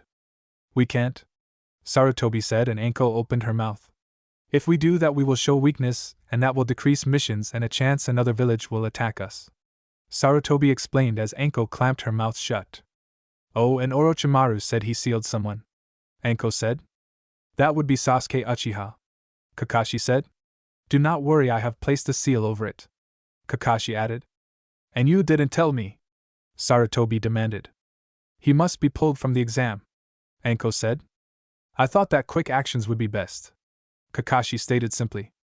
Do you know what that seal does to a human? Anko demanded as she got in Kakashi's face. When active, any person is more likely to kill someone no matter how nice they are. And while activated, the seal destroys the human brain, making them go insane, Anko told him. The only reason I am sane is because I refuse to use the seal, Anko added. I know what Sasuke is, he will use that power to get what he wants, Anko told Kakashi angrily. It doesn't matter if you place a seal on it, all that does is lessen the pain he feels. It doesn't stop the voices in your head that tells you to kill someone, Anko added. She felt two arms wrapped around her securely. She didn't get the instant kill this person feeling like she normally did. Calm down, Anko-chan. A male voice she knew all too well whispered into her ear. She visibly calmed and sank into the warmth of the hug. I agree with Anko, Sasuke must be pulled from the exam, Kurenai said. I promised Sasuke that if he let me place a seal on him he could participate in the exam, Kakashi said. Kakashi, I will have a word with you after this exam, Sarutobi said. I will decide if he continues or not, Sarutobi told Kakashi as the two left. I think we will leave too, Kurenai said as she grabbed Asuma's hand and dragged him away. How do you feel? Iruka asked. A little pained, Anko admitted. I am sorry for embarrassing you, Anko added. Don't think about it, Iruka said, smiling at her. Why do you chase me all the time? Iruka asked as Anko blushed a little. I like you a lot, Anko whispered, afraid of being rejected. Well, why didn't you tell me? Iruka asked. Instead of rubbing against me in front of my students, chase me around the village and threaten all the women I have ever dated, Iruka said. I was afraid of being rejected by the only guy I love, she admitted and instantly clapped her hands over her mouth. I didn't mean to tea. Her sentence was cut off by Iruka's lips pressed against hers. She was completely shocked by his sudden movement, and after a while she started to kiss him back. After a while the two split apart. Oh. And if that kiss didn't say it loud enough, I love you too, Anko Mitarashi, Iruka whispered to her, his lips brushing against hers. Anko instantly wrapped her arms around his neck and kissed him again. This was the happiest moment of her life when something more like someone came to mind. Oh God, I completely forgot, Anko exclaimed. Naruto, is he alright? Anko asked worriedly. Orochimaru said he didn't seal him, but I don't trust him. I have to see Naruto, she exclaimed. Do not worry, I checked Naruto. Hokage-sama said that he has the 5 elemental seal over the 8 trigrams seal and dead demon seal, Iruka told her as she sighed. Oh, thank God. She mumbled, relieved that nothing happened to Naruto. He is still unconscious, but if you want I can take you to him, Iruka said as Anko nodded and grabbed his hand as he led her towards Naruto's room.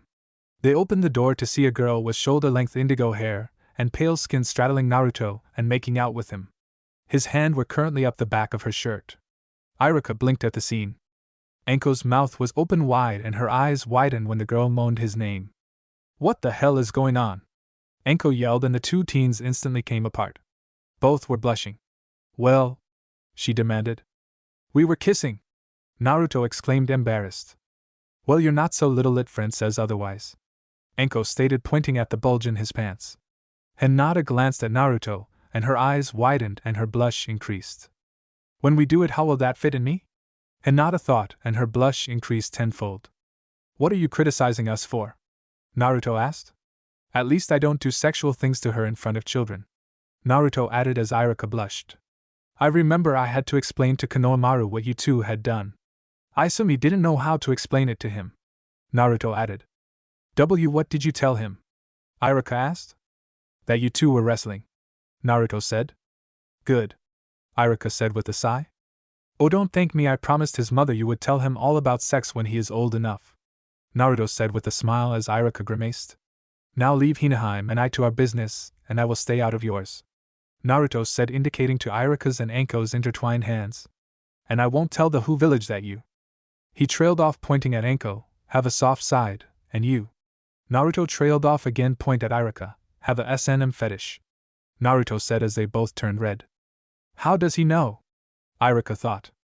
You better not say anything, Anko said threateningly. You don't see or tell anything, and I won't tell the village those things, Naruto said as the two grunted and left the two teens. Now where were we? Naruto asked as he pulled Hinata back on top of him. That was the last thing they saw before closing the door. My little Naruto-kun is growing up, Anko said, wiping a fake tear from her eyes. This made Iruka laugh. You know you didn't deny the S&M fetish, Anko whispered into his ear as he started to stammer and blush. Don't worry, I like it too, master, she whispered as she tugged him towards the rooms. What have I gotten myself into? Iruka thought as she pulled him into a scarcely furnished room. What do you want me to do, master? Anko asked seductively.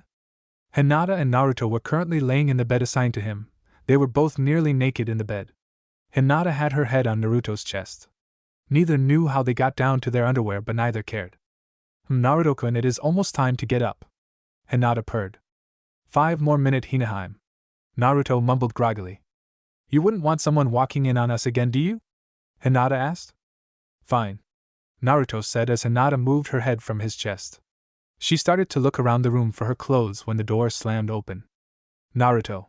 Sakura trailed off as she saw the state the two were in. She blinked a few times as she saw the hickeys on Hinata's body. Her gaze changed to Naruto and saw similar marks on his body. Naruto. You pervert! Sakura yelled at Naruto. Hinata had quickly dived under the blankets to cover herself. Sakura calmed down, nothing happened, Naruto said as Hinata started to get flashbacks to the night before and blushed crimson. Then why does she have hickeys on her chest? Sakura exclaimed. Good thing she can't see through the fabrics, Naruto and Hinata thought together. So we were kissing, Naruto said. What else would a boyfriend and girlfriend do? Naruto asked as he got out from under the blankets and started to put his clothes on. I think you should leave so Hinataheim can get dressed, Naruto said as he slipped his shirt on. Naruto heard the door slam shut. It is safe, Hinataheim, Naruto told her as she popped her head out from under the blankets and looked around. This was your fault, Hinata accused. You had to get all frisky last night. I do believe it was you who started it because you decided to take a shower with me, Naruto said as he threw her her clothes. She started to blush from the memories while she grabbed her clothes and slipped into them. I just thought you would need help washing your back, Hinata defended herself. And that includes kissing each of my whisker marks and my neck? Naruto asked as Hinata shrugged as she stood. That might have been for me, Hinata admitted as she watched Naruto slip his cloak on without putting the hood up. You did your own touching and kissing if I remember correctly, Hinata said as Naruto shrugged. What can I say, you are irresistible, Naruto said, making the girl blush. Come on, Naruto-kun, we have to go before Sakura assumes something is happening, Hinata said. Okay, Naruto said as he watched Hinata reposition her hair to cover her hickeys. He opened the door to see Sakura on one knee with her ear where the door was. You call me a pervert when you are listening to Hinata and I? Naruto asked as the girl leaped. I isn't W what L looks L like, Sakura stuttered. Right, Naruto said as he walked past her. Please don't spy on me again, or I will tell Sasuke about that little hiding place you have in his apartment, Naruto told her as her eyes widened. Naruto-kun, you seem to know a lot of things about people. Do you know anything about me? Hinata asked. Of course, but you are my Heim and I would never use it, Naruto said, smiling at the girl. She wrapped her arms around his torso and smiled. What is it? She asked. Naruto leant down to her ear. Which one? Naruto whispered. The time you practice using Yubakugan's X-ray vision on me, or the consequential aftermath of that practice, Naruto whispered as the girl's mouth dropped open, eyes widened and a blush creep on her face. But do not worry, that will never make it to the public through me. That is a promise, Naruto said to the blushing girl. He saw me do that, Hinata thought. What did she do? Sakura asked. She made a plushie doll of me, Naruto said. Also telling the truth. Wow, Sakura said. You saw it before, Sakura. Remember the sleepovers at Ino's house? Hinata asked. Oh yeah, Sakura said thoughtfully as the three walked into the giant arena. Naruto took one look at the gathered genin. Wow, a lot passed, Naruto thought. Too many for the finals. He thought again. Thank you for joining us, Naruto-kun, Sarutobi said.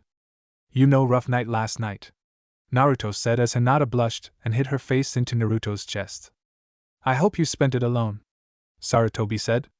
Maybe I did, maybe I didn't, Naruto said indifferently as Hinata eat. Sarutobi just shook his head before turning to the assembled genin. Since there are so many genin that passed this test, we will need to have a preliminary round, Sarutobi said. What? Kiba yelled. That isn't fair, weren't the last 2 tests hard enough? Kiba, shut up, Naruto said. The reason for the preliminaries is that there are too many genin for the actual finals. There will be hundreds of VIPs watching the finals and having at most. Naruto trailed off looking at all the teams. 21 people fight would take a long time, Naruto said calmly. Well said, Naruto-kun, Sarutobi said to him as Naruto bowed his head. So we will have a match that will cut you in half once again. Mind if I tell the rest? A jounin asked as Sarutobi nodded. I am Hate Gecko. I will be the proctor of the finals, and now the rules will be the same for each. Death, knockout, or if I deem the opponent unable to battle will result in a win, he said. Anything goes in these matches. Naruto raised his hand. Can I talk with Sarutobi Gigi? Naruto asked. It will only take a second, Naruto said as the jounin nodded. Naruto leapt up next to Sarutobi and the other jounin. Gigi, I have a 5-pronged seal over my 8-trigram seal on my stomach, could you remove it? Naruto asked. Sorry, Naruto-kun, but I am not good enough to remove that seal, but I do have a friend coming soon and he will remove it for you, Sarutobi said as Naruto nodded. Well, that sucks, my chakra control is like when I first became a genin again, Naruto said sadly before leaping back to the floor. What did you want to forfeit? Kiba asked, to which Naruto ignored him and went to Hinata's side. Naruto-kun, what is it? Hinata asked. Oh, nothing, Gigi can't remove the 5-elemental seal on my stomach, Naruto answered Hinata. Excuse me, lover boy, but can I continue? Hate asked. You just want to continue so you can go see Yugane-chan, Naruto said as he saw the jounin blush a little. Ahem. If anyone wants to drop out now, say so, Hate said as Kabuto raised his hand. I would like to drop out, my left ear is deaf and I got pretty beat up in the last test, Kabuto said. Fine, Hate said. Your names will be displayed on that screen and only myself and the 2 participants can be in the area, he said as the screen settled on 2 names. Sasuke Uchiha and Yoroi Akato, everyone else leave the arena, Hate said as Hinata latched onto Naruto right before he vanished in a cyclone of wind and reappeared on the stands. Why didn't you use the Void Shunshin? Hinata asked. I need a lot of chakra control to do that one, and with that seal on me I have low to none chakra control, Naruto explained. The elemental Shunshins I know take less chakra control. Oh, that is cool, Hinata said. If you want I could teach you the water Shunshin, Naruto said. You have more than enough chakra control to do it, Naruto told her. I would like that, Naruto-kun, Hinata said. Let's watch the match, Naruto said as they turned right as the fight began. Wow, Sasuke actually knows taijutsu, Naruto said as Hinata giggled. Naruto could feel that Sasuke's chakra was lowering every time the man touched him. So he steals chakra like Shino, Naruto thought. Fire style, fireball jutsu, Sasuke yelled before a giant fireball launched at Yoroi. Yoroi was able to dodge most of the attack, but his left arm and leg got caught up in the fireball. Yoroi dropped to the ground in agony. Hate walked over to Yoroi and looked at him. Yoroi Akato is unable to continue. Sasuke Uchiha is the winner, Hate said as he saw Sasuke start to sway and Kakashi easily catch him before he hit the ground. I highly doubt he used that much chakra, Hate thought as he looked at the screen. He waited for the genin to be removed. Shino Abirame and Zaku Abumi come down, Hate said as he watched Shino easily land on the arena floor. The Abirame clan are weak with taijutsu and with the other kids' broken arms this should be an interesting match, Hate thought as he looked at the 2. Begin, he said as he watched Zaku pull one of his arms out of his sling and pointed it at Shino, who stood still.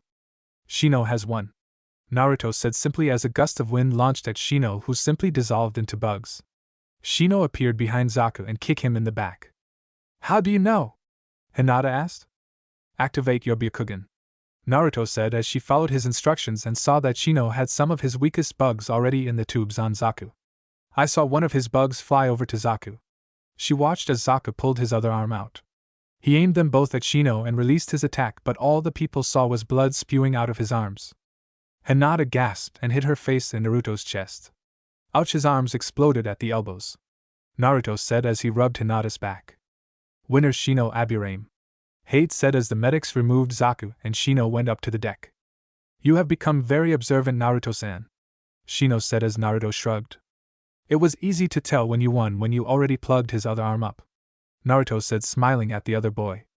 Kankuro and Misumi Tsuruga come down, Hate said as Naruto watched the two walk down. Begin, he said as Misumi instantly stretched and encircled Kankuro's body. Give up, I can crack your neck at any time, Misumi said with a viscous grin. I won't lose to you, Kankuro said as everyone heard a loud crack and the man grinned and let go of Kankuro's body and watched as Kankuro stayed standing. Suddenly pieces of skin started to fall off of Kankuro's body to reveal a puppet. Suddenly the bundled puppet on the puppet's back unraveled itself to reveal the real Kankuro. The puppet instantly opened its chest and brought Misumi into it. He has lost, Kankuro said as 6 blades popped out. Winner Kankuro, Hate said as he looked for the next participants. Sakura Haruno and Ino Yamanaka come down, Hate said as the two girls walked down. I am going to show how weak you are, forehead, and I will take Sasuke's love, Ino said. Go ahead and take him, pig, Sakura said. If you know any powerful jutsus, I am sure he would love to take you on a date, Sakura said as Naruto chuckled at her response. Sakura-chan, may your flames of youth burn brightly. Sakura and Ino heard. Sakura had a small blush dust her cheeks. At this point Naruto had started laughing. Who is that forehead? Ino asked. None of your business, pig, Sakura said. Are you two done? Hate asked as the two girls nodded. Begin, Hate said as the two launched at each other and went into a taijutsu match. Everyone could see that Sakura had Ino beat in a taijutsu fight. The fight lasted for a minute before Sakura punched Ino in the stomach, making her fly backwards. Ino skidded to a stop a little ways away. Unknown to Sakura, Ino had finished a quick set of hand signs. Ninja art, mind-body switch, Ino exclaimed as the jutsu hit Sakura and Ino's body slipped to the floor. Ino will be thrown out in 3, 2, 1, Naruto said as Ino coughed up blood and shot up. How did you know that? Hinata asked. Sakura has strong mental strength, Naruto said as people listened to him. Oh, Hinata replied as she saw Sakura going through a set of hand signs she knew. Naruto, you didn't, Hinata gasped. She told me she didn't have it down, Naruto said, equally stunned. Cherry blossoms, Sakura exclaimed as she finished the genjutsu. What is going on? Ino asked as hundreds of Sakura trees appear. Your loss, she heard Sakura whisper into her ear as cuts started to appear on her body. Soon the genjutsu dissipated and Ino swayed with a lot of cuts covering her body. Sakura was gasping for breath before the two fell backwards unconscious. Naruto appeared behind Sakura and caught her. Double knockout, neither participants will continue, Hate said as Sakura started to stir. She looked up at Naruto and smiled. Did I do good? Sakura asked. Good, but I think I am going to get in trouble, Naruto said as the two vanished and Naruto had her in his arms as he laid her against the wall right as she passed out again. Naruto looked and saw Anko, Kurenai, Kakashi, and Sarutobi walking towards him. Naruto stood and turned to them. Naruto, you are in trouble, Kakashi said. Like I care what you say, Naruto said as he turned to Anko, Kurenai, and Sarutobi. Yeah, I know teaching Sakura the shadow clone jutsu is bad, but I know she has enough chakra control and reserves to make one clone, Naruto said. She could have died, Naruto, Kurenai said.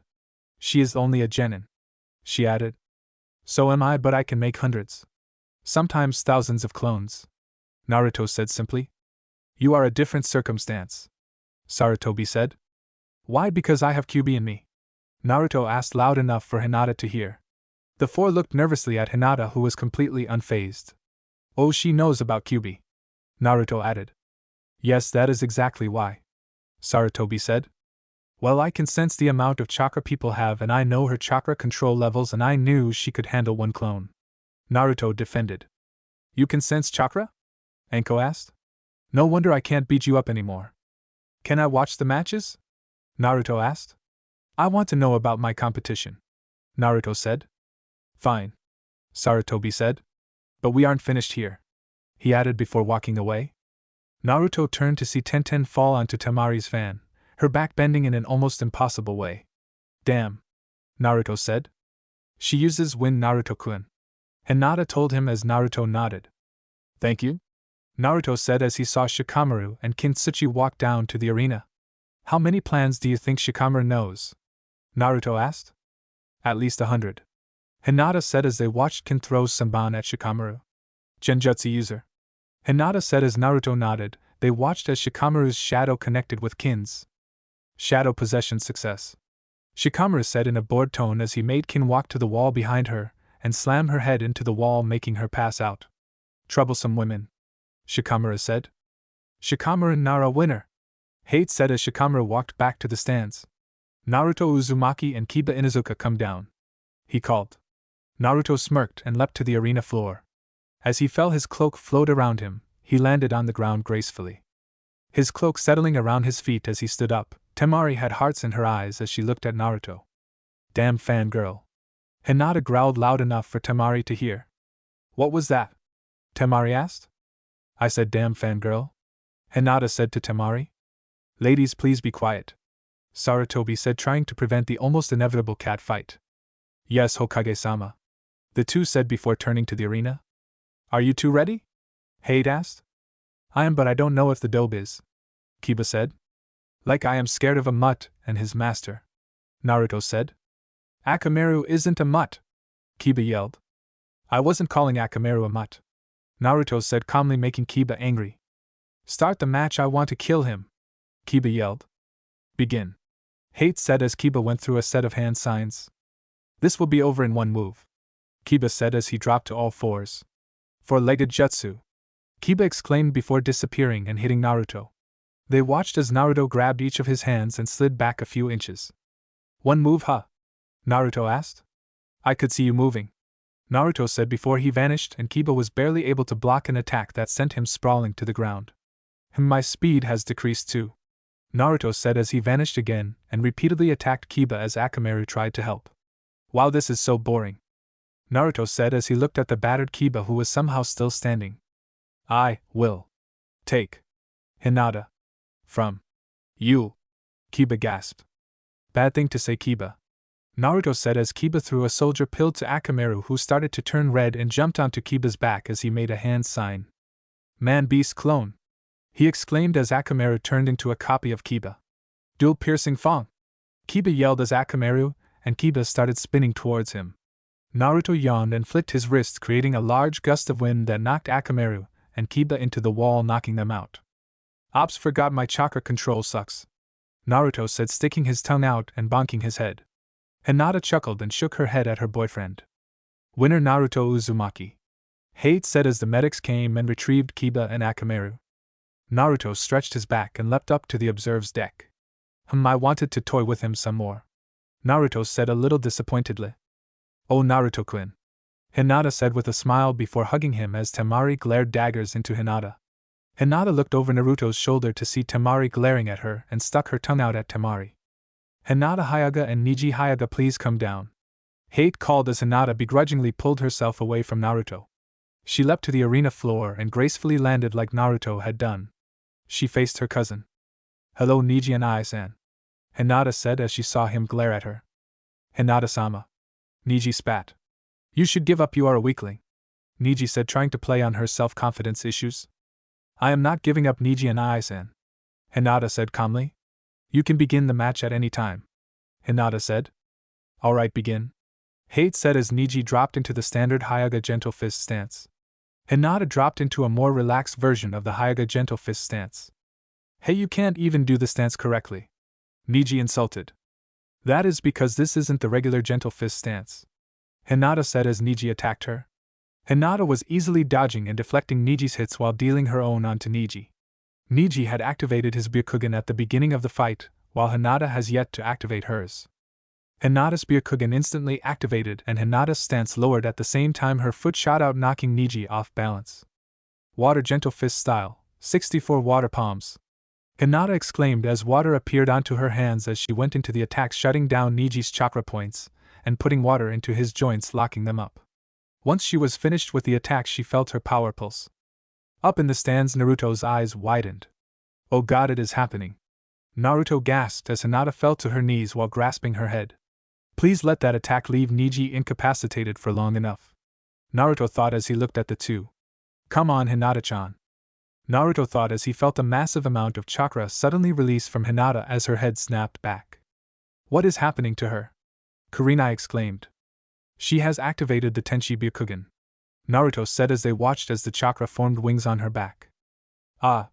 Hinata screamed as the back of her shirt and coat ripped apart as bones and flesh started to form on her back. Indigo feathers started to form on the wings on her back. What is happening to her? Kurenai demanded. The Tenchi Byakugan can only be activated by someone with a kind heart, and we all know that Hinata is the nicest person that you would ever meet, Naruto said. The nicer the person, the greater the power she will get, Naruto said as the chakra started to dissipate as the wings spread out to a total of 6 feet on each side. Her power level is now close to my own, Naruto said as he noticed Neji starting to get up. The wings folded onto Hinata's back. What happened to me? Hinata thought as she activated her Byakugan, and she noticed she had lost her blind spot and the distance she could see was tripled. She stood as she felt something on her back. She looked behind herself to see the 2 indigo wings. Hinata turned right as Neji attacked, and she instinctively blocked with her wings. She knocked Neji back with the wings and attacked again. Water gentle fist style, 128 water palms. Hinata yelled as she unleashed her attack onto the unsuspecting Neji, making him fall to the ground with every single one of his chakra points closed and all of his joints filled with water. Hinata was surprised because she could never do those attacks in succession without losing a lot of her chakra. Hate was stunned at Hinata's new appearance. He shook his head. Winner Hinata Hyuga, he said as he noticed that Neji couldn't move. Naruto was cheering from up and on the deck. She turned and leapt gracefully up to the deck. She looked at Naruto with her now bright violet eyes. Naruto smiled at her before hugging her. You are not stunned, how come? Hinata asked. I knew you would activate the Tenchi Byakugan, Naruto said. What is the Tenchi Byakugan? Hinata asked. It not only advances your Byakugan, turning your lavender eyes to bright violet ones, you gain wings, and your chakra has skyrocketed, Naruto told her. And you didn't want to warn me? Hinata asked with her hands on her hips. Well, it is normally activated when you are 15 or 16, Naruto said. But I guess you were just too kind, Naruto told her. I guess I am, Hinata said, smiling at him. How do I look with wings? She asked nervously. Even more beautiful, Naruto whispered into her ear as he lightly stroked her wings. Thank you, Naruto-kun, Hinata whispered back before kissing him as she hugged him with her arms and wings. How can I compete with that? Temari thought, a bit disappointed before turning back to the match between her brother and a weird green spandex wearing boy, and one guess on who that is, hee. Third gate of life release. Lee yelled as his skin turned red. Naruto could hear Lee's bones and muscles tearing. Reverse lotus, he yelled as he kicked Gaara into the air. Lee is going to lose, Naruto thought sadly as he looked at his new friend. The two smashed into the ground, but Gaara's gourd turned to sand, softening his hit. Lee had bounced across the arena floor and was barely conscious. He looked at Gaara as his face started to crumble in. A sand clone? Lee thought as he felt sand wrap around his leg and arm. Sand coffin, came the chilly voice. Sand burial, the voice said as Lee shouted in pain. Lee is unable to continue. Gaara has won, Hate said as the sand started to fly towards Lee, but it burst in all different directions as Guy had Lee behind him. You will not touch Lee, Guy said dangerously. Why do you protect that weakling? Gaara asked coldly. Because he is like a son to me, Guy said as Gaara scuffed and walked away. Naruto looked sadly at Lee as he was taken away. Hinata had her head buried in Naruto's chest. It is okay, Naruto whispered into her ear as he rubbed her back. He will be lucky to ever walk again. Why did he try to kill Lee-kun? Hinata sobbed. Because his seal is faulty, Naruto said as Hinata looked up with teary eyes. He has the Shikaku no Ichibi, and, I am not sure if that is correct, sealed into him the one-tailed raccoon. Kyubi has told me that since she gained that spot she has been cocky, Naruto told Hinata. Naruto looked at the match while he rubbed Hinata's back soothingly. He watched as Choji became a big boulder and rolled around trying to crush the sound shinobi. He saw the sound shinobi stop Choji, and a little while later Choji's jutsu disappeared and he was unconscious. That wasn't spectacular, Naruto thought to himself as Hate called everyone down. You will pick a number, and we will decide who fight who. Hate said as Hinata and Naruto walked up. Naruto put his hand into the bucket, and pulled a 1 out, and showed it to Hate. Hinata reached in and pulled a 4 out, and she sighed in relief. Each person went up and got the numbers. Okay, first match will be Naruto Uzumaki vs Gaara. Second match will be Sasuke Uchiha vs Hinata Hyuga. Third match will be Shino Aburame vs Kankuro. Fourth match will have 2 matches. First one will be Shikamaru Nara vs Temari. Then the winner of that match will fight Dusso. Hate said as he showed the matches to everyone. You will have a month to either rest or train. You can pick whichever you want. Hate said before vanishing. So Hinata-chan want to go on a date before we go train? Naruto asked. Of course I would. Hinata said as the two vanished. Chapter 11. Hinata and Naruto had disappeared for an entire week after the preliminaries. They were in a clearing about 20 miles outside of Konoha. Naruto was telling Hinata about the Tenshi Byakugan. The Tenshi Byakugan, its origins isn't like the other Kekkei Genkais. Naruto said. Most come from demons like the Sharingan and the original Byakugan, but over a millennia ago an angel came to Earth and fell in love with the Hyuga. Naruto told her. Naruto-kun, how do you know all this? Hinata asked. Kyubi-chan told me the instant she saw you in my memory that you would activate the Tenshi Byakugan. Naruto told her. So she told me all about the Tenshi Byakugan, so I telling you about it. Naruto said, smiling. Now where was I? Naruto trailed off, thinking back. Oh yes, the angel and the human had a child. That's Byakugan had changed. Instead of the pupilless pale eyes that normal Hyugas have, she had bright-colored eyes as yours are now. Naruto said. But they will stay pupilless. Naruto told her. The Tenshi Byakugan really doesn't advance the Byakugan except just increasing the range of it. The real change are those wings on your back, which after a lot of practice should be able to retract back. Naruto told her. The more times you do the transformation, the less it hurts. Naruto told her. Okay. Hinata said. How do I retract them? Hinata asked. I don't know. Naruto said. Kyubi-chan never told me that part. Naruto told Hinata. But what she did tell me is that you can use your wings as a second pair of arms so you can make more destructive Hyuga gentle fist attacks. Naruto told Hinata. Okay, I guess I can do that. Hinata said. Well, while you develop those attacks I am going to see Gigi for a little while. Naruto told Hinata. Okay, Naruto-kun, I will see you in a little while. She said as she stood and stretched a little. Hokage office. Naruto appeared in the Hokage in his Cyclone Shunshin. Damn, I was aiming for outside of the office. Naruto mumbled as he saw Sarutobi and another old man with long white hair staring at him. Naruto-kun, you have finally showed yourself. Sarutobi said, smiling. Yeah, well, you said an old friend of yours can take the 5 elemental seal off my stomach. Naruto said, turning to the other man. This him? Naruto asked. First we want to know something. Sarutobi said. You can ask doesn't mean I will know. Naruto told Sarutobi. Kurenai brought it to my attention that you know what happened to Hinata. Sarutobi said as Naruto nodded. How?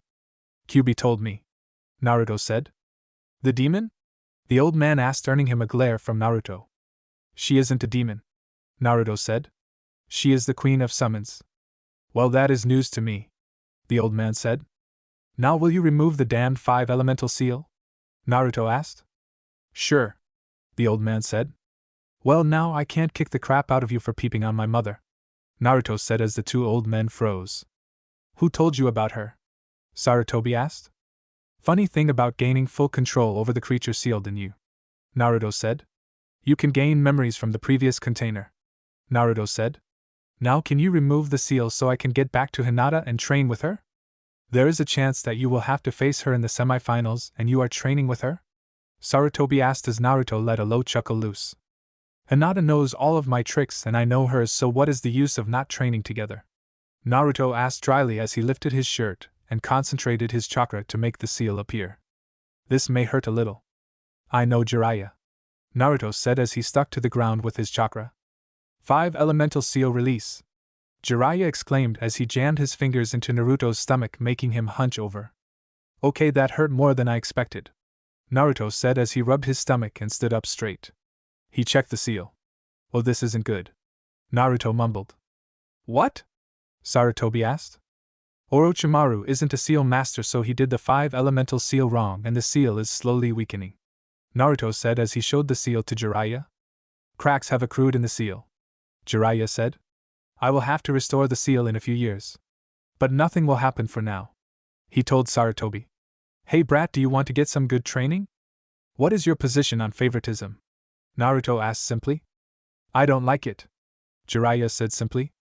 Fine, then you will be training with Hinata too, Naruto said simply and vanished before he could protest. Well, that wasn't what I was expecting, Jiraiya said. They are quite inseparable, Sarutobi said as he saw a note on the table. Secrets to the dreaded paperwork. Sarutobi read out loud. With Hinata, Naruto had reappeared in the clearing to see Hinata trying to use her wings in her attacks. She sure is pretty, Naruto thought as he walked up to Hinata. Hello Naruto-kun, Hinata said. Hello Hinata-heim, Naruto replied. Well, I am going to talk with Kyubi-chan about the Tenchi Byakugan, Naruto said smiling at the girl. Okay Naruto-kun, Hinata said as she watched him sit cross-legged and close his eyes. Naruto's mindscape. He opened his eyes to see the forests in his mind. He saw a kitsune woman sleeping against a tree. Naruto walked towards her and saw her nose twitch a little. She opened her eyes to see Naruto. Hello Naruto-kun, it is nice to finally see you again, Kyubi said.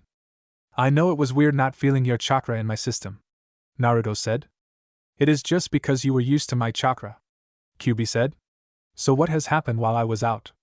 Well, I beat Kiba, and have to fight Gaara in the finals, Naruto said. Hinata activated her Tenchi Byakugan abilities, Naruto added. And I will be training with Jiraiya. Ero Sennin? Kyubi asked. That is a good name for him, Naruto said thoughtfully. I know Kushina called him that all the time, Kyubi said. I am going to teach you how to summon me so I can train Hinata-chan in the abilities of the Tenchi Byakugan, she told him. Do these hand signs, she told him, showing the hand signs. Bite your thumb, then press your palm against the ground. You will need to use a bit of my chakra to summon me, but in time you will be able to summon me with your own chakra, Kyubi told him. Okay, Naruto said as he closed his eyes. Real world. Naruto opened his eyes to see that Hinata had snuggled up to him while he was in his mindscape. Naruto blinked a few times. Comfy? Naruto asked as Hinata eeped and jumped a little. She turned to Naruto with a small blush on her cheeks. Of course, she told him. Well, Kyubi wants me to summon her so she can train you in the Tenchi Byakugan, Naruto said. So could you get off my lap? Naruto asked. I don't wanna, Hinata said with a little pout. Naruto smirked and kissed her on the lips, making her smile into the kiss. I guess I can get up for a second, Hinata said as Naruto pulled back. Is this going to be a common thing this month? Naruto asked. Most likely, Hinata said, smiling innocently. Fine by me, Naruto said, smiling as he did the hand signs and pressed his hands to the ground to have a puff of smoke appear. Naruto looked and saw that Kyubi was standing in front of the two. Hinata-heim, I would like you to meet Kyubi-chan, Naruto said. It is nice to finally meet you, Hinata-chan, Kyubi said, bowing to the girl. Naruto-kun never told me she was this beautiful, Hinata thought. Hello Kyubi-chan. Well, Hinata-chan, I will be your temporary sensei for the next few weeks, Kyubi told Hinata. You might feel like you will die, but I have rarely seen it happen. Stop scaring her, Naruto said simply as Hinata hid behind him. Come on Hinata-chan, don't worry, we will just start simple exercises today, Kyubi told Hinata as she dragged the girl away. I hope Kyubi doesn't go too hard on Hinata tonight, Naruto thought before shrugging. Naruto sensed something. Ero Sennin, you can come out now, Naruto called as he heard rustling and saw Jiraiya walk out into the clearing. Good senses and... Don't call me that, Jiraiya yelled. Yeah. Not going to happen, Naruto said. Well, I am going to teach you a very power and very destructive ninjutsu, Jiraiya told Naruto. I do like powerful and destructive ninjutsus, Naruto said, making Jiraiya sweat drop. So what is it? Naruto asked. Jiraiya bit his thumb and went through some hand signs and pressed his hand against the ground. Summon! He exclaimed as a toad as tall as him appeared. The summoning jutsu? Naruto asked. I summon Kitsune, Naruto told him. Jiraiya blinked a few times. You signed the Kitsune summoning contract? Jiraiya asked. Summon contract? Naruto asked. You mean you can summon Kitsune and you didn't sign the summoning contract? Jiraiya asked as he pulled out a large scroll. You might be able to sign the toad summoning scroll and be able to summon both. Jiraiya added as he unrolled the scroll. All you need to do is sign your name in blood and make this sign in your blood. Jiraiya said, pointing to the signs that the other people did. Minato Namikaze was a summoner too? Naruto asked. Of course, I mean he was my apprentice. Jiraiya said proudly. Cool. Naruto said as he signed his name and made the sign. They watched as the blood seeped into the scroll. Jiraiya smiled. Congratulations, you are the first to be able to summon 2 different summons at once. Jiraiya said. Now for your training to begin. Jiraiya said. Oh boy. Naruto said. I want you to gather your chakra and summon a toad. Jiraiya said. Okay. Naruto said as he went through the hand signs. Summon! Naruto exclaimed as he pressed his hand onto the ground. 2 small puffs of smoke appeared. One was a small orange toad and the other with a small blue kitsune. Who would summon me? The 2 asked together before looking at each other. The kitsune looked up to see Naruto. Naruto-sama. The kitsune said, bowing to Naruto. I am Krona no Kitsune. The kitsune told Naruto. Hello, Krona. Naruto said as he turned his attention to the toad. Hey, I am Gamakichi, the son of the boss toad Gamabunta. Kichi said. I am in line to become the boss toad. In about 3 years I will be the size of a small house. Kichi said. Me too, Krona said. And I will gain my second tail. Cool. Naruto said. Well, if that is it, I will need to get back, Naruto-sama. Krona told Naruto. Me too, man. Kichi said. Okay, bye. Naruto said as the 2 summons puffed away. Those 2 seem cool. Naruto thought. You need to put more chakra into it. Jiraiya said. I know, but I want to meet each size toads and kitsune as I go. Naruto said. I don't want to summon Gamabunta on the first time. Good idea. Jiraiya said. Summon! Naruto exclaimed as he pressed his hand onto the ground. 2 more larger puffs came up. The kitsune was the size of a small cottage and had 2 tails. The toad was gray and had the size of a small house. The 2 looked at Naruto. Who are you? The toad asked. This is Master Naruto Uzumaki, you dolt. The kitsune said. Naruto-sama, I am Narma no Kitsune. The kitsune said as she bowed to Naruto. I am Gamatoten. The toad said. Hello, Narma and Gamatoten. Naruto said, bowing to the 2. Why don't you 2 tell me more about yourselves? Naruto asked. I am used for recon. Narma told Naruto. I have the rare ability to change my size from its current size to a smaller form. I haven't mastered it like Kyubi-sama has, but who will, right? Narma said. I am sure if you train long enough you will get it. Naruto said, smiling at the kitsune. I am flattered you think so highly of me. Narma said. Stop blushing. Gamatoten teased. I, like most toads my size or larger, is either used for speed or destruction. He told Naruto. I wasn't blushing. Narma yelled indignantly. Whatever you say, Narma-chan. Gamatoten said. I hate you, Toten-kun. Narma exclaimed. Why do I have the feeling that the 2 knew each other before this? Naruto asked as Jiraiya nodded. Maybe I should sit on you like I did when we were smaller? Gamatoten asked. Try it, and I will bite you in the ass again. I will give you a matching scar. Narma threatened. Can you 2 dispel so I can summon the next pair? Naruto asked. Of course, Naruto-sama. Narma said before puffing away. CYA Naruto. The toad said before vanishing. Well, that was odd. Naruto said. Yeah. Jiraiya said. How did you get so good of chakra control? Oh, once I learned the walking on water technique, I learned how to bring the chakra I gained from my shadow clones into just 1 chakra point. It increases my chakra control in leaps and bounds. Naruto explained. On to the next set then, that will be it for me for the day. Naruto told Jiraiya. I am surprised you can summon this many in a row. Jiraiya told him. Summon! Naruto exclaimed as 2 more summons appeared. A kitsune the size of a large house and a toad the size of a medium-sized house appeared. Why was I summoned? The toad asked. I just wanted to meet the different toads and kitsune. Naruto said, gaining the 2's attention. Oh, Naruto-sama! The kitsune exclaimed. I am sorry I didn't notice you before. Don't think of it. Naruto said. So you are the Kyubi's container? The toad asked. Show respect. The kitsune exclaimed. I am Karna. The kitsune said, bowing Naruto. I am the largest 1-tailed kitsune, even though my power level is that of 3 tails to low 4 tails. Karna said. Why is that? Naruto asked. I'm just too lazy to attempt to get the tails, the fox said. You sound like a friend of mine, Naruto said. Well, I am Gamatara, the toad said simply. Well, it is nice to see you too, Naruto said before falling backwards unconscious. Well, seems he overexerted himself, came a feminine voice behind Jiraiya.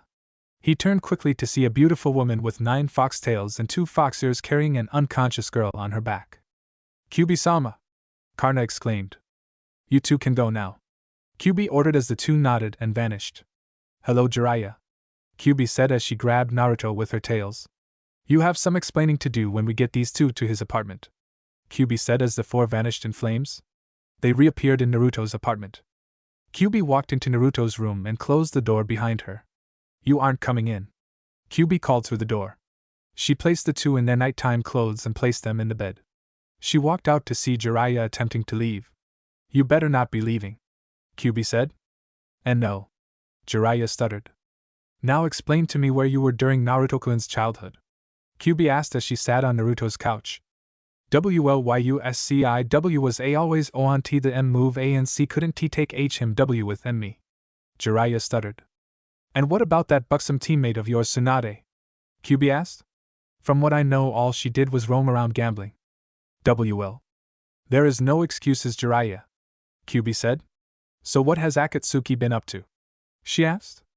They haven't started retrieving the tailed beasts yet, Jiraiya said, becoming serious. Well, Naruto-kun will be fighting the one-tailed Jinchuriki during the finals, Kyubi said. If I can easily fix his seal I will have Naruto warn him about Akatsuki, Kyubi said. Will Naruto be okay? Jiraiya asked. The power difference between Naruto and Gaara is like Shikaka versus an ant, Kyubi said. It would take all the Jinchurikis fighting Naruto at once to beat him.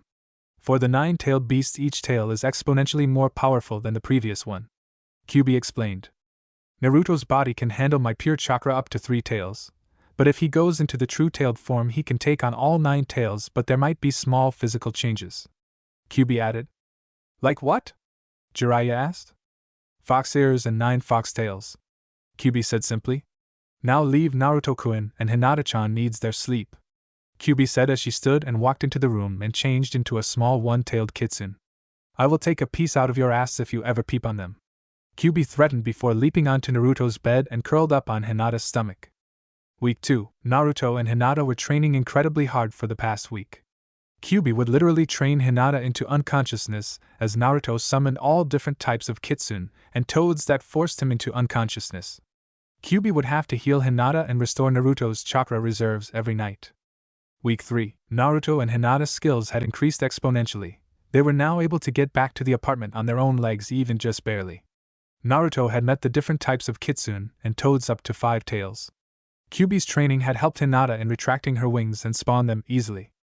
Naruto-kun, Hinata-chan, you two will have the next week off from training. You need to rest some before the finals, Kyubi told the two. It will allow your body to heal naturally, she added. Okay, Kyubi-chan, Naruto said. Hinata-heim and I will finally get to have another date, Naruto said. That is right, Naruto-kun, and it is my turn to pick, Hinata said. Did you pick last time? Naruto asked as Hinata giggled. I don't know what you are talking about, Hinata denied. Right. Naruto trailed off as he looked at the girls suspiciously.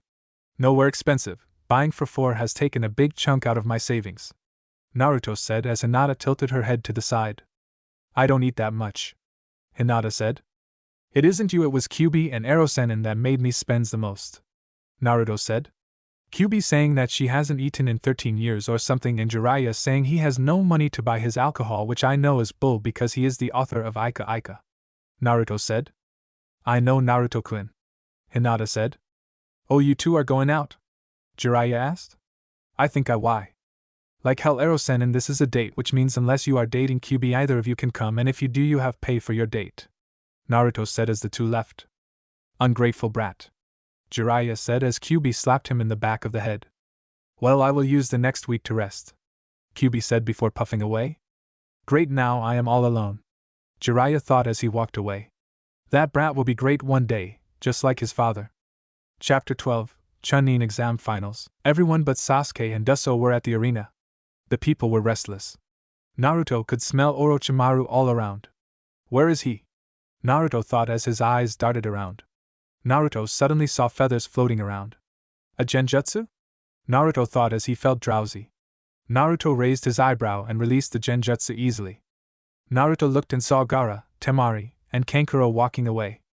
So you were right, Hinata said as Naruto nodded when they saw the sand swirling around Gaara. Looks like we won't be holding back, Naruto said as red chakra started to bubble around him, and white chakra shredded Hinata's shirt, and think Sui Feng and Yoruichi when they entered their shunko, as her wings manifested themselves. Be careful, Hinata-hime, Naruto said as he dropped to all fours and grew into a large nine-tailed kitsune. Naruto launched forward and grabbed onto Gaara and the two vanished in fire. Several miles away, Naruto could feel something off happening. I have to get back to the village, Naruto thought. Summon me, I have more than enough to wipe the floor with Shikaku faulty seal or not, Kyuubi told him as he quickly reverted back to himself.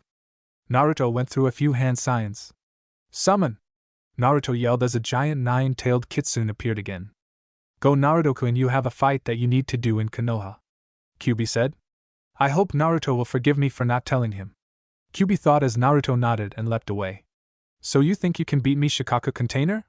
Kyuubi asked. With Naruto, Naruto could feel people running up behind him. Enemies, Naruto thought before concentrating his chakra and vanished in the void Shunshin. Naruto could see Hinata's blessed jutsus being fired off around Konoha. She sure is powerful, Naruto thought with a smirk as he repeatedly vanished in the void Shunshin.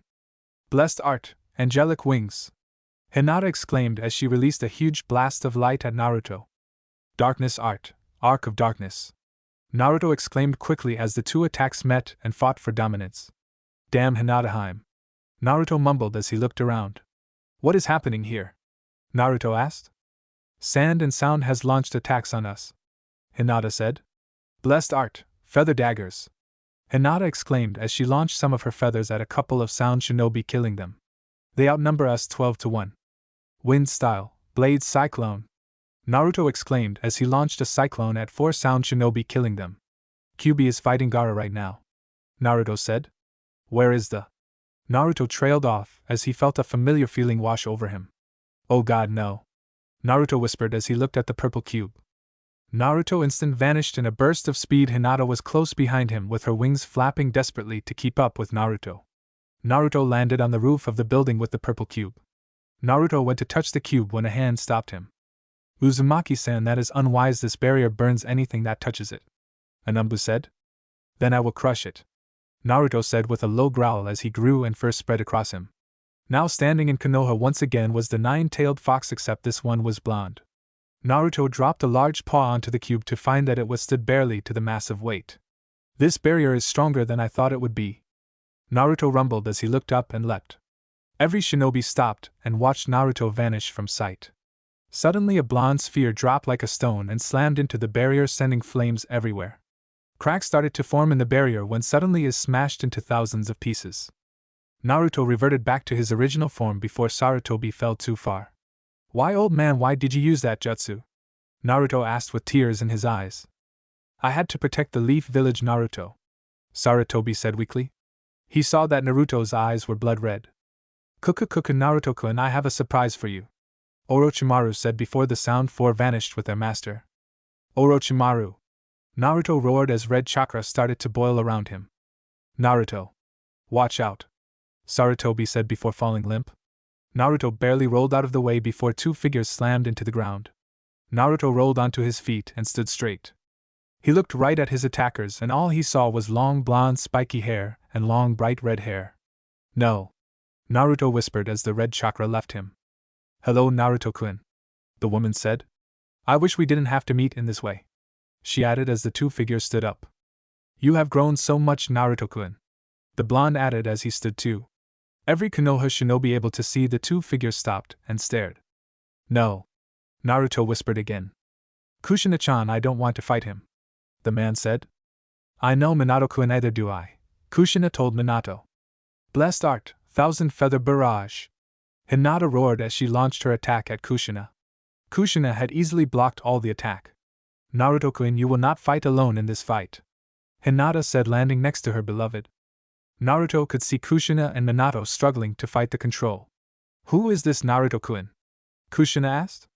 This is my beloved Hinata-hime, Naruto said. Hitomi-chan's daughter? Minato asked as he was losing the control. We don't have much longer to talk. Hinata, this is my fight, you have to stay out of this, Naruto said. These two are the strongest shinobi ever, he added, pulling his katana out, and Kushina gasped. Is that the Uzumaki katana? Kushina asked as Naruto nodded. Well, good luck, my little boy, Kushina said as Minato and Kushina attacked Naruto. He was blocking the attacks.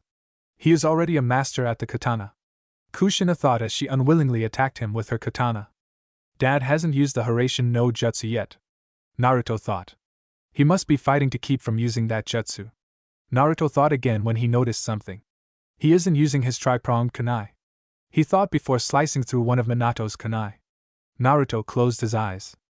He can't possibly know that jutsu, Kushina thought as he held his katana out. I am sure Mom knows this jutsu, Naruto said. The true Kaiten, Naruto yelled as he started spinning, slicing Minato's last kunai and leaving a large gash in Kushina's katana. Minato had a soft smile on his face. You will become strong, Naruto-kun, just like me.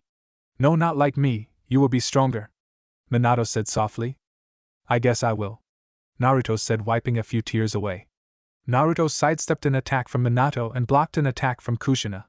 They are faster than me, Naruto thought as he continued to defend against his parents. Naruto was thinking of a plan as he defended against the two, looking for an opening. You will have to attack us at some point, Naruto-kun, Kushina said as she attacked. Now, Naruto thought. I don't want to kill you, but I will have to, Naruto said before he held his arms out to the sides and felt the Minato's kunai and Kushina's katana pierce his stomach. Naruto coughed up blood on the two as he wrapped his arms around the two. I love you too, Naruto said with blood dripping from his mouth before stabbing his katana and a kunai into the bases of Minato's and Kushina's head in an upward direction, slicing the anchor seal in their heads in half. He had tears in his eyes. We love you too, Naruto-kun, Kushina said as she felt her spirit leaving her. My son, protect Hinata-chan with your life, Minato said as the two fell backwards. Naruto still had the kunais and katana in his stomach as he tilted his head back and let out a mighty roar that stopped the fighting. Naruto, Hinata whispered as she felt her stomach drop.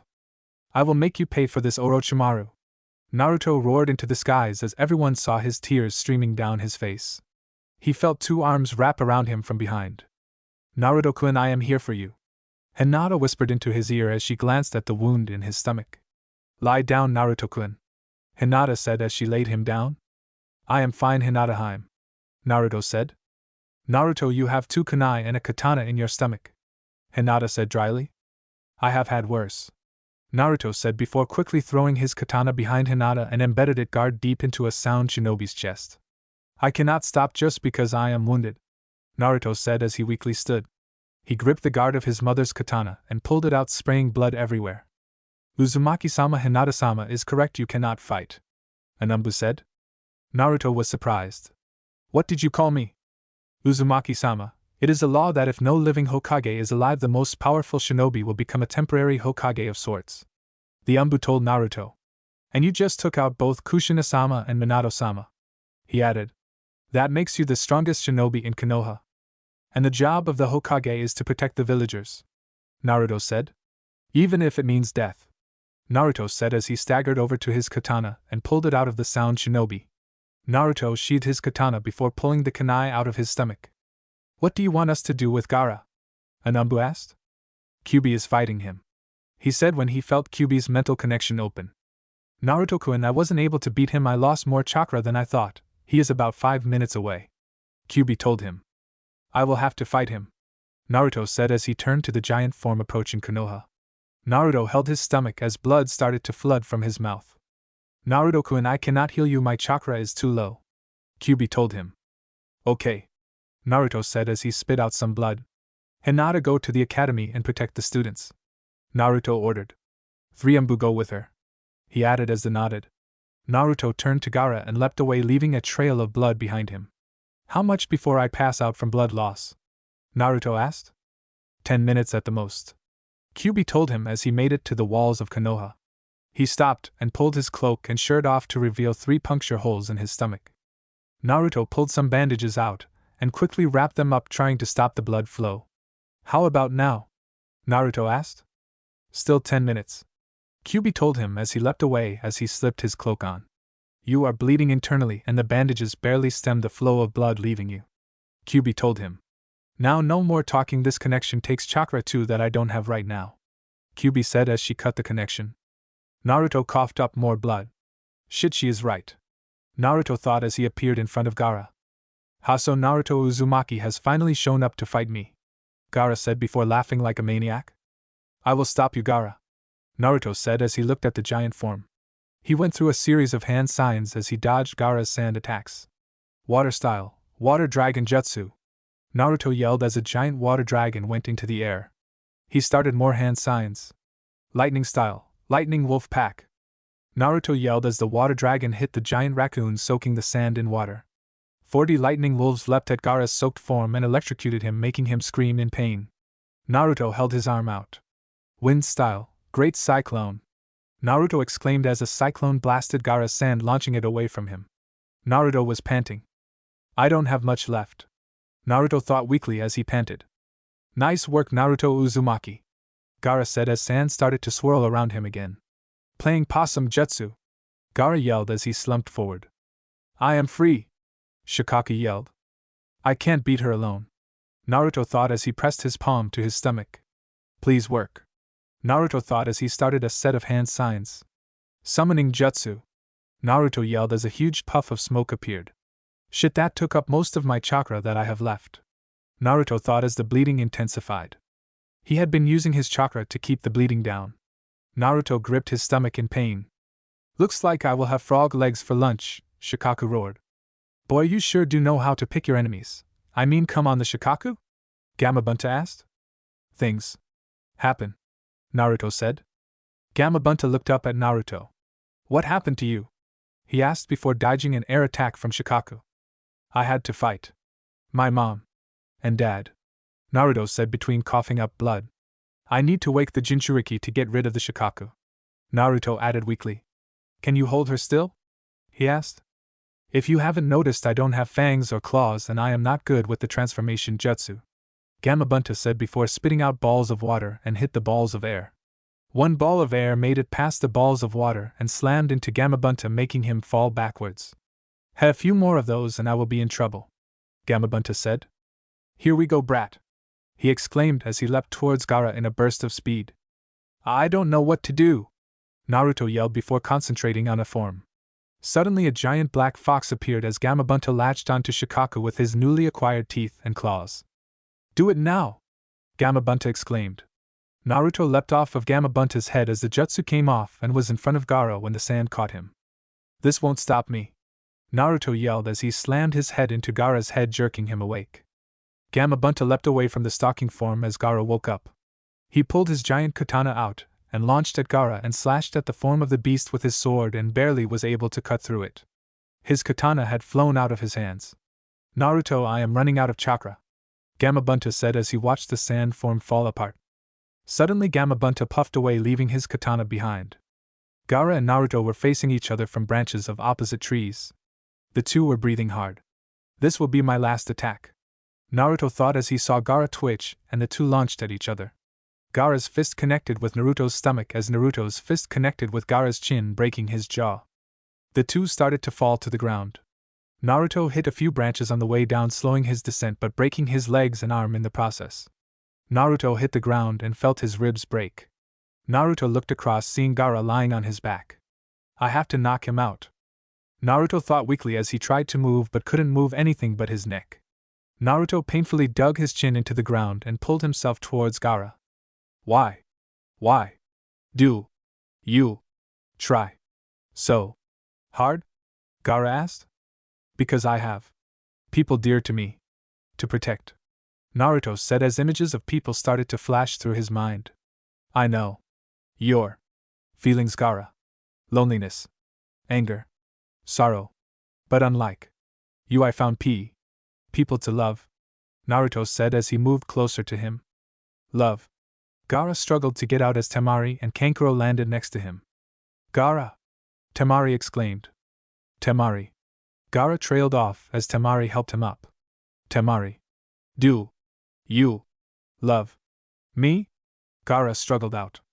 Of course I do, Gaara. You are my precious little brother. Temari said. What has Naruto-kun done to Gaara? Temari thought as she saw Gaara pass out.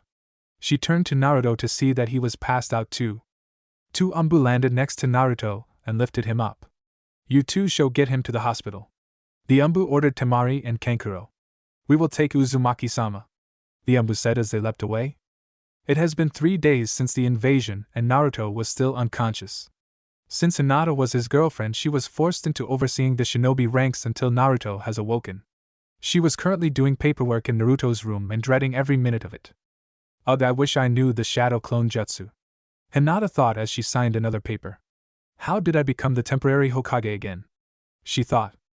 Flashback 3 days ago. Hinata had just made it to the academy to see 4 squads of sound shinobi outside of the academy with a pile of dead academy students and teachers outside. Hinata felt like vomiting but suppressed the urge. We have to get inside, Hinata said as her wings formed again. I will enter through the roof and you go through the back. There will be at least one team back there, Hinata ordered as they nodded. Hinata flapped her wings and flew into the air. She easily landed on the roof unnoticed by the sound shinobi. The veins on the side of her head bulged. Byakugan, Hinata thought as she gained 360 degrees of perfect vision. She looked around the school looking for the students. She saw some in the cafeteria. Hinata snuck through the door on the roof and made her way through the halls towards the cafeteria. She pushed the door open and instantly blocked a kunai with her wings. Iruka-sensei, it is me, Hinata, Hinata said before being crushed in a hug by 4 children. Hello, you 4. Hinata said as she hugged her sister and her 3 friends Konohamaru, Udan, and Moegi. Hinata, what is happening? Iruka asked. Sound and Suna invaded Konoha, Hinata said. Naruto-kun is fighting Gaara, the one-tailed Jinchuriki, Hinata added as she looked down. He also had to fight Minato Namikaze and Kushina Uzumaki, who were temporarily brought back to life by Orochimaru's impure resurrections jutsu, Hinata said. He was able to beat them but at the cost of receiving 3 horrible wounds to his stomach, she explained. I saw that he was using his chakra to slow the bleeding down, but that takes a lot of chakra. Hinata, are you okay? Iruka asked. I am fine, not a scratch. My feathers can become harder than steel, she told him. But we need to find a way out of here, Hinata said. There is no way, an Umbu said, landing next to her, and she immediately embedded her wing into the man's chest. How? Did you know I wasn't an Umbu? The man asked before falling over dead. I am a Hyuga, Hinata said to the dead man. Byakugan, Hinata exclaimed as her Byakugan activated. The 2 Umbu sent with me are dead. 4 teams guard the front, and 2 teams guard the back. Iruka-sensei, is there any tunnels in the cellar? Hinata asked as she tried to look. I don't know, Iruka said. The principal would have known, but he died during the rush protecting the students, Iruka told her as Hinata pulled him and the other teachers away from the students. What is it, Hinata? Hokage-sama has died. The Umbu has placed Naruto as head of the village till another is found suitable, Hinata told them as they gasped. We need to get to the cellar because it is more defendable than here, Hinata said as she looked at the windows. I will take the middle, Iruka-sensei, and you will take the front. You will take between them and me, and you 2 take the back, Hinata said as she pointed at them. Hinata suddenly saw a chakra signature appear on the roof. Who is that? Hinata thought as she saw the figure running through the halls towards them. Hinata's eyes widened when she realized who it was. Father, Hinata thought as she saw Hayashi burst through the doors. They are becoming restless out there, Hayashi said with his Byakugan active. What are you doing here, Hayashi-sama? One of the instructors asked. My daughter was in danger and I find my other daughter here too, Hayashi said. Think about it, Hayashi added. What is the plan? He asked.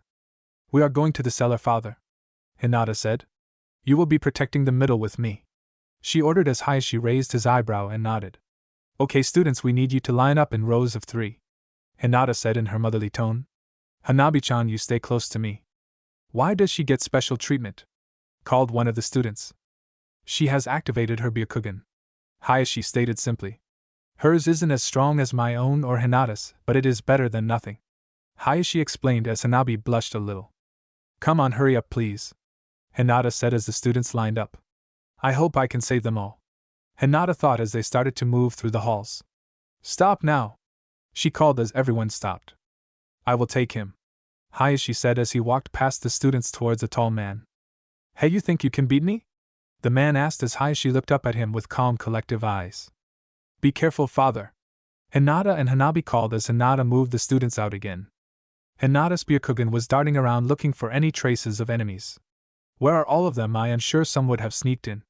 Hinata thought when her eyes caught sight of a faint chakra signature. Hanabi-chan, do you know the chakra signatures of all the students known in the academy? Hinata whispered as Hanabi nodded faintly. Look at the plant on the far left. Hinata-chan, that is no one I know of. Hanabi said as Hinata nodded as went through a quick sequence of hand signs and flapped her wings going into the air. Blessed art, thousand feather barrage! Hinata exclaimed as her feathers launched at the person who deflected most of the feathers. Hinata smirked. Blessed art, thousand feather barrage cyclone! Hinata exclaimed again as the feathers started to spin around the man, slicing him up and killing him. Hinata could feel the drain of using those attacks had on her. Let's get moving, Hinata said as she landed on the ground with her feathers returning to her wings. Hinata-chan, you are weakening, are you alright? Hanabi whispered. This is nothing, Hanabi-chan, I will be fine, she told her younger sister as they continued on their way. I don't know if I will be able to do that jutsu a third time, Hinata thought as her sister looked at her suspiciously. Hinata, we are almost there, called Irika. Okay, she called back as the group came to a door. She watched as Irika's partner opened the door. Hinata reacted quickly and moved to the front of the ground in a blink of an eye as her wings grew and protected everyone but the instructor from an explosion. That took a lot more of my chakra, she thought as she tucked her wings back behind her, and she turned to the man. He is severely injured but alive, Hinata said as Irika and herself lifted the man up and moved him down the stairs into the cellar. They knew we would go to the cellar, but I don't sense anything, nor can my Byakugan see anything, Hinata thought as she looked around. Hinata smirked a little as she went and pushed a button, and a piece of the wall moved back and moved to the side. Hinata saw movement on the edges of her vision. They are coming, go and escort them, Hinata ordered Irika.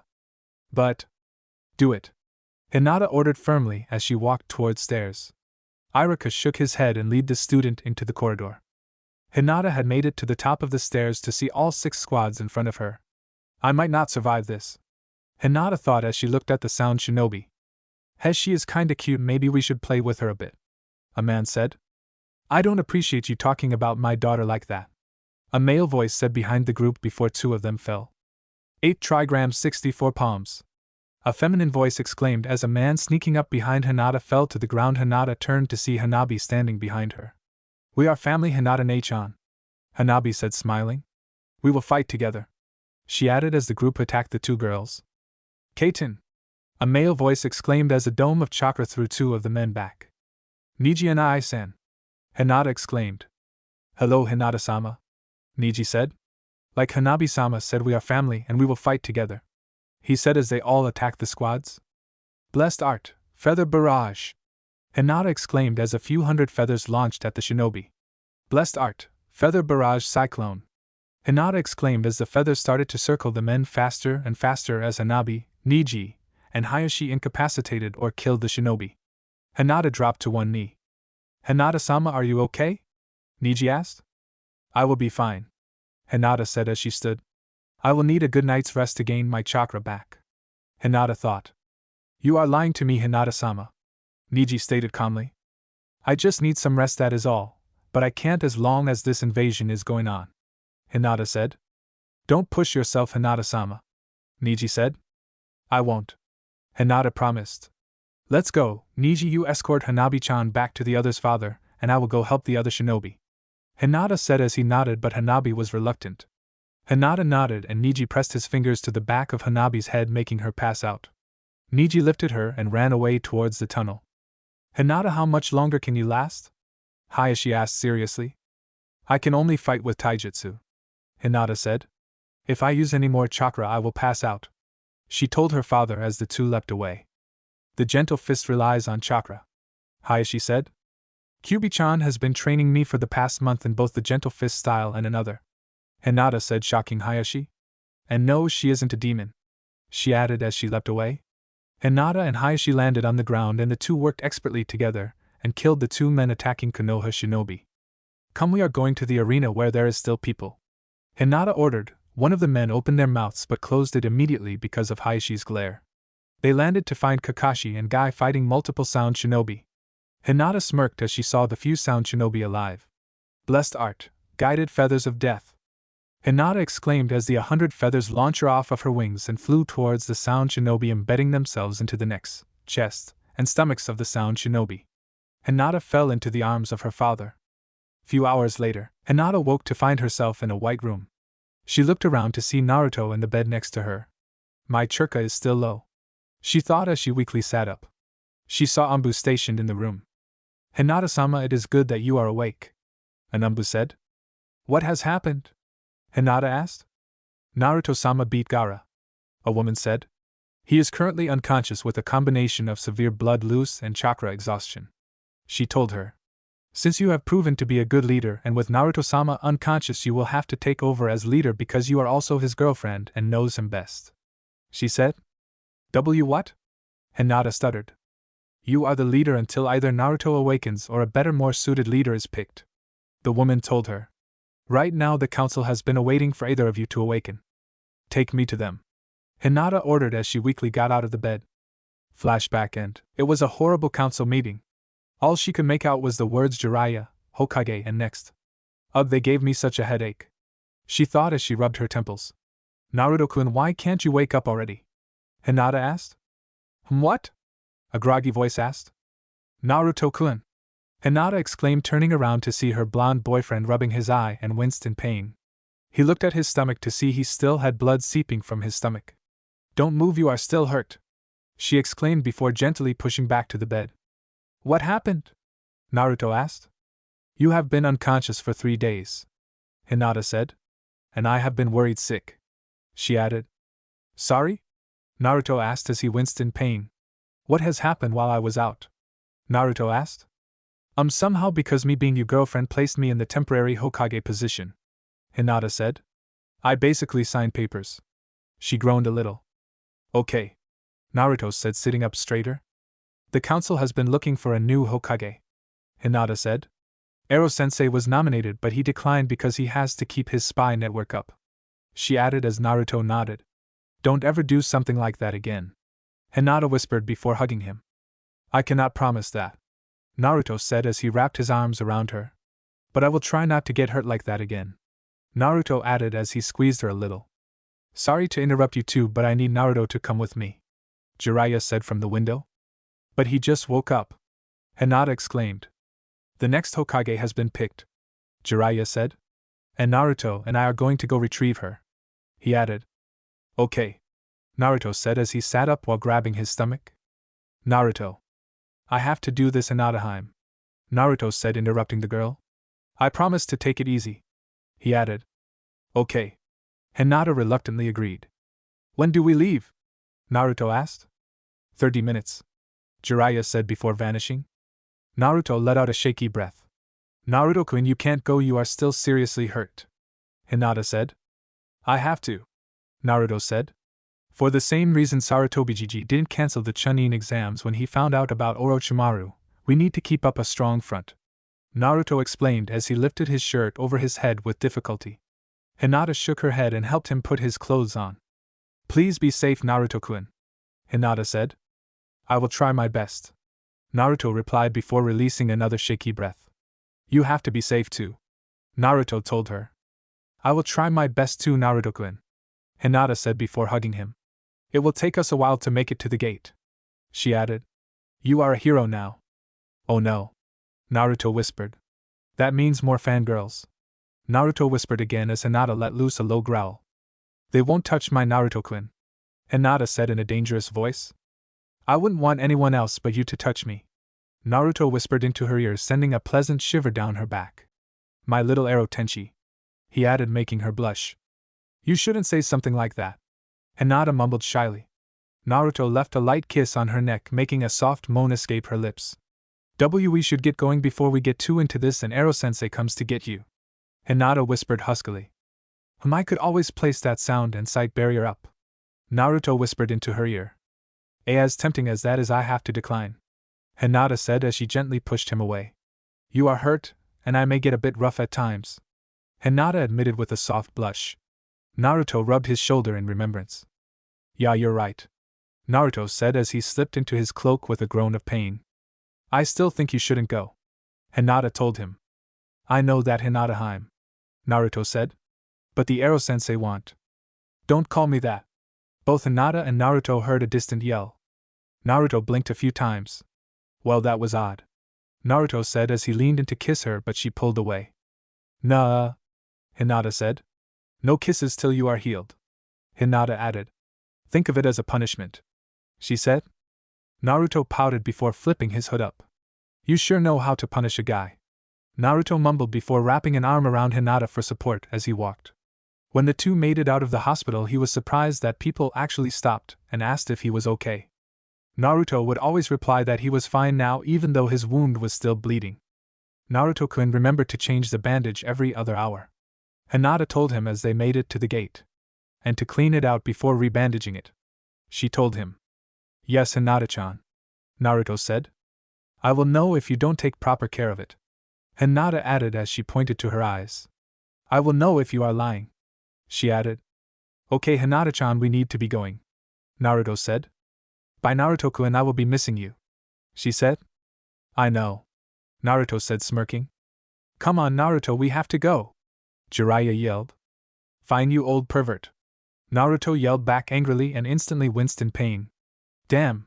He hissed in pain and limped over towards Jiraiya. "I am still injured, you know," Naruto said in pain as he indicated to his stomach. "And for some odd reason Kyubi-chan hasn't fixed it," Naruto added. "Fine, come here," Jiraiya said as he went through a set of hand signs and hovered his hand over his stomach. "Kyubi will be out of commission for a while," he said. "She has almost no chakra." "Well, that sucks," Naruto said as the two started to walk away. Chapter 14. 3 days later, Naruto and Jiraiya were walking into a border village that are scattered around the Land of Fire. Naruto had to change his bandages again, and they needed to gather information and food. "Okay, Naruto, we will be staying here for a few days," Jiraiya said. "And I will teach you the 3 downfalls of a male shinobi. They are money, females, and gambling," Jiraiya said. "Now hand over your money pouch," he ordered. "Why should I?" Naruto asked. "You have more money than I do, and you peep on women, and you gamble," Naruto said as women started to glare at Jiraiya, which Naruto returned squarely. He removed his hood and girls between the ages of 10 and 20 stared at the handsome boy. "Plus I already have a girlfriend," Naruto said as the two heard groans of disappointment. A daring woman came up to him. "Shinobi-kun, your girlfriend doesn't have to know if have a little fun," the woman said. "My girlfriend is the heir of the Byakugan, I think she would know," Naruto replied indifferently, not noticing the woman's amazingly beautiful figure. "I am free," Jiraiya said. "Sorry, I don't like old men," the woman said as she turned her attention back to Naruto. "Byakugan? A dijutsu of Konoha that is known as one of the most powerful in history. Anyone who wields it has the ability to see chakra points, and has X-ray vision, meaning she could tell if I am lying," he added indifferently as he fished out his fat gamma money pouch and threw it at Jiraiya and walked away. Jiraiya greedily looked into the pouch when pink dust puffed out covering him and was swiftly followed by a boxing glove attack to a spring, hitting him in the face. Jiraiya could hear Naruto's pained laughter in the distance. "You shouldn't have looked, you old perv," Naruto yelled painfully as he walked away. "I will be at the hotel," Naruto called as he left the old man. Several women were laughing at Jiraiya as Naruto walked away. "I will get that boy," Jiraiya thought as he looked into the pouch to see a note. "Do not think of getting me back, my retaliation normally comes with property damage, signed Naruto." Jiraiya read as he looked at the Kitsune Hanyu drawn on the bottom of the note. With Naruto, Naruto was walking around the village. Seems to be a fair today, Naruto thought as he walked around looking at all the booths. Naruto saw one that sold masks. Naruto walked over and looked at the masks. "Anything interest you?" a man asked. "Not really," Naruto replied truthfully. "Me using a mask is kinda useless since most of the time I have my hood up," Naruto said. "But my little brother and his 3 friends would like some," Naruto said. "And my Naruto thinks of Konohamaru as his little brother." "Well, how old are they?" the man asked. 8, Naruto replied. 2 boys and 2 girls, Naruto added. The girls like these," he said, laying out a few masks. And the boys like these," he added, laying out more. "Okay, I will take the cat, and bird masks for the girls and the dog and monkey masks for the boys," Naruto said as he placed some money on the counter. "Thank you, sir, for coming," the man said as he placed the masks in a bag.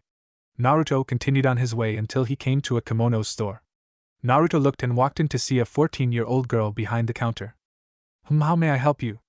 the girl asked flirtatiously. "Well, I need to get a kimono for my girlfriend," Naruto said as he watched the girl deflate a little. "Well, I will need to know her bust size, waist, hip, height, eye color, hair color, and her favorite color," she said before Naruto told her Hinata's measurements and favorite color. "You're kidding, right?" the girl asked. "Nope," Naruto replied simply. "What kind of blue is her favorite?" she asked. "See my eye color?"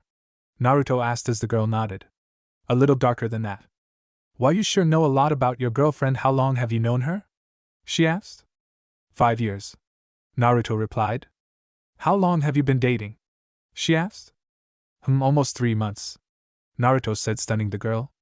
"Sheesh, I wish some of my late boyfriends were as observant as you," she mumbled. "What kind of material do you want this made of?" she asked. "Don't worry, you will find someone who will love you for you," Naruto said. "And your finest and softest silk," Naruto added. "Our best silk is expensive," she warned. "Have you ever heard of the Black Death of Konoha?" Naruto asked with a well-hidden smirk. "Yeah, he is famous in the Land of Fire," she said matter-of-factly. "I am a big fan of him." "Well, you are one of many of my fans," Naruto said, shocking the girl. "I am Naruto Uzumaki, known as the Black Death of Konoha," Naruto said, bowing his head to her as she gawked at him. "I would have bowed properly, but a recent fight of mine has left me wounded in the stomach," Naruto told her. "Why you are the Black Death?" she stuttered as Naruto nodded. She let out a squeal. "Wait till my friends hear that I am making something for the most desired man in the Land of Fire," she said between squeals of joy. "Don't forget to tell them I am already taken," Naruto told her. "I will give you half off if you kiss me," she told him. "No need, I can afford any price you hand out," Naruto said with a chuckle. "Naruto-kun, what is your secret?" asked a voice that made Naruto stiffen. "No, it can't be," Naruto thought as he turned.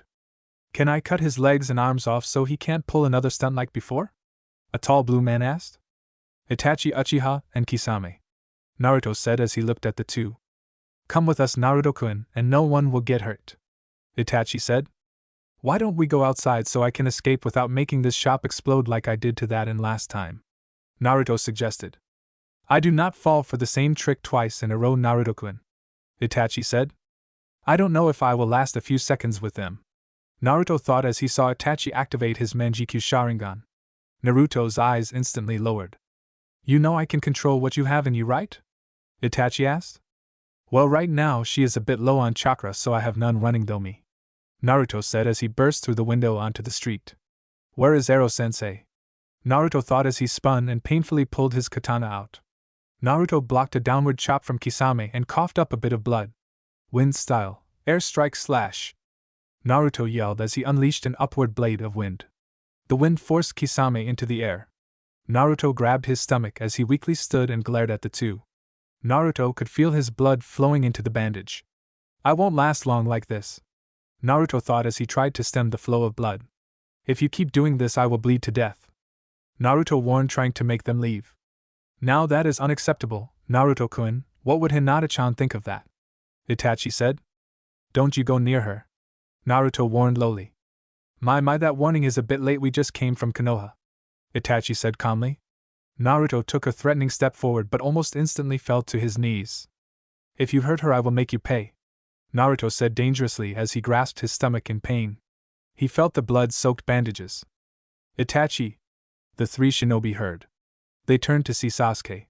"I have held my hate and now I will kill you!" Sasuke yelled as his Sharingan flared to life. "I thought you said that you were the last Uchiha with the Sharingan," Kisame said. Naruto went through a few hand signs. "Summon," he whispered and pressed his hand onto the ground, and a small puff appeared to reveal a small one-tailed blue fox. "Krona, go get Jiraiya," Naruto said weakly. "Yes, Naruto-sama," Krona said and ran away. Naruto was panting and tried to stand but fell to his knees again. Naruto watched Sasuke charge a Chidori up. Why would Kakashi teach Sasuke that? Naruto thought as he watched Sasuke charge at Itachi. Itachi easily caught the arm and twisted it violently, making a loud snapping noise. You didn't hold enough hate, little brother, Itachi said before kicking Sasuke into the wall. Itachi appeared in front of Sasuke right after Sasuke's back hit the wall. Itachi grabbed Sasuke by the throat and held him up and looked directly into his eyes. You fell for the same tricks, Itachi said when suddenly Sasuke screamed and fell unconscious. Now Naruto-kun, where were we? He said as he turned to see a tall man with long white hair behind Naruto. Kisame, we are leaving. We are not strong enough to fight both a Sannin and Naruto-kun, Itachi said as the two leapt away. Naruto, are you okay? Jiraiya asked seriously. I have lost a lot of blood, Naruto replied as he lifted his shirt to show the dark red bandages. Naruto grimaced in pain. Go check on Sasuke, I had to rebandage this anyways, Naruto added. Fine, Jiraiya said as walked over to Sasuke, but he kept an eye on Naruto. Dynamic entry, a male voice yelled before a yelp of pain from Jiraiya. Naruto's head snapped up to see Guy standing over Jiraiya's body. Naruto blinked a few times. While the ultimate weirdo knocked out the ultimate pervert, Naruto mumbled.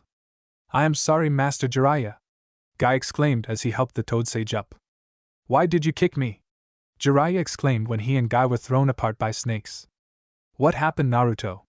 Anko demanded. Sasuke team came to get revenge for a prank I did a while ago, Naruto half lied. As you can see, he was on the receiving end of an ass whooping, Naruto said, smiling up at her. Come on, you think Sasuke team could beat me? Naruto asked. He is lying to me, she thought when she saw Guy pick Sasuke up. What was the prank? I took a picture of him in a pretty adorable position and sold it to the females of my class at 20 Ryo a pop, Naruto told her truthfully. What made him adorable? Anko asked. Ask Sakura, she bought 50 photos, you will get a major kick out of it, Naruto replied. How is your wound, Naruto? Anko asked as she saw the blood dripping to the ground. It reopened, Naruto told her. I was about to rewrap it when Guy knocked out the ultimate pervert, Naruto added with a smirk. Oh, that reminds me, Anko said as she stalked over to Jiraiya and lifted him off the ground with her snakes and had a kunai pointed at his groin. If he comes back a pervert, I will neuter you and then have the medics reattach them so Hinata can get a go at them, she threatened as Guy and Naruto covered their groins in fright. Anko-chan, we have to get going while our... He trailed off as a kunai whizzed between his legs. Another word and I won't miss, she said lowly as she dropped Jiraiya.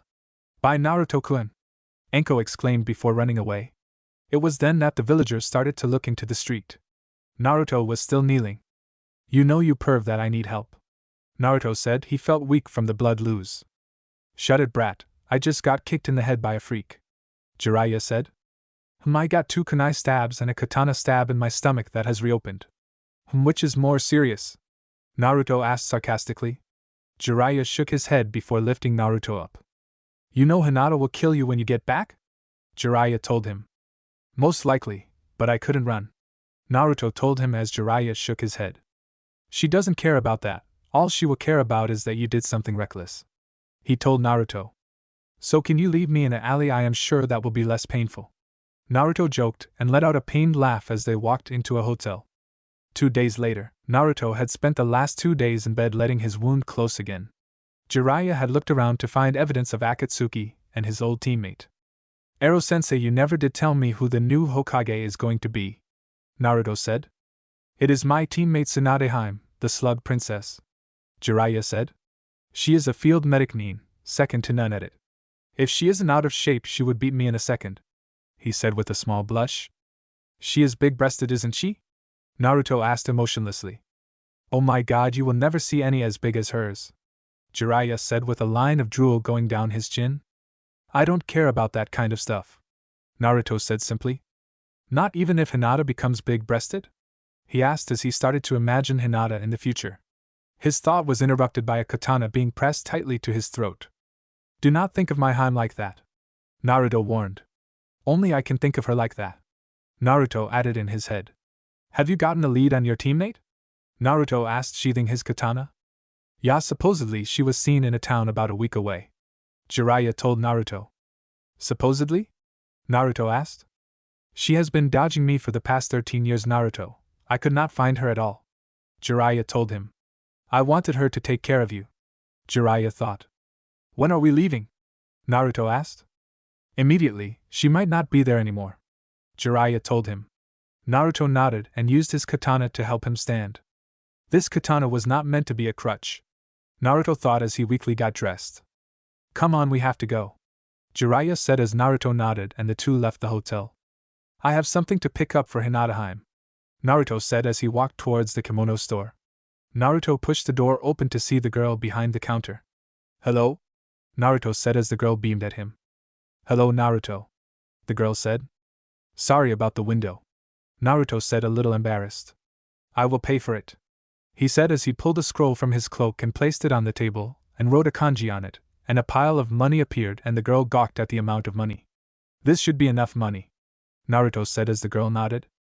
Here is your kimono, I hope your girlfriend likes it, the girl said with obvious disappointment. Thanks, Naruto said as he pulled out another seal and sealed the kimono into it. I wonder if this will keep Hinataheim from killing me? Naruto thought as he walked out of the store. 7 days later, Naruto and Jiraiya had just made it to the next town. There was a festival going on. Okay, Naruto, you can go off for an hour or two to have a bit of fun, but later I have a very powerful ninjutsu for you to learn, Jiraiya told him. Okay, Naruto said as the two went their separate ways. The perv pocketed my money pouch, Naruto thought. With Jiraiya held the money pouch away from him and opened it. He saw that nothing happened and looked into it, and a blast of blue paint coated his face. How does he fit this much paint into his wallet? Jiraiya thought as he wiped some of the paint off and looked into the wallet again to be hit by water and purple powder. I think I might kill the boy, Jiraiya thought as he looked around to see several people giggling at him. With Naruto, I wonder if Ero-sensei opened my wallet? Naruto thought as he walked through the vendors. Naruto played a few games and sighed with boredom and his stomach growled. I should buy some food, Naruto thought as he walked to the food section and bought a bunch of food and sat to eat it. He had a bunch of girls crowd him. Why me? Naruto thought. Who are you? A girl asked. Naruto Uzumaki, Naruto said before he took a bite of food. That is an interesting name, the girl said. Thank you, Naruto said simply. Are 2-word answers all you know? She asked. Could be, Naruto replied. Do you have a girlfriend? She asked. Yes, I do, Naruto said. I am related to the leader of this village, she said. If you date me, you can be influential, the girl added. My girlfriend is Hinata Hyuga, the eldest daughter of the Hayashi Hyuga, the head of the Hyuga clan, Naruto said simply. Plus, I am the Black Death of Konoha. I don't need more influence, Naruto told her as she stared at him. She wouldn't know if you had a fling, the girl pressed. You obviously don't know about clans of Konoha, Naruto said as he turned to the girl.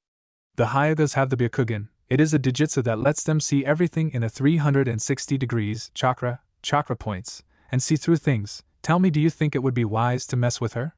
Naruto asked. The girl growled and stalked away. Geez, what is wrong with me? Naruto thought as he finished his food. I need to go find Ero-sensei, Naruto thought. Sorry ladies, but I have to get going, Naruto said as he weakly stood. I hate being wounded. Naruto was stopped by 2 guards. They both were heavily armed. What? Naruto asked. You are requested by the head of this village, one guard said. Sorry, but I am on a mission, Naruto said as they intercepted Naruto again. That does not matter, the other said. Do you want to get into a war with Konoha? Naruto asked. I am on a mission to find the new Hokage, and all it takes is a message from me to have 100 Anbu here, Naruto warned. Now move, Naruto said, getting angry. The guards stood their grounds. In an instant, Naruto's katana was in his hand and the guards drew their weapons. Or at least the hilts of the weapons. Do not mess with me, I am Naruto Uzumaki, the temporary Hokage of Konoha and the Black Death of Konoha, Naruto warned as he sheathed his weapon and passed the 2 frightened guards. Sheesh, just because they have weapons they think they can boss people around, Naruto thought as he walked and was surrounded by 30 guards. The head of the village demands to see you, one said. Naruto pulled his katana out and held it so he could watch his back. You do realize I am a 5th degree master in Kenjutsu, right? Naruto asked. Put your weapons away, a fat man ordered. Uzumaki-sama, I am sorry about their rudeness, the man said. I am Hakoda Manra, the man said. I just wanted to see you to apologize for my daughter's disrespect, he said. Think nothing of it, Naruto said, sheathing his own weapon, and let out a hiss of pain. I need to go meet Jiraiya-sensei now, Naruto said, and felt weird calling Jiraiya in such respect. Sorry to hold you up, Hakoda said. No problem. One question, Naruto said. What is closest to the main gate? Hot spring, strip club, or a place that has scantily clad women? Naruto asked. A club that has scantily clad women, Hakoda said. It is right there, he added, pointing at a club. Thanks, Naruto said as he used his katana as a crutch. I hate being wounded without Kyuubi, Naruto thought as he hinged into a little cute boy. Naruto walked in to see Jiraiya with 3 women around him. Grandpa, why did you leave me at the gate? Naruto asked and looked to be ready to cry. Jiraiya's mouth dropped open. Naruto transformed back to his normal self. What is this jutsu you wanted to show me? Naruto asked. I hate you, Naruto, Jiraiya said. Whatever you say, Ero-sensei, Naruto replied. Come back in 15 minutes, Jiraiya said with a perverted giggle. More like 2 seconds, Naruto said dryly as he turned and walked right into a man. The man spilt a drink on his coat. Ouch, that hurt, Naruto mumbled. Hey brat, that coat you just ruined costed the boss 300,000 ryo, a man exclaimed. Like I care, Naruto said. He spilt his own drink on his coat. He added, Do you know who you are talking about? Another man asked. This man is an ex-chunin of IWA, he is the great Gantetsu, the man said. A no named IWA chunin, Naruto said. You know I have a run-on-site status on me with anyone under chunin rank? Naruto asked. I am Naruto Uzumaki, the Black Death of Konoha, Naruto said. Hell, I bet IWA would love to have you, Gantetsu said as he went to attack Naruto. I guess you will see a demonstration on what you will be making, Jiraiya said as he held his arm back and a ball of chakra formed. That is like my jutsu, Naruto thought. Rasengan! Jiraiya yelled as he slammed the ball into Gantetsu's stomach, making him pinwheeling backwards into a stand. Jiraiya and Naruto walked towards Gantetsu. Jiraiya lifted the man up easily and took his wallet and handed the vendor some money. You have no problem paying for the damages, don't you? Jiraiya asked as Gantetsu groaned. And we will take all the balloons and rubber balls you have, Jiraiya added as the vendor nodded and handed a large bag to Jiraiya. Come on, Naruto, Jiraiya said as he led Naruto a little ways out of the village. How powerful is this jutsu? Naruto asked. See this tree? Jiraiya asked as he quickly made the Rasengan and slammed it into the tree, making it disintegrate. That is how powerful. Naruto whistled. That is powerful, but check out my own jutsu, Naruto said as he held his palm out as wind gathered and condensed into his palm in the shape of a sphere. A whistling noise started to increase in volume. Naruto slammed the ball into a tree and nothing happened for a few seconds before the tree trunk exploded in splinters. The tree fell backwards. Seems like yours is the exact opposite of mine. Mine is elemental manipulation and yours is chakra manipulation, Naruto said. He already is making a counterpart to the Rasengan, Jiraiya thought as he threw a water balloon at Naruto. Make it explode with you chakra, Jiraiya told him as he picked one up and make the balloon spike in different directions before exploding. So basically I spin my chakra around until it explodes? Naruto asked as he lightly bit onto the balloon and crossed his fingers. Shadow clone jutsu. He mumbled around the balloon as 20 clones appeared. You know what to do, Naruto said as Jiraiya watched all the clones attempting to make the balloon explode. Naruto will get this jutsu in no time, Jiraiya thought with a smirk. Remember, take your time. This took the 4th Hokage 4 years of development, and 3 years to make it. It took me 3 years to make it, Jiraiya told him. Maybe that is because you were peeping on people, Naruto said with a smirk as the clones made the balloon spike a little before it became round again. Well, I will be going, Jiraiya said as he walked away. A week later, Naruto walked into Jiraiya's and his room and held the balloon over Jiraiya's sleeping form. Naruto started to spin the water in the balloon until it popped, drenching Jiraiya. He sputtered and glared at Naruto. What did you do? Jiraiya demanded. I popped it, Naruto said, smirking. Jiraiya narrowed his eyes. Prove it, Jiraiya said as Naruto held another balloon, and it soon popped. Jiraiya yawned. I guess it is time for the second, more difficult step, Jiraiya said as he stood and got dressed. This step you will learn as we walk. I got a hint about Tsunade being in a town 2 days away. Jiraiya said. Okay, let's get going, Naruto said as he grabbed his pack. Okay, Jiraiya said as he grabbed his bag. 2 days later, Naruto and Jiraiya had arrived at yet another border village. The two walked towards a secluded part of town. Naruto, I want you to stay out here, Jiraiya said as he walked into a building. He saw men throwing dice. He sat in front of what he suspected was the head man. Hello, sir. What can I do for you? The man asked. I heard you had a gambler in here a little while ago, Jiraiya said. We get a lot of those kinds of people, the man said. This is a woman, Tsunade sends you to be exact, Jiraiya said. Yes, the legendary sucker was here, the man said. Do you know where she is? Jiraiya asked. How about a little game? The man asked. Even I tell you odd you give me all your money, the man said. Deal, Jiraiya said as he watched the man throw the dice and they were stopping on odd when a large gust of wind blew through the building making the dice flip over to even. Jiraiya let out a sigh of relief. The man told Jiraiya where to go. Thanks, Jiraiya said as he walked out to see Naruto pulling another ball out and throw a ball with a hole in it away. Naruto, we are leaving again. Tsunade's last known in Tanzaka Castle, Jiraiya said. About a week away, he added. Okay, Naruto said. Kyuubi is still weak, Naruto thought as he held his stomach. A week later, Naruto looked up at the hill. Ero-sensei, didn't you say there was a castle? Naruto asked. Of course. Jiraiya trailed off as he looked up to see no castle. Both of them instantly jumped up onto a wall and saw people running. You, what happened here? Jiraiya called, gaining a man's attention. A giant snake attack, he said before starting to run again. Orochimaru, the two whispered. Let's go, Naruto, Jiraiya said as he leapt down with Naruto following suit. They came to a bar and walked in. Jiraiya stopped instantly as he saw a blonde buxom woman. Tsunade/Jiraiya, the two exclaimed. Naruto blinked a few times as he looked at the woman who looked to be in her early 30s. What are you doing here, Jiraiya? Tsunade asked as the two walked over. And who is the brat? This is Naruto Uzumaki, Jiraiya said. Kyuubi's Jinchuriki? The brunette and Tsunade thought. And can't an old teammate meet up with his old friends? Jiraiya asked. Seems to be a lot of reunions today, Tsunade said. Sarutobi-sensei has died, Tsunadeheim, Jiraiya said. I know, Tsunade said simply. The council wants you to be Hokage, Jiraiya added. No, Tsunade said, and Jiraiya opened his mouth.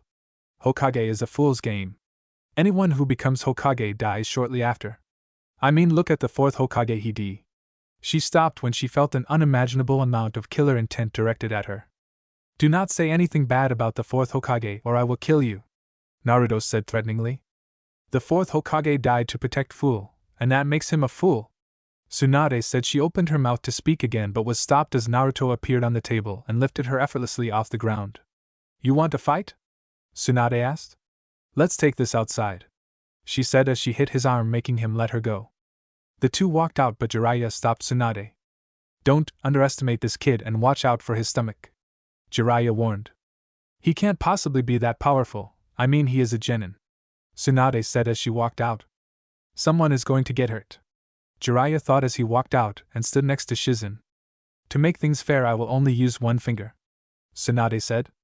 Don't be cocky, Naruto said as he pulled the kunai out and was ready to throw it when Tsunade appeared in front of him and struck upwards, knocking his forehead proctor and hood off. Naruto closed his eyes.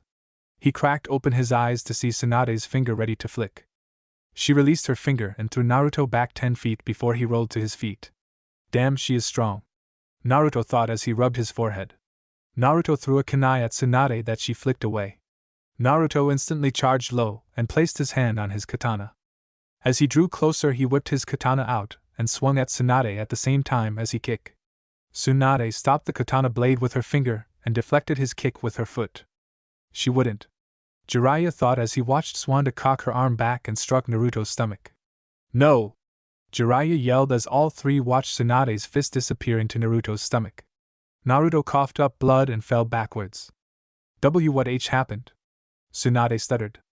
Jiraiya ran over to Naruto and knelt next to him. Tsunade, you have to heal him, Jiraiya begged before ripping Naruto's shirt open to reveal the widened katana stab and kunai stabs were opened. What happened to him? Tsuwanda demanded as she shakily started to heal him. He fought and won against Minato and Kushina, Jiraiya said. But it nearly cost him his life, but then he fought against the one-tailed Jinchuriki. Jiraiya told her as the wounds healed. How is he still alive? Tsunade asked. These wounds would have killed anyone. I personally think it was his love for his lover that kept him alive, Jiraiya said. He is too young to know love. Tsunade scoffed. You would think that, but if you saw the look in their eyes when they see each other you can tell it is love, Jiraiya said. Well, he will be fine, Tsunade said as she stood up still a bit shakily from seeing all the blood. Jiraiya, why is Kyuubi's chakra so low? Tsunade asked. She spent most of her chakra fighting Gaara, then spent more keeping Naruto alive while he fought Gaara, Jiraiya told her. Ugh, why does it feel like I got hit by a freight train? Naruto mumbled.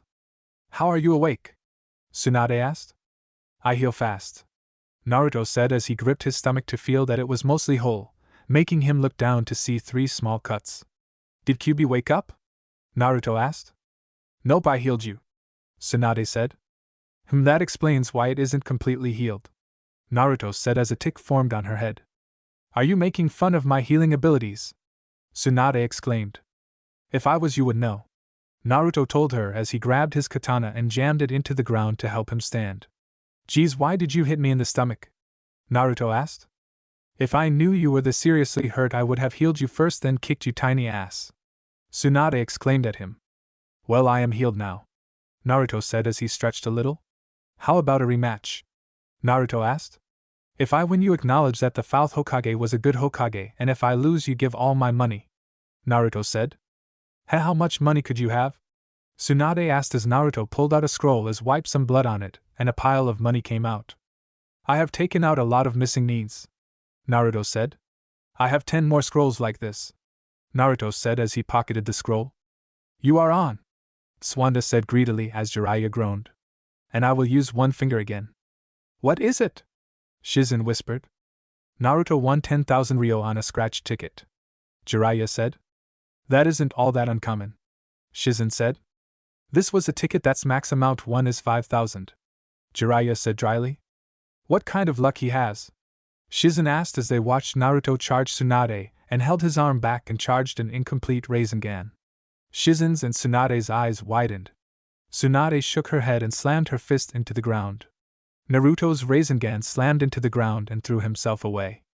Damn it, Jiraiya, what are you thinking, teaching him something he will never get? Tsunade yelled at Jiraiya as Shizen ran to Naruto to help him out. Jiraiya smirked at him. What the hell is so funny? She exclaimed. One of the great Sannin lost to a genin, Jiraiya said. I believe a certain blonde Sannin say and I will use one finger again. Jiraiya imitated her voice perfectly.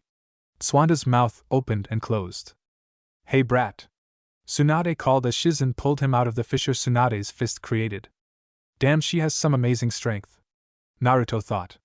What? Naruto asked. How about we make another bet? Tsunade asked. If you win it I will give you this necklace and I will acknowledge that you will become Hokage one day, Tsunade said. Tsunade, you can't! Shizen exclaimed. What is so important about it? Naruto asked. That is the Shodai necklace, it is worth 3 gold mines and the mountains on top of them, Jiraiya explained. And anyone not destined to be Hokage dies shortly after wearing it, Jiraiya added in his head. She must have a lot of faith in the boy, he added. So what do you say? She asked. Sure, Naruto said. You don't want to know what will happen if you lose? Tsunade asked. Nope, because I will not lose, Naruto said confidently. Okay, Tsunade sang. I will give you 1 week to complete the Rasengan, and if you don't make a complete one at the end of the week you will give up on being Hokage and I get all your money, she said. Okay, Naruto said as he walked away. Where are you going? She asked. To train. Duh, Naruto said. The 3 watched Naruto walk away. Tsunade smirked and pulled the frog wallet. Tsunade, I wouldn't do that, Jiraiya warned, but she ignored him and only saw the fat wallet. She opened it up and a puff of smoke appeared, followed by a pie hitting her in the face. The pie slid off her face and Tsunade tasted some of it. It is good pie, Tsunade said simply before cleaning it off. She saw that the toad was still fat. Was it a trap for pickpockets? Tsunade thought as she looked into the wallet to get blasted with pink powder. She turned to see Jiraiya laughing and Shizen covering her mouth, keeping herself from laughing. Tsunade turned to Jiraiya and unleashed on him like an angry gorilla. "I will get that brat for this," Tsunade said. Shizen looked into the wallet, and nothing happened. She pulled a note out. "Tsunade, do not think of getting me back. Most of my retaliations is accompanied with property damage." Shizen read out loud. She blinked a few times. Is this boy a genius or an expert prankster? Shizen thought as a boxing glove attached to a spring launched over her shoulder, and she heard a loud thunk. She turned to see Jiraiya on the ground, knocked out. This time Tsunade was laughing her ass off. Shizen saw another note. "Ero-sensei, don't try to grope Shizen-chan." Shizen read out loud over Tsunade's laughter. 6 days later. It had been 6 days since Naruto had started his training to complete the Rasengan. He was spending 18-hour days of training, rarely stopping for breaks. Tsunade was currently watching the boy make the Rasengan. How can he train so hard and still be alive? Tsunade thought as she saw him attempt to make another Rasengan, but ended up making himself fall unconscious from exhaustion. Tsunade walked towards him and knelt next to him. She felt his forehead and checked his hands to see that he had a fever and severe chakra burns on his hands. She shook her head before picking him up in her arms. It didn't take Tsunade long to get to the hotel that the four of them were staying at. She laid Naruto in her bed when Shizen walked in. "He will be out for at least 2 days," Tsunade told Shizen. "Tsunade-sama, what are you going to do about tomorrow?" Shizen asked. "That is none of your concerns," Tsunade said as she turned to her assistant. "I don't think Uncle Dan would want th." She was silenced as Tsunade appeared next to her. "Sorry, Shizen," Tsunade said as Shizen fell forward unconscious. The next morning, Naruto groggily opened his eyes and saw the ceiling. "Damn, I passed out!" Naruto exclaimed as he quickly threw his legs over the side of the bed and went to run outside but tripped over something. Naruto looked at the floor to see Shizen groaning on the floor. Naruto quickly went to her side. "Shizen-chan, what are you doing sleeping on the floor?" Naruto asked. "Sleeping?" Shizen mumbled before her eyes snapped open. "Tsunade!" she exclaimed, looking around seeing that it was morning. "How are you awake?" Shizen asked. "Even without QB my chakra replenishes at an amazing rate," Naruto told her. "Now what happened?" Naruto asked. "Tsunade-sama is going to go meet with Orochimaru," she told him. "I have to stop her," she added. "I am coming," Naruto said as Shizen began to protest. "He made me kill my mother," Naruto growled. "I am coming," he told her as Shizen stuck her head out the window and a kunai whizzed by her head. She saw Jiraiya leaning against the wall. "Holy crap, Ero-sensei, you almost killed her." "If I wanted to kill her I would have," Jiraiya said weakly. "Plus I am out of whack because Tsunade drugged me," he added. "You nearly killed me," Shizen thought dryly as she pulled some pills out. "Here, take these, they will help with the chakra control problem," she told him as he looked at her skeptically. "Why would I poison an already poisoned man?" she asked as he continued to look at her skeptically. "Geez, fine," she exclaimed, exasperated as she popped a pill into her mouth and swallowed it. "See, fine," she told him as she forced the palms into his hand. "Now swallow the pills," she ordered. Jiraiya popped the pills into his mouth and swallowed the pills. "Where is she?" Jiraiya demanded. "You will have to follow me," Shizen said. "Fine," Jiraiya said as the three leapt out the window. Naruto sniffed the air. "Kabuto is here," Naruto thought as he glanced around. "Naruto, what is the hold-up?" Jiraiya asked. "I smell something," Naruto said as he looked around. "You two go on ahead," Naruto said as he sniffed the air. "I don't smell anything," Jiraiya said. "Because of the QB my sense of smell is as strong as a kitsune's," Naruto told them. "I smell his little toy," Naruto said as he pulled his katana out. "Be careful, Naruto," Jiraiya said before Shizen and him leapt away. Naruto sniffed again. Where can he be hiding? Naruto thought as he saw movement. Naruto instantly started to leap towards the movement. "So Naruto-kun, you could sense me?" Kabuto asked. "It is hard to miss when you reek of death and snake summons," Naruto said calmly. "Now what shall we do?" he added as the two started to circle. "Well, Naruto-kun, I have an appointment," Kabuto said before leaping away with Naruto hot on his tail. "My speed still isn't at its max," Naruto thought as he saw Kabuto gaining distance between them. With Tsunade and Orochimaru, Tsunade walked towards Orochimaru with green glowing hands. If I do this, I get my lover and brother back, right? Tsunade asked. Of course, Tsunade-chan. Orochimaru said when a kunai nearly hit Tsunade and Kabuto landed behind Orochimaru. Kabuto, if you wanted to kill me, you will need to do better. Orochimaru said. I guess I would. Kabuto said. But I just saved you, Orochimaru-sama. She had enough chakra to kill you. My Tsunade-chan, don't you want to see Dan and Iwaki again? Orochimaru asked. They wouldn't want to see me like this. Tsunade stated simply as she took her coat off. We have to get going, Orochimaru. Naruto-kun was right behind me. Kabuto told Orochimaru. I guess I will just have to force you to heal my arms, Tsunade-chan. Orochimaru said. I would rather die. Tsunade said as she slammed her fist against the wall behind her, making it explode. And I will take you with me. She added as she flew at the two and they leapt away. With Jiraiya and Shizen, the two were leaping on the rooftops towards the meeting place. Naruto leapt next to them. Did you find that person? Jiraiya asked. Yeah, but he got away. My speed isn't at its max right now. Naruto told him. Okay, did you figure out who it was? Jiraiya asked. A boy named Kabuto. He was a Konoha shinobi, but he is Orochimaru's right-hand man. Or at least I think that. Naruto said as they leapt and found a destroyed wall. This is Tsunade-sama's work. Shizen said. This is her jacket. Naruto said, picking as he picked it up. She is fighting them. Naruto added. We have to help her. I know. Jiraiya said as they looked around a wall to see Kabuto fighting Tsunade. Looks like Tsunade is winning against Kabuto. Jiraiya said when he saw Kabuto stab his own hand and blood sprayed all over Tsunade. Shit, Kabuto just stabbed his hand. Jiraiya said as he saw Tsunade drop to her knees. I will fight Orochimaru, Shizen you fight Kabuto, and Naruto you protect Tsunade at all costs, am I clear? Jiraiya asked, leaving no room for arguments. He leapt towards Orochimaru and tackled him as Shizen attacked Kabuto. Come on, Tsunade-bachan, you have to snap out of it, Naruto said as he wiped some blood from her face. Naruto heard Shizen scream in pain and his head snapped over to see Shizen holding her leg with Kabuto standing over her. Naruto's mindscape. Kyuubi was sitting against a tree sleeping. A pulse could be felt. Kyuubi started to stir inside of Naruto's mind. When suddenly her eyes snapped open. Real world. Naruto felt a pulse inside of him. What is happening? Naruto thought before a flood of chakra ran through his system. Welcome back, Kyuubi. Naruto thought as he felt his wounds starting to close. What have I missed, Naruto-kun? Kyuubi asked. Search my memories. Naruto told her. Well, Kabuto, looks like we are even again, Naruto said with a smirk as he drew his katana out. Hey Naruto-kun, we were never equal, Kabuto stated. You are right, Naruto said as he stayed in a defensive position in front of Tsunade. If you think that provoking me will make me leave Tsunade's side, you are sadly mistaken, Naruto said emotionlessly.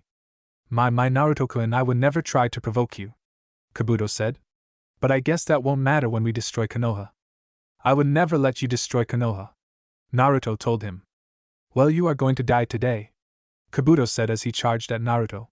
Naruto stabbed through Kabuto's forearm in between the bones. Naruto twisted the katana violently and heard a loud snapping noise. Hey, that was a brilliant idea, Naruto-kun, Kabuto said as he leapt away and showed that his forearm was healing fast. He heals almost as fast as me, Naruto thought as he readied his katana again. Naruto dodged a blow that was aimed at his head and slashed upward, leaving a long cut. Kabuto took a kunai out. Naruto dodged and created an incomplete Rasengan and attempted to hit Kabuto, who dodged to the side and tapped Naruto's leg, and he heard a loud snapping noise. Naruto's leg almost collapsed. Should I have to keep him still? Naruto-kun, you should compacted the Rasengan just a little more, Kyuubi advised. Naruto sheathed his katana as Kabuto closed in on him. Naruto caught Kabuto's fist and winced as the kunai in Kabuto's hand sliced the flesh between his fingers. Okay, compacted a little more, Naruto thought as he concentrated on the Rasengan. He felt it stabilize in his hand as Kabuto tried desperately to escape.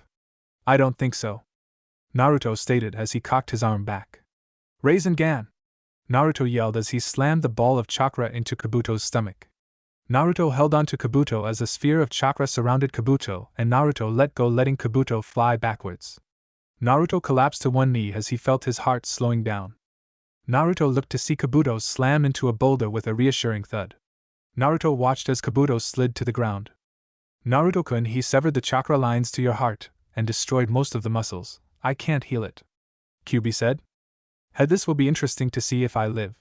Naruto thought as he chuckled. Blood was starting to dribble down his chin. Naruto was shocked to see Kabuto starting to stand. Naruto-kun, that would have killed me if I didn't send my chakra to the point of impact and started to heal myself. Kabuto said when his eyes widened and he fell onto his stomach. There is too much damage. Kabuto thought as he saw Naruto start to sway. You must have figured that you are nearly dead. Kabuto said as Naruto started to fall backwards. Who would have thought I would have died like this? Naruto thought. Naruto-kun, it is getting dark. So dark. Naruto could hear the fear in her voice. Naruto spit up blood as he saw Tsunade hover over him. I guess I won our bet, Tsunade-bachan. Naruto said as felt his lungs starting to fill with blood, making him cough blood up. But you can keep the necklace. Naruto said, smiling up at her. No, Naruto, you can't die, she exclaimed as she cut his shirt with her chakra. She quickly ran her hand over his heart, attempting to heal the chakra paths. Please, not another one, Tsunade said as she felt his heartbeat starting to slow down. Naruto's mindscape. Kyuubi was standing in the little light that was in Naruto's mindscape. Who would have thought this is how I would die? Kyuubi thought as the light started to fade closer to her. Suddenly she heard drips as the light started to increase again. Real world. Tsunade was crying over Naruto's body as his heart slowly started to stop. Please don't take another one from me, Tsunade begged as she pressed her hands to his chest. She felt red chakra suddenly surge in Naruto, and his back arched. Naruto, she exclaimed as she felt his heart rate increasing again. She felt a hand wrap around the necklace around her neck. I guess this is mine, Naruto said weakly with a smile. You will definitely be a wrench in my plans, Naruto-kun, Orochimaru exclaimed as he spit out his sword at Naruto, who was too weak to move. Tsunade appeared in between the sword and Naruto, and it pierced her chest. My Tsunade-chan, that was intended for you, Orochimaru said as he ripped the sword from her chest and kicked her away. Now to finish you off, Orochimaru said as he slashed at Naruto, who weakly deflected Orochimaru's sword with his katana. I am amazed you can still move, Orochimaru stated and noticed Naruto couldn't move again. Move. Move. Move. Move. Naruto thought as he tried to move as the sword moved towards him again. He closed his eyes but didn't feel any pain. Naruto cracked open his eye to see Tsunade over him again. I will not let you kill this boy, Tsunade said lowly. Now Tsunade-chan, I don't want to kill you, Orochimaru said as he slashed at her back trying to get her to move. Tsunade weakly kicked out at him. Tsunade-chan, how will you beat me if you are shaking so much? He said and saw her stop shaking. I will protect this boy, Tsunade stated. And I will not let you destroy Konoha because as the Godame Hokage I will not let you, Tsunade exclaimed before dealing a swift strong blow to Orochimaru's chest. Then I will kill you, Orochimaru said. Tsunade made a hand sign and a seal formed on her face. Tsunade, you can't do that, Shizen yelled as she finished healing her leg. Let me heal you, she exclaimed. Tsunade started to go through hand signs. Creation, rebirth, Tsunade exclaimed as the seal broke and chakra started to flow through her and healed her severe wounds. I cannot be killed like this, Tsunade said as she started to go through hand signs. Summon, she yelled at the same time as her teammates. 3 giant forms were standing in the field. One was a toad, another was a slug, and the last was a snake. It has been a while, Katsuya, Gamabunta said to the slug. It has been a while, Gamabunta-kun, Katsuya agreed. I could have gone a lot longer without seeing him again, Gamabunta said, referring to the snake. But I guess I could use a snake skin wallet. I guess I will be having frog legs for dinner, the snake said, making Gamabunta angry. Katsuya-chan, take Naruto to Shizen, Tsunade whispered as Katsuya's giant head nodded and a piece of her rose under Naruto in the form of a small slug, and it slithered off of Katsuya's head and plummeted to the ground, slamming against it with a thud. Katsuya slithered toward Shizen. Lady Tsunade wanted me to take Naruto-kun to you, Katsuya said to Shizen. Try to heal him if you can, I can tell he has a lot of damage done to him, she added. Katsuya-sama, can you heal his minor damage? Shizen asked. I will try to heal his leg, but then I will have to go back to the main body, Katsuya said as Naruto's leg combined with her body. I felt that Naruto-kun's chest is damaged too. Kyuubi is attempting to heal it, but she can't get most of her chakra to his chest, Katsuya told Shizen. Okay, Katsuya-sama. Shizen said as she ran her green glowing hands over his chest. Heal the chakra lines first, Katsuya advised as she healed Naruto's leg. Shizen nodded and focused on the chakra lines. I have to go, Shizen-chan, Katsuya said as Naruto's leg detached from her. Okay, Katsuya-sama, Shizen said as the small Katsuya went to the main body. Shizen kept an eye on the battle going on between the three summons and their summoners. She felt Naruto start to stir. Naruto-kun, are you awake? She asked. What happened, Shizen-chan? Naruto asked. Well, you somehow convinced Tsunade-sama to become the Godame Hokage, Shizen said. And you almost died. Hinataheim is going to kill me, Naruto mumbled. Hinataheim? Shizen asked. My girlfriend, I told her I was going to take it easy, Naruto told her. Well, you are okay now, I am sure she won't know, Shizen said as Naruto looked at her. She has the Byakugan, Naruto said. You're screwed, Shizen said with a smirk when they heard a loud thud followed by the ground shaking. They looked over to see Manda with Gamabunta's sword through his mouth, with Tsunade standing on the hilt of the sword with Orochimaru's tongue in her hands. She gave a giant tug and Orochimaru flew towards her. She cocked a chakra-enhanced fist back. When Orochimaru was in her range, she threw her punch and hit Orochimaru in the jaw with a satisfying crunch. Orochimaru flew towards the ground with Tsunade close behind him, punching him and kicking him. I have to keep this up, Tsunade thought as she felt her chakra leaving her. She continued to punch him. She finished with a kick that sent Orochimaru a little ways away. They watched as Orochimaru started to stand. I won't be able to beat them, Orochimaru thought as he leapt to Kabuto, and the two sunk into the ground. Katsuya and Gamabunta puffed away as Tsunade landed on the ground. Shizen helped Naruto to stand and the two walked over to Tsunade and Jiraiya. As they got closer, they saw that Tsunade was aging rapidly. Are you going to be okay? Jiraiya asked as he looked at his teammate. I just need something to eat and a night's rest and I will be fine, Tsunade replied as she looked to see Shizen helping Naruto to get over to them. How are you, Naruto? Tsunade asked. I have been better and worse, Naruto replied with a smirk, but that ended when Tsunade lightly bopped him on the head. Don't joke, you almost died, Tsunade said. Well, I did make a complete Rasengan, Naruto said as Tsunade's eyes widened. I guess I will have to watch him closely so the curse doesn't take him, Tsunade thought as she untied the necklace and tied it around his neck. Come on everyone, let's go get some rest, Tsunade said. Yeah, you look like you need it, Bachan, Naruto mumbled as Tsunade rounded on him. What was that? Tsunade asked threateningly. Nothing, Hokage-sama, Naruto said, saluting her. That is what I thought. And don't call me Hokage-sama. It makes me feel old, Tsunade said as Naruto opened his mouth. Bachan is worse. Can't you call me Tsunade-ne-chan like you do for Shizen? Tsunade asked. Not going to happen, Naruto replied. How about I think of something? Naruto asked. Fine, Tsunade mumbled. In the meantime I will call you Bachan, Naruto said with a smirk as Tsunade half-heartedly tried to hit him. How about Tsunade-sama? Tsunade suggested as Naruto shook his head. Tsunade-chan?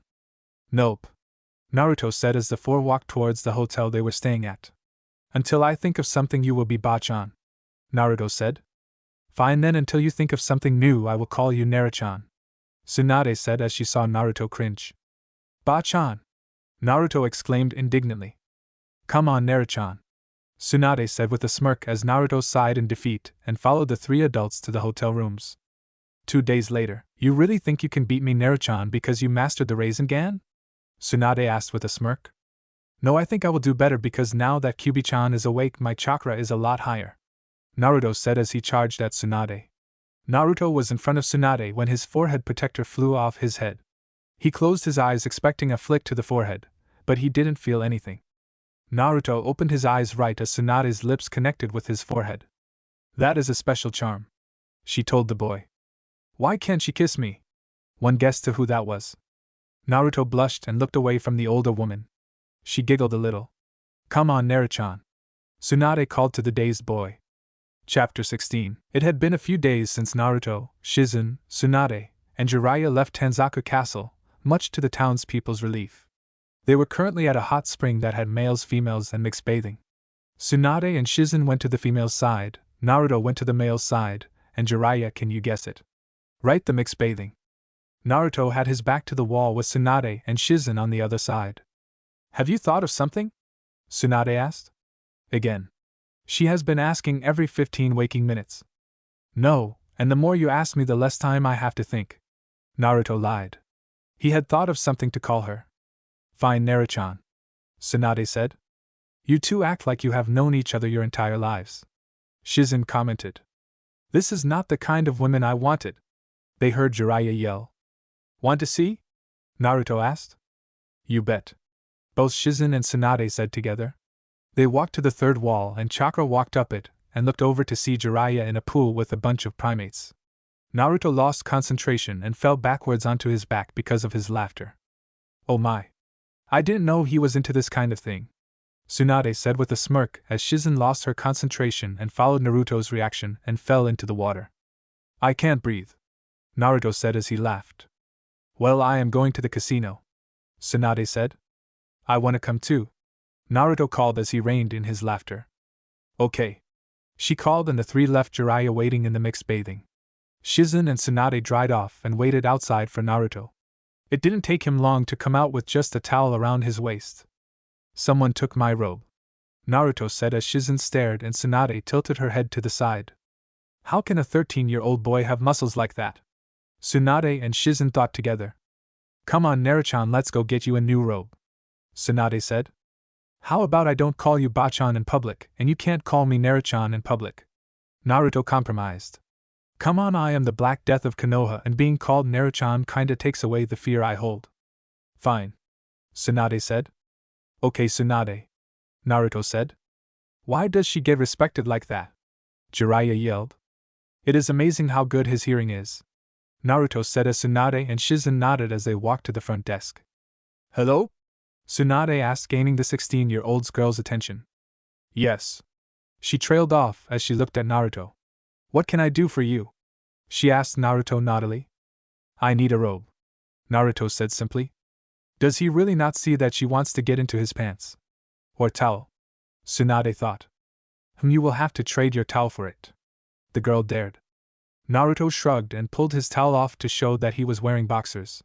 The girl groaned and handed the robe over as Naruto handed the towel over. They heard a puff and smoke come out of his robes.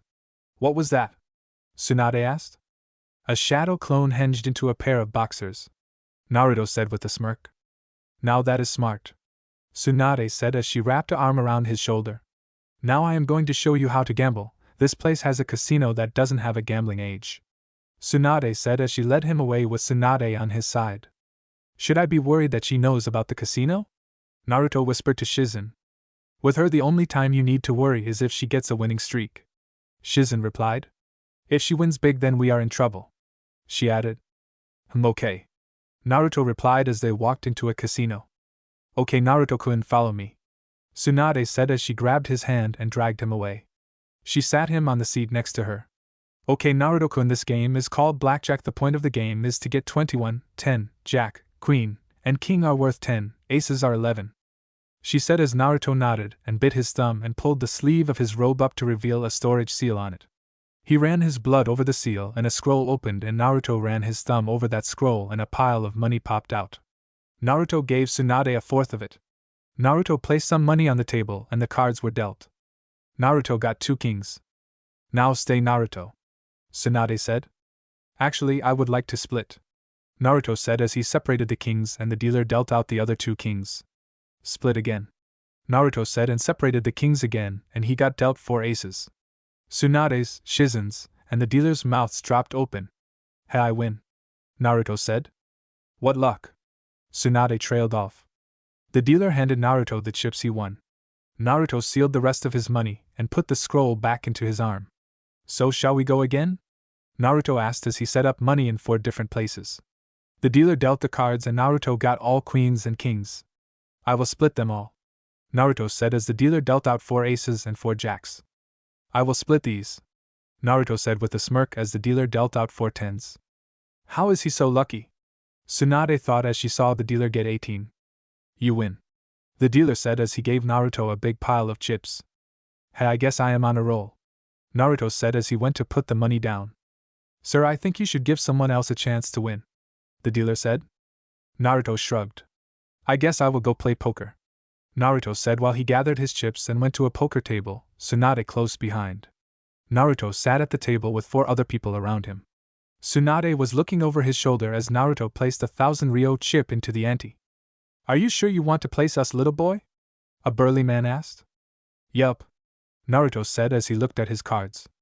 How the hell is this even possible? Tsunade thought as she kept a straight face. Naruto saw a man throw in 10,000 ryo. Naruto threw in the same amount. How many would you like, boy? A skinny man asked. None, Naruto replied calmly, showing absolutely no emotions. Fine, the skinny man said as the cubby man placed 2 cards down, and the skinny man dealt the 2 cards and the man smirked. He threw down 30,000 ryo. Naruto threw down 60,000 ryo. I raise you by 30,000 ryo, Naruto said calmly as the cubby man threw in the 30,000 ryo. You should learn how to play, boy, the cubby man said as he placed 4 nines on the table. He went to reach for the chips. I only have this, Naruto said, throwing down his cards to show a royal straight flush. I do believe I won, Naruto said as he reached for the money. You cheated, the cubby man said as he pulled out a knife. No, you are, Naruto said as he appeared behind him and a piece of the man's coat fell off to show a device. You 4 are cheating and stacking the deck so any of you will win but the new person. But you could say I have a demon's luck, Naruto said as he grabbed his chips. He heard Kyuubi growl in the recesses of his mind. I am joking, Naruto said. I am cashing out now, Naruto told Tsunade. Naruto-kun, you have some amazing luck, Tsunade said. I know, but I don't want to clean out the entire casino and run out of luck, Naruto said simply. See, Naruto-kun knows when to leave, Shizen stated. Yeah, well, Naruto just won what, like 200,000 ryo? Tsunade asked. Give or take, Naruto said. But he could have easily cleaned that place out, but he didn't, Shizen said. How do you think Jiraiya is doing? Naruto asked. I don't know. I hope he didn't stay in the hot spring, Tsunade said. With Jiraiya was bright red with apes, primates, heavy-set women, and elderly women around him. This is not what I wanted, Jiraiya thought sadly as one of the primates ate bugs out of his hair. Back to Naruto. How about we get something to eat? Naruto asked. You treating? Tsunade asked. When haven't I treated? Naruto asked. I believe I paid for every meal that you and Jiraiya have ate, Naruto said dryly. What about Shizen? Tsunade asked. She offered to pay her own bill, but I thought, hey, I am already spending a fortune on basically sake, why not add a little more money? Naruto said dryly as Tsunade grinned. New rule, Hokage-sama, you get 1 bottle of sake and that is it, Naruto told her. That isn't nice, Tsunade pouted. I am sick of paying for your sake, Naruto told her. Do you know what? I will pay for the food and you will pay for the drinks, Naruto told Tsunade. So 1 bottle of sake? Tsunade asked as Naruto nodded as the 3 walked into a restaurant. For 3? The waitress asked as Naruto nodded. She led them to a table and the 3 sat down. I will come back and get your drinks, she said as she gave Naruto a lingering look. You sure are a ladies' man, Naruto-kun, Shizen said with a smirk. I guess I am, Naruto said, returning her smirk. But Hinataheim can get a bit protective over me. Tsunade got an evil thought and smirked. She just knows how handsome you are, Naruto-kun, Shizen complimented. Thanks, Shizen-chan, Naruto said. So what can I get you 3? The waitress said, gaining their attention. I will have your biggest and most expansive bottle of sake, Tsunade said as Naruto glared at her. I will have some green tea, Shizen said. Jasmine tea, please, Naruto said as the lady nodded. Okay, I will be right back, the lady said. I hate you, Naruto said to Tsunade. I love you too, Tsunade said cheerily as the waitress came back with a giant bottle of sake. Is that? She trailed off with a trail of drool running down her chin. Okay, the demon sake for you, the waitress said as she placed the bottle and sake cup in front of Tsunade. Green tea for you, she said, placing a cup in front of Shizen. And jasmine tea for you, she said, placing the cup in front of him. Thank you, Naruto said as Tsunade poured a cup of sake and gingerly brought it to her lips and tasted the sake. She instantly looked like she was in heaven. Is it that good? Shizen whispered to Naruto. He just shrugged, but smirked instantly. Hey Tsunade? Naruto asked, gaining her attention. Yeah? She asked. How about when we get to the hotel room we have a little drinking contest and whoever loses has to buy the next meal? Naruto asked. Deal! She exclaimed. He has no chance. She thought as she turned her undivided attention to her sake. Naruto-kun, she has been drinking sake for almost her entire life. Shizen said. She doesn't have QB in her. Naruto said with a smirk. She doesn't allow me to get drunk. Something about it being a bitch healing a hangover. Naruto added. So you just conned Tsunade-sama into buying the next meal? Shizen asked as Naruto nodded. That is mean, Naruto-kun. I just call it revenge for ordering that monstrosity. Naruto said, pointing to the sake she was drinking. I guess so. Shizen said as she sipped her tea. The waitress came back. What can I get you 3? She asked. I will have the barbecue ribs, miso soup. Shizen said. I will have the same. Naruto said as the waitress turned to Tsunade, who was too busy sipping her sake.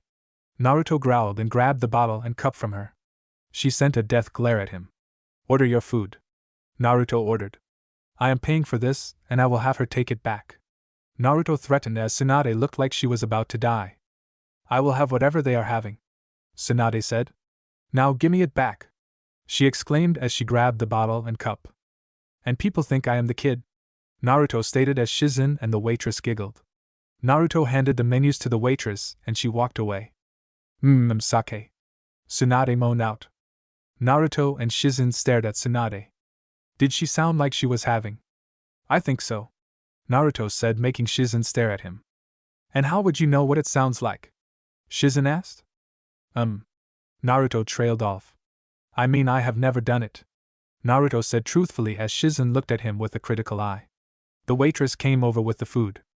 This isn't over, Naruto. Shizen stated as the waitress placed the food in front of them. Geez, fine. Naruto mumbled. Tsunade, it is time to eat. Naruto said, taking the bottle away. Hey, I was drinking that. She exclaimed. Damn, it is already half empty. Naruto exclaimed. We have been here for 20 minutes. So what, that stuff is so good? She exclaimed at him as she attempted to grab the bottle, but Naruto moved it out of her reach. It is time to eat. Naruto told her. It is time to drink. Tsunade clarified. Eat. Drink. Eat. Drink. Guys. Shizen exclaimed, gaining their attention. You are gaining attention to us. She scolded. Sorry. The two chimed together. Now eat. She ordered. Okay. The two said again and starting eating. Naruto-kun, may I please have some sake? Tsunade asked as she gave him the puppy dog eyes. Fine. Naruto said as he poured some sake into her cup. Naruto placed the bottle in front of her. You stop eating that food and drink just sake, I will take the bottle away. Naruto threatened. Okay. Tsunade said. So what were you two talking about before the food came? She asked, taking a bite of food. Nothing. Naruto said quickly. I think Naruto-kun came close to having sex. Shizen stated as Naruto's head slammed into the table next to his plate. Oh ho, he starts early. Tsunade teased. Naruto was mortified. I didn't have sex. Naruto mumbled, embarrassed. I will have to have someone give him the talk. Tsunade thought as they ate. So did it feel good?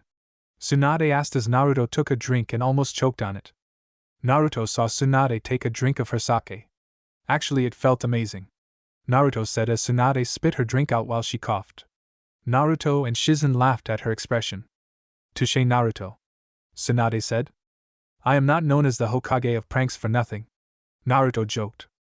I bet. Tsunade said as she wiped her mouth. You know that little stunt of yours cost you about 200 ryo. Tsunade said as Naruto's mouth dropped open. Wow. Shizen trailed off as she finished her food. The waitress walked up. I have you check, she said, placing it on the table. Naruto picked the check up and his eyes widened. That bottle cost 20,000 ryo. Naruto yelled. Oh ho, this is the last time I am letting pick the sake. For the next 3 weeks that we are out of Konoha, you are getting the cheapest sake the places have. Naruto told her. I hope that bottle was worth it. He told her, as she nodded, smiling. Very, that was the best sake I ever had. Tsunade said as Naruto glared at her and placed the money on the table. I hate you right now, Naruto said. Oh, I love you so much for buying that sake for me, she said as she held up the bottle that was still half full. She grabbed him and shoved his head into her breasts. Naruto struggled and she eventually released him. I still hate you, Naruto said. You know people would kill to be hugged like that by me, Tsunade said. Well, I am not one of them, Naruto stated as he walked away.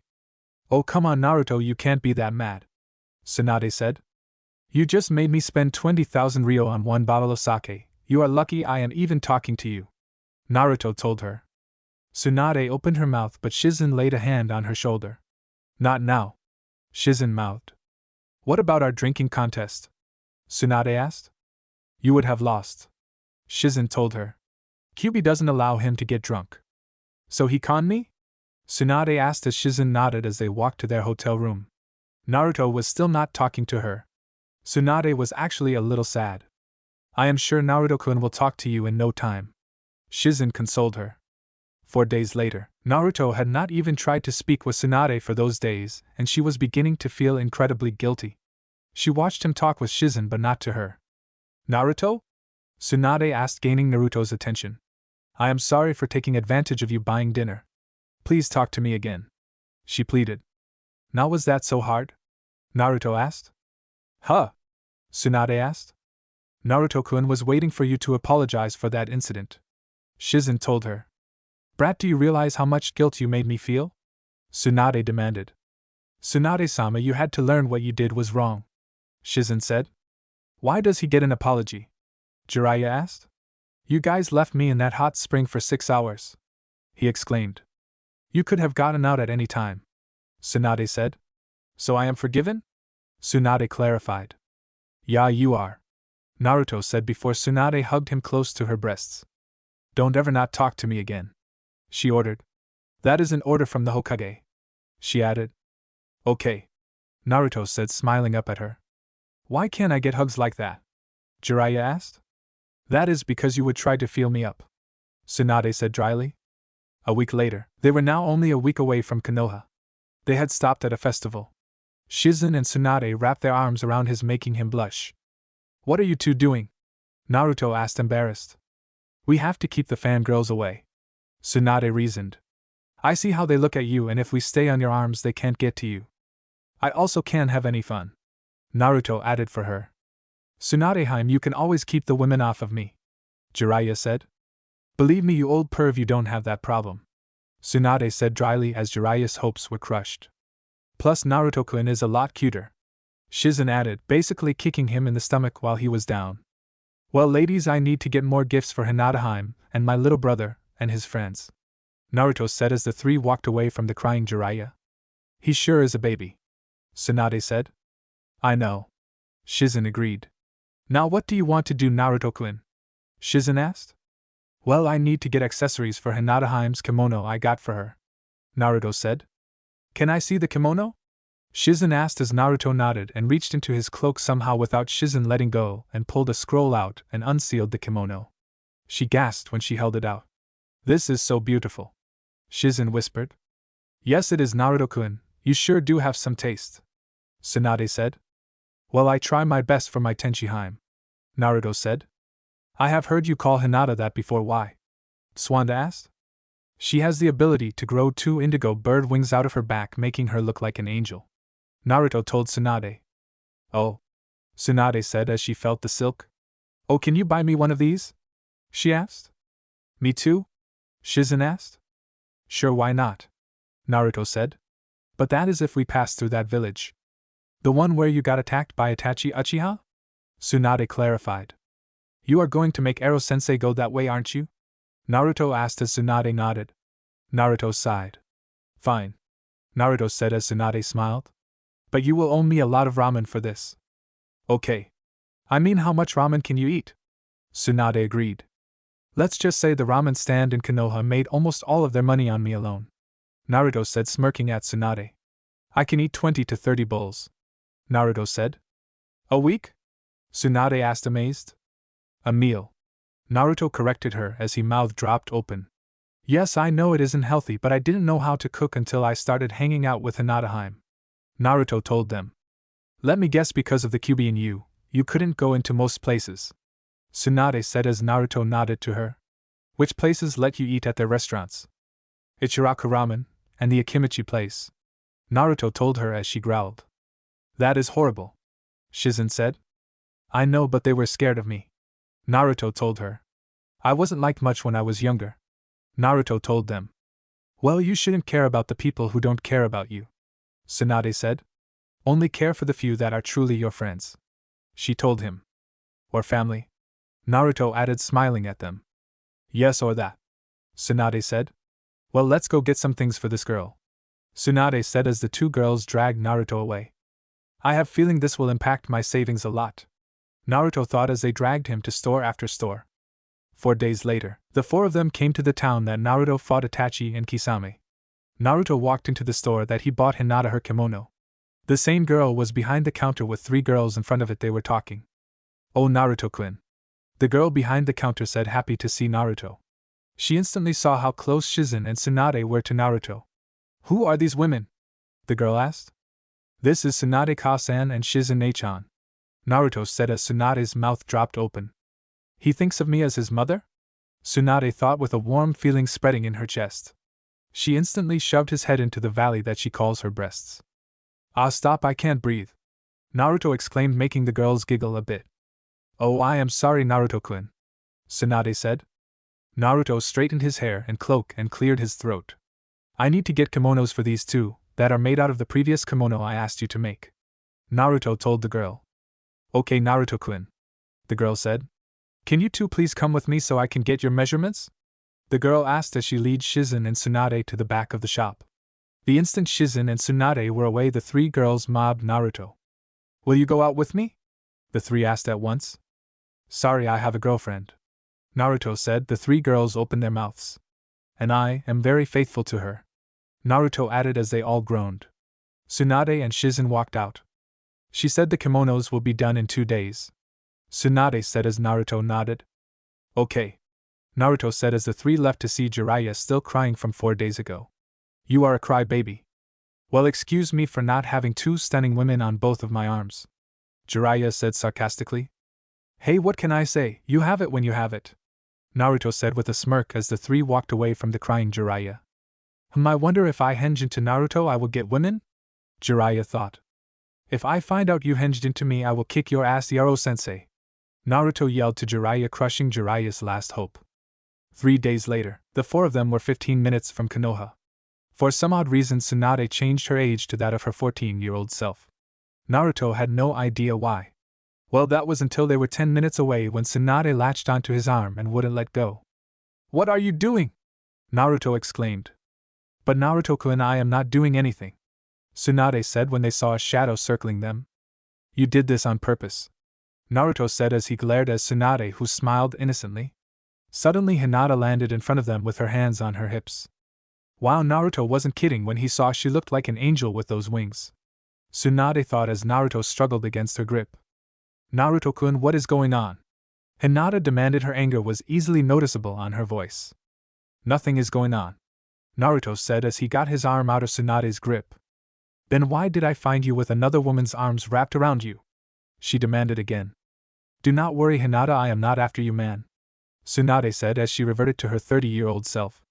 Hinata blinked a few times. I am Tsunade Senju. Tsunade said. T the H Hokage? She stuttered as Tsunade nodded. I am sorry for reacting that way. Hinata apologized. Oh, do not worry, I am just getting him back for pranking me when we first met. Tsunade said as Hinata turned a dangerous look to Naruto.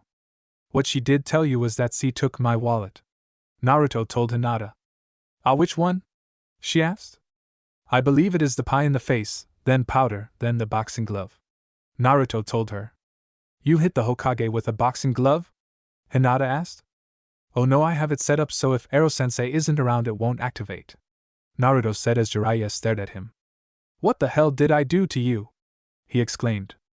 Naruto just ignored him as Hinata's wings went back into her back. It is good to see my Ero Tenchi. Naruto whispered into Hinata's ear, making her shiver. Are you healed yet? She asked as Naruto nodded. Hokage-sama, I am stealing Naruto-kun. Hinata said as the two vanished in Hinata's red whirlpool shunshin. What do you think she will do to him?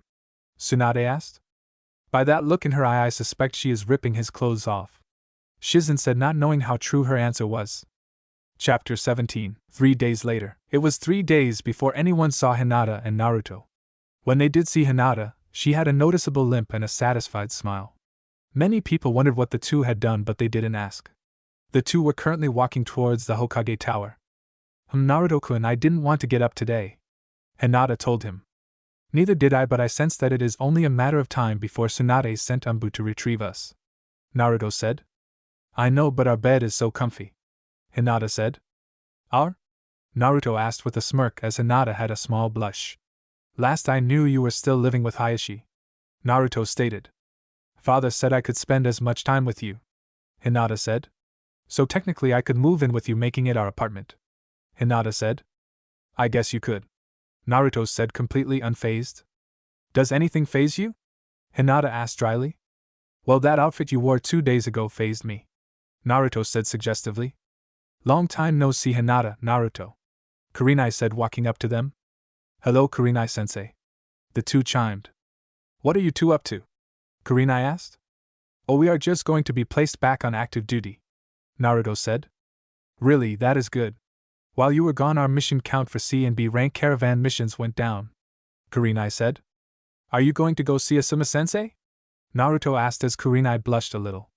No, she said quickly. Naruto raised his eyebrow at the older woman. Whatever you say, Naruto said with a smirk. Want to come with us, Kurenai-sensei? Hinata asked. We were going to go eat after this, and I am sure Asuma-sensei would love to go if you went, Hinata teased as Kurenai blushed even harder. Well, what did you two do? Kurenai asked, desperate to change the subject. Well, if it wasn't for the sound barrier I put up, everyone would know, Naruto said as Hinata blushed. Kurenai raised her eyebrow at the two. What did they do? Kurenai thought, but shook off her suspicion. Well, I guess I could come with you to see Tsunade-sama. Kurenai blinked when the wind blew Hinata's hair up and she saw small circular bruises on her neck. That is great, Hinata said as she moved her hair to cover the bruises. The three started to walk quietly through Konoha. So Naruto-kun, what did you do while you were out looking for Tsunade-sama? Hinata asked. Well, let's see. First we went to a village just outside of Konoha. Oh, that reminds me, I need to give you your gift, Naruto said as he pulled a scroll out and unsealed a box. He passed the box to Hinata. Maybe this will keep her from killing me when I finish this part of the story, Naruto thought as he saw Hinata open the box and her mouth dropped open along with Kurenai's.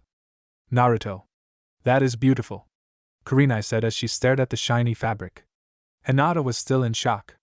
How much did it cost? She asked. A small fortune, Naruto replied. Tsunade basically forced me to buy her one too, Naruto said before being tackled in a hug. Oh my god, I love it, Naruto-kun, Hinata exclaimed happily. Now I have something to wear to the festival in a few days, Hinata said happily. Oh ja, I forgot about the festival, Naruto said. You will be taking me, right? Hinata asked as Naruto turned to her and saw that she used the puppy dog eyes jutsu on him. Naruto sighed in mock defeat. I can't resist that face, Naruto said with a smirk. Hinata smiled. I know, she chirped happily. Wow, Hinata, you have him trained, Kurenai said. I wouldn't call it trained, Hinata said.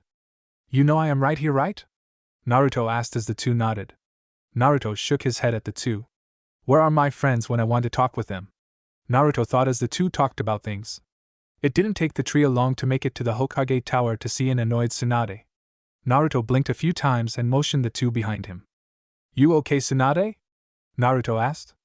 No, Konohamaru locked himself in my office, Tsunade said, irritated. I will get him out, Naruto said as Tsunade looked a little doubtful. Don't look at me like that, Naruto told her. Naruto, he has traps set up, that fool Jounin, Tsunade warned. And you don't know that I have successfully pranked Umbu headquarters, Naruto told her as her mouth dropped open. Ibiki was pissed, Naruto said with a smirk.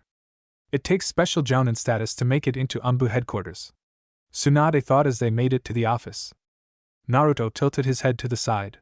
Konohamaru, back away from the door, Naruto warned, and in a blink of an eye Naruto threw his katana at the door and buried it guard deep into the door, and the four could hear wires snapping and the door snapped open. Naruto walked into the room and as he passed the door he yanked out and sheathed the katana in a smooth motion. Naruto walked up to Konohamaru and was looking at him hard. Konohamaru had his back pressed to a bookcase. Naruto suddenly saw Tsunade pass him and walk right at the boy. Naruto gulped as he saw Tsunade stop in front of him. What is she going to do? Naruto thought as he watched her bend down and her hand went towards the boy.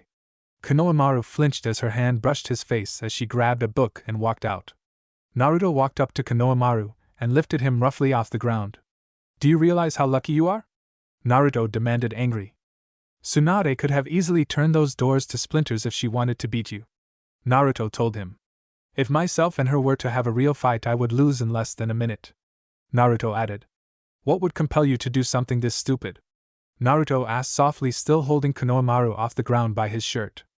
People will forget Aji-san. Konohamaru said as tears started to fall. Naruto shook his head at Konohamaru and brought him to the window.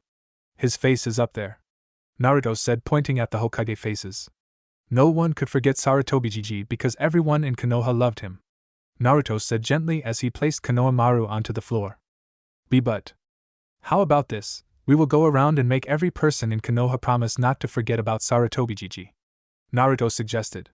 That way you will know that Sarutobi will not be forgotten. Naruto said with a smile. I will help too, Hinata said softly as she wrapped her arms around the crying boy. But first you need to stop crying, Naruto told him. Naruto-kun. No, Hinata, do you think our enemies have stopped training because they are sad? Naruto asked. They will train just as hard if not harder so that they will be stronger than you, Naruto told her. With Akatsuki after me I need to train no matter what my mood is, Naruto added. Akatsuki? Konohamaru asked. You do not need to know, Naruto told him. Hinata, did you think I didn't stop training because I had 3 holes in my stomach? Naruto asked. Well, no, but Hinata clan heirs, heiresses, and people like myself have a lot of enemies, Naruto told her. They would not hesitate to attack during our time of weakness? Naruto asked. I know that, Naruto-kun, Hinata said. Konohamaru used that sadness to fuel your will to train, protect the people who you care about, Naruto told him as he watched Konohamaru wipe his tears away. I mean, it would be kinda embarrassing if Hanabi-chan sees you like this, Naruto teases as Konohamaru blushed a little. Naruto ruffled Konohamaru's hair. Come on, let's get started on getting people to promise not to forget Sarutobi. Naruto led the other 2 away from the office. Naruto led them to a tea shop. Tsunade-sama, what are you doing? The 3 heard Shizen ask. Do you remember Kabuto's ability to heal himself almost instantly? Tsunade asked. Yeah, Shizen replied. Well, I want to try to find a way to apply that to a boy named Rock Lee, Tsunade told Shizen. If I can do that, it might increase his chances of survival by at least 1%. Tsunade added. It is a surgery that only someone of my caliber can do. Well, no one is as good as you in medical ninjutsu, Shizen said matter-of-factly. Naruto turned to Konohamaru, who was shocked. You see, Konoha is in good hands for now, Naruto told Konohamaru as he placed his hand on Konohamaru's shoulder. Do you still want to go around and make people promise? Naruto asked as Konohamaru shook his head and ran away to find his friends. You knew Tsunade-sama was in there, Hinata said as Naruto nodded. I followed her scent to here, Naruto told her. Come on, let's go talk to Tsunade, Naruto said as the 2 walked into the tea shop to see Tsunade reading a bunch of books and scrolls. Hey Tsunade, Naruto said. Naruto-kun, talk to her with respect, Hinata scolded. You see, she knows respect, Tsunade said. Maybe I should release the genjutsu you have on yourself, Naruto threatened. I would bash you into the ground, Tsunade countered. You would have to catch me first, Naruto told her. Shut it, Brad, I have a mission for you, Niji and Tenten, Tsunade told him. Niji will be team leader, and you will listen to him, Tsunade said. Okay, Naruto said. When do we leave? They are at the East Gate now, Tsunade said as Naruto nodded. This is a D-ranked mission. Okay, Naruto said as the 2 genin walked out of the tea shop. Eastern Gate. Niji and an irritated Tenten were waiting at the gate for Naruto to appear. Where is he? Tenten exclaimed. Naruto and Hinata-sama haven't been seen in 3 days, Tenten, Niji told her. How many times do I have to tell you not to be so formal with me, Niji and I-san? Hinata asked as Naruto and Hinata walked up to them. I lost count at 100 times, Niji said calmly. We have to head out now, Niji said as Naruto and Tenten nodded. By Hinataheim, Naruto said as the three genin vanished. They were leaping from branch to branch at a fast rate. Why are you leaping so fast? Naruto asked. I think it is a force of habit, Tenten said. Gai-sensei and Lee make us run all the time at an insane speed, she told him. Really? Naruto asked. Because of Sasuke Sakura and I have to slow down, Naruto told her. How fast can you run? Tenten asked but was passed by a black blur. Her mouth dropped open in shock from his speed. He is faster than Lee and Guy, she thought. Intense weight training and you can be this fast too, Naruto said. My cloak weighs about 30 times my body weight, Naruto told her. It has a seal on it that increases in weight proportionate to how much chakra I place in it, Naruto told her as they went at a steady rate of speed.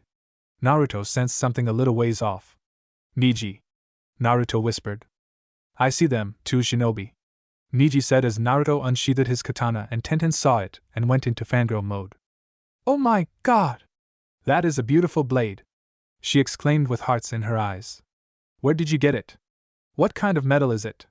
Can it channel chakra? Can I have it? She asked in rapid succession. I got it from Zabuza Momoichi. The metal is chakra metal. Yes, it can channel chakra, and no, you cannot even touch it unless you want to have basically an A-rank lightning jutsu going through you, and I wouldn't touch it, Naruto told her. How can you wield it then? Tenten asked a little put off. Naruto showed her the swirl on the butt of the hilt. This is a katana from the Uzumaki clan of Whirlpool. 9 of these swords were made to battle against demons, Naruto told her. Each sword has a dragon sealed into it, strengthening it and making it so it never dulls. Wow! Tenten trailed off in awe of the katana. This one is the second strongest, Naruto told her. The strongest was given away to a non-Uzumaki who was somehow able to wield it, Naruto added. I have not learned who that blade was given to. How strong were the Uzumakis? Tenten asked. You know the 7 swordsmen of the mist? Naruto asked as she nodded. They are basically beginners compared to an amateur Uzumaki, Naruto told her. If I wasn't the last Uzumaki, I would have started to learn about the blade at the age of 2, Naruto explained. They are keeping a safe distance behind us, Niji told them. Okay, warn me if they advance on us, Naruto told him as he sheathed the katana. They came upon a shack in the forest. What are we getting? Naruto asked. Weapons for Konoha, Niji said as they landed in front of the house. Naruto sniffed the air. No one has been in this house for at least 2 days, the scents are pretty low, Naruto told them. What do you think happened to them? Tenten asked as the 3 walked into the house to see stuff everywhere. It reeks of oil and smoke in here. I can't determine where they went, Naruto told the 2. Let me take a look, Niji said as he made a hand sign. Byakugan, Niji exclaimed as the veins bulged on the side of his head. There is a trapdoor here, Niji said as he pushed the door open. The 3 walked into a small corridor that led to a target dummy in the middle of a bridge. This doesn't seem right, Naruto said as huge pendulums started to swing. I could use my wind element to cut them all down, but the person who made it seemed to think ahead and have them swinging in different tempos, so if they were to be cut down it would destroy the bridge, Naruto told them. Can you cut them down one by one? Niji asked. No, my wind element is too strong. At its weakest I would slice them all down at once, Naruto told the 2. I think we need to hit the bullseye on the target, Naruto said, pointing to the dummy. I can do it, Tenten said confidently as she pulled a kunai out and tracked the pendulums.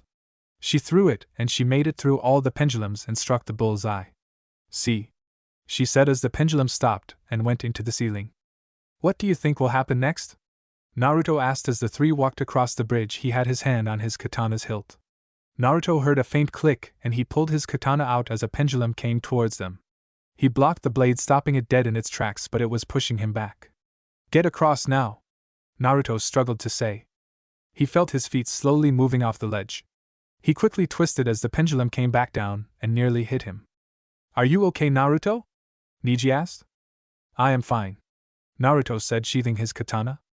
Aren't you going to check for any chips? Tenten asked, a little mad about his negligence. I don't need to, Naruto told her. You know Orochimaru's sword grass cutter? Naruto asked as she nodded. I chipped his sword with my katana. Wow, she whispered as they came to a large rectangular room. What do you think this room will have? Naruto asked. We will have no idea. Niji told him when a lot of animated training dummies came running at them. Naruto, take them out with your wind element. Niji ordered, but Naruto sliced some in half. I never did any wind element jutsus underground. For all I know, I could bring this entire room down. Naruto told him as he sliced a few more in half. Kaiten! Niji yelled and started to spin, knocking all some dummies away. Tenten, use it! Okay, Niji-kun!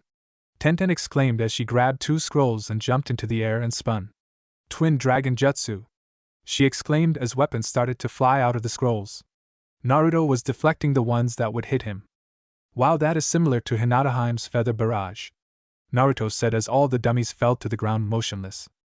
Let's get going, Niji ordered as Naruto nodded and the 3 walked through the room to the other door. They walked down the corridor into a room with a lot of weapons in the room. Tenten went into fangirl mode again and started to gush over all the masterfully crafted weapons. Naruto picked a katana up. It is nicely crafted, Naruto said, looking at the blade. It would last about a minute against mine, Naruto added.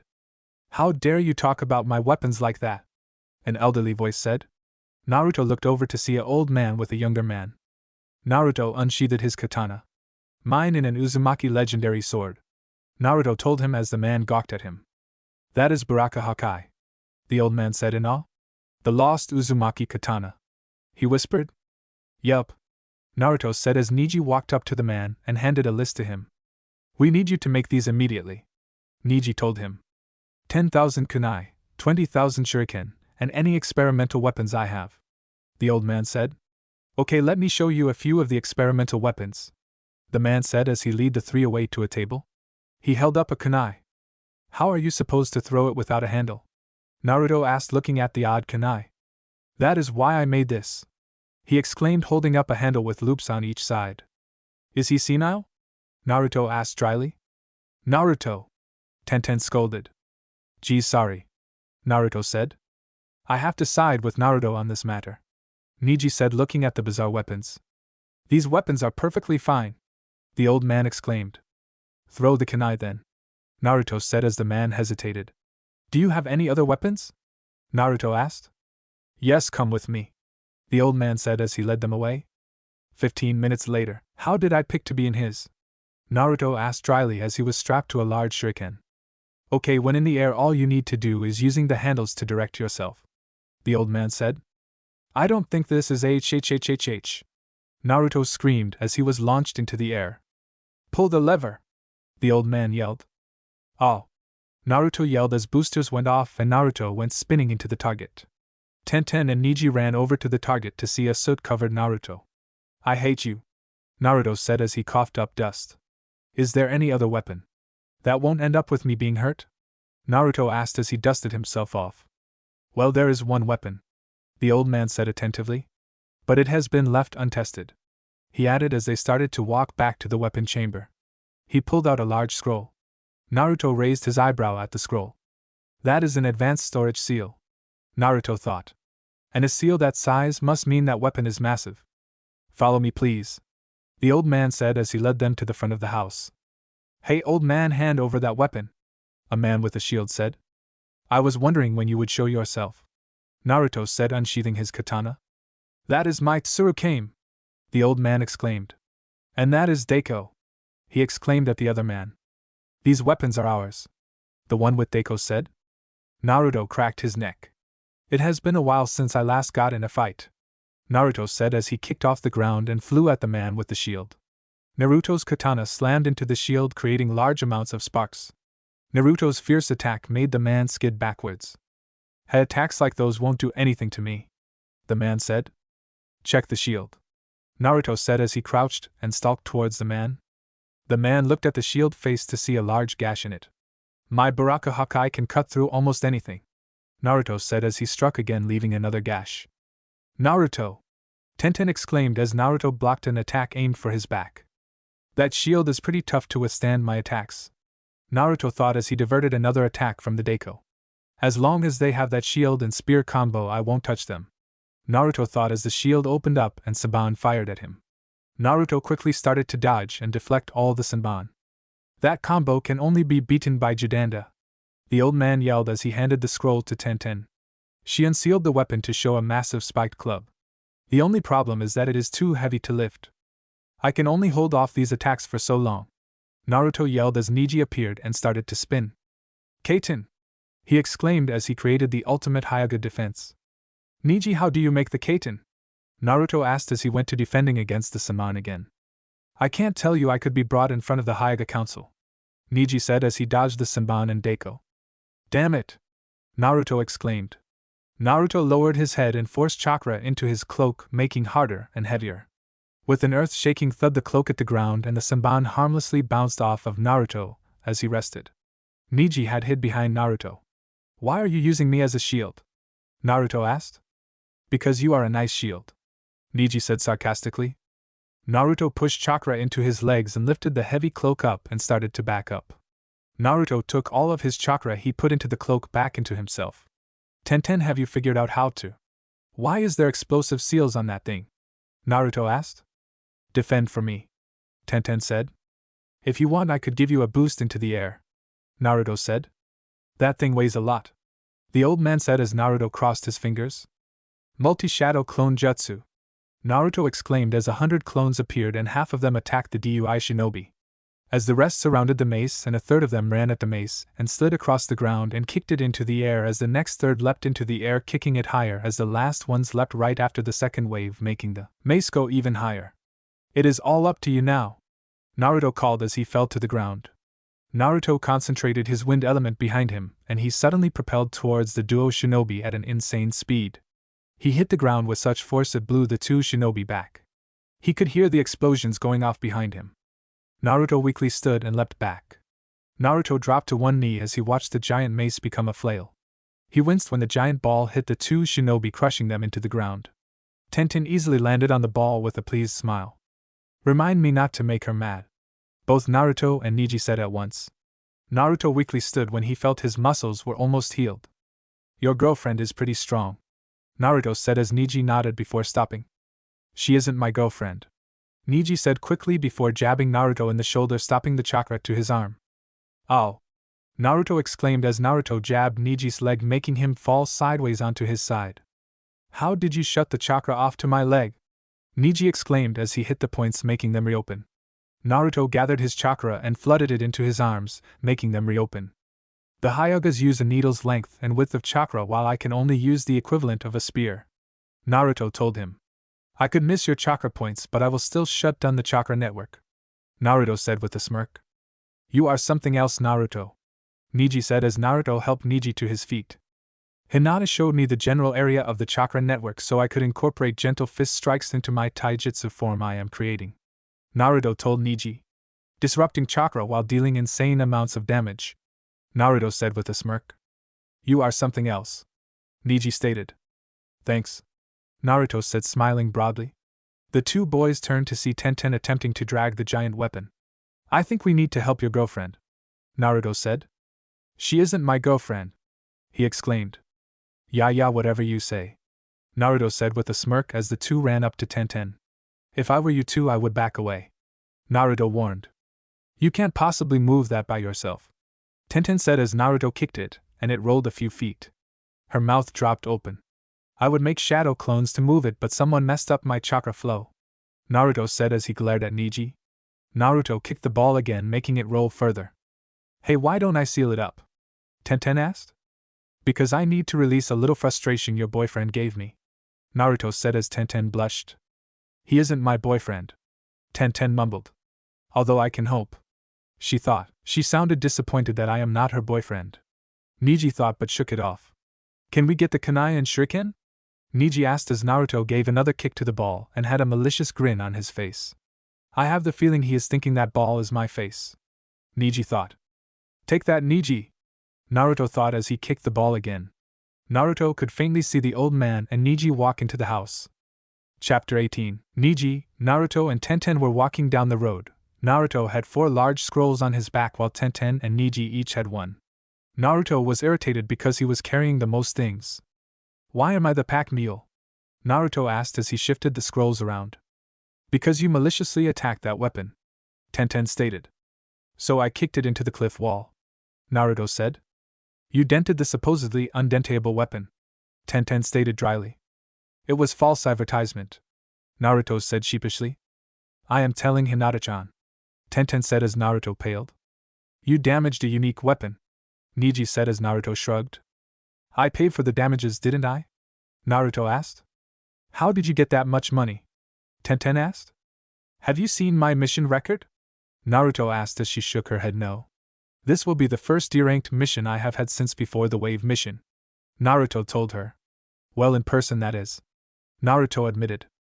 Normally when Team 7 does D-ranked mission, Sakura and I just create shadow clones to take our spots on the team while they do those missions, and Sakura, Anko and myself do C-ranked missions, Naruto told them. So you don't actually do D-ranked missions? Niji asked. Well, technically we are, because shadow clones have their own chakra network and a tangible body. The user of the jutsu even gets the memories back from the clones, so Sakura and I actually are doing the missions in a sense, Naruto explained. Wow, Tenten said amazed. Yeah, it is a surprisingly complicated jutsu, Naruto said smiling. What other jutsus do you know? Tenten asked. Well, I know some A, B, and C-ranked water ninjutsu, and a lot of wind ninjutsus that I learned how to make from scrolls and made a few of my own. Like the Cyclone Dragon Jutsu, Naruto told her. That is an A-ranked ninjutsu for me, but SS-ranked ninjutsu for other people, Naruto added. Why is the level difference so spread apart? Tenten asked. Anyone below Kage rank would die from one use, Naruto told her. It takes a lot of chakra and chakra control to do it, and a primary element of wind, Naruto explained to her. How are you able to do it then? Tenten asked. Ask Niji, he knows why, Naruto told her as she expectantly turned to Niji. He has about 5 times more chakra than Tsunade-sama when he left to find her, Niji said. I am not too sure about how much chakra he has now, Niji told the shocked girl. We are almost to Konoha, Naruto said as the walls became visible to the three. What were you imagining when you were kicking the weapon? Niji asked. Nothing, Naruto lied masterfully. Right, Niji said, not believing him. So maybe we should go on a double date, Naruto asked, making the two teens start to blush. We aren't dating, the two yelled. Well, do you two eat out alone? Naruto asked as they nodded. Do you like to spend time alone together? They nodded again. And do you two want to date each other? Once again they nodded again before looking at each other incredulously. Well, I will leave you two alone, Naruto said before vanishing in a burst of speed. That went better than I thought, Naruto thought as he leapt towards Konoha. Naruto was becoming increasingly curious as he got further from them. Would spying on them be that bad? Yes, it would, Naruto-kun, Kyubi told him. You know you are curious too, Naruto said out loud. That may be so, but I can wait for them to come out and say it, Kyubi told him. Killjoy, Naruto thought as he heard Kyubi snicker. Do not fret, Naruto-kun, Niji and Tenten are coming, Kyubi told Naruto as he heard them coming up on him. Probe them for information, Kyubi ordered. They will tell me when they are ready, Naruto thought smugly as he heard Kyubi growl at him. Naruto glanced at the two and noticed they were closer together, making him raise his eyebrow. 20 minutes later, the trio made it to the gate. Naruto was amused at the antics of his two temporary teammates. They are a bit shy around each other now, Naruto thought, amused. Well, let's go report in and go our different ways, Niji said as Naruto nodded. Fine by me, Naruto said. I wonder what Hinata is up to, Naruto wondered as he looked at the sky. Girls are trouble. Ouch. Naruto heard a lazy voice yell in pain. Naruto glanced over to see Shikamaru and Temari. Shut it, you lazy idiot, Temari yelled at Shikamaru. Naruto smirked at the two. Naruto, you are lagging behind, Tenten called to him. Naruto shook his head and ran to them easily. Sorry, got a little sidetracked, Naruto said, smiling. I wonder if Gaara is here, Naruto thought as he walked with his team. They walked into the Hokage office to find Tsunade doing paperwork and grumbling about the devil creating paperwork to annoy her. Tsunade-sama, we have returned with the weapons, Niji said as he placed the scroll on the ground. That Tenten followed suit. They used me as a pack mule, Naruto said as he placed the 4 scrolls he had onto the ground. Tsunade snickered at Naruto, earning her a glare from him. Well, you can get your pay for the mission after you write up the mission report, Niji, Tsunade told them. You two can leave, I have another mission for Naruto, Tsunade told them as they nodded and left. So what is the mission, Ka-san? Naruto asked. I am sending Team 7 and 3 Suna shinobi to border to guard it. Tsunade told him. Is that why Gaara's team is here? Naruto asked. Well, Temari tagged along, but she isn't going on the mission. Tsunade told him. It will be Gaara and 2 Suna Chunin. She told him. Naruto nodded to her. Gaara's team will be waiting for Team 7 at the borders. Okay. Naruto said. Do my teammates know about the mission? Naruto asked, and Tsunade nodded to him.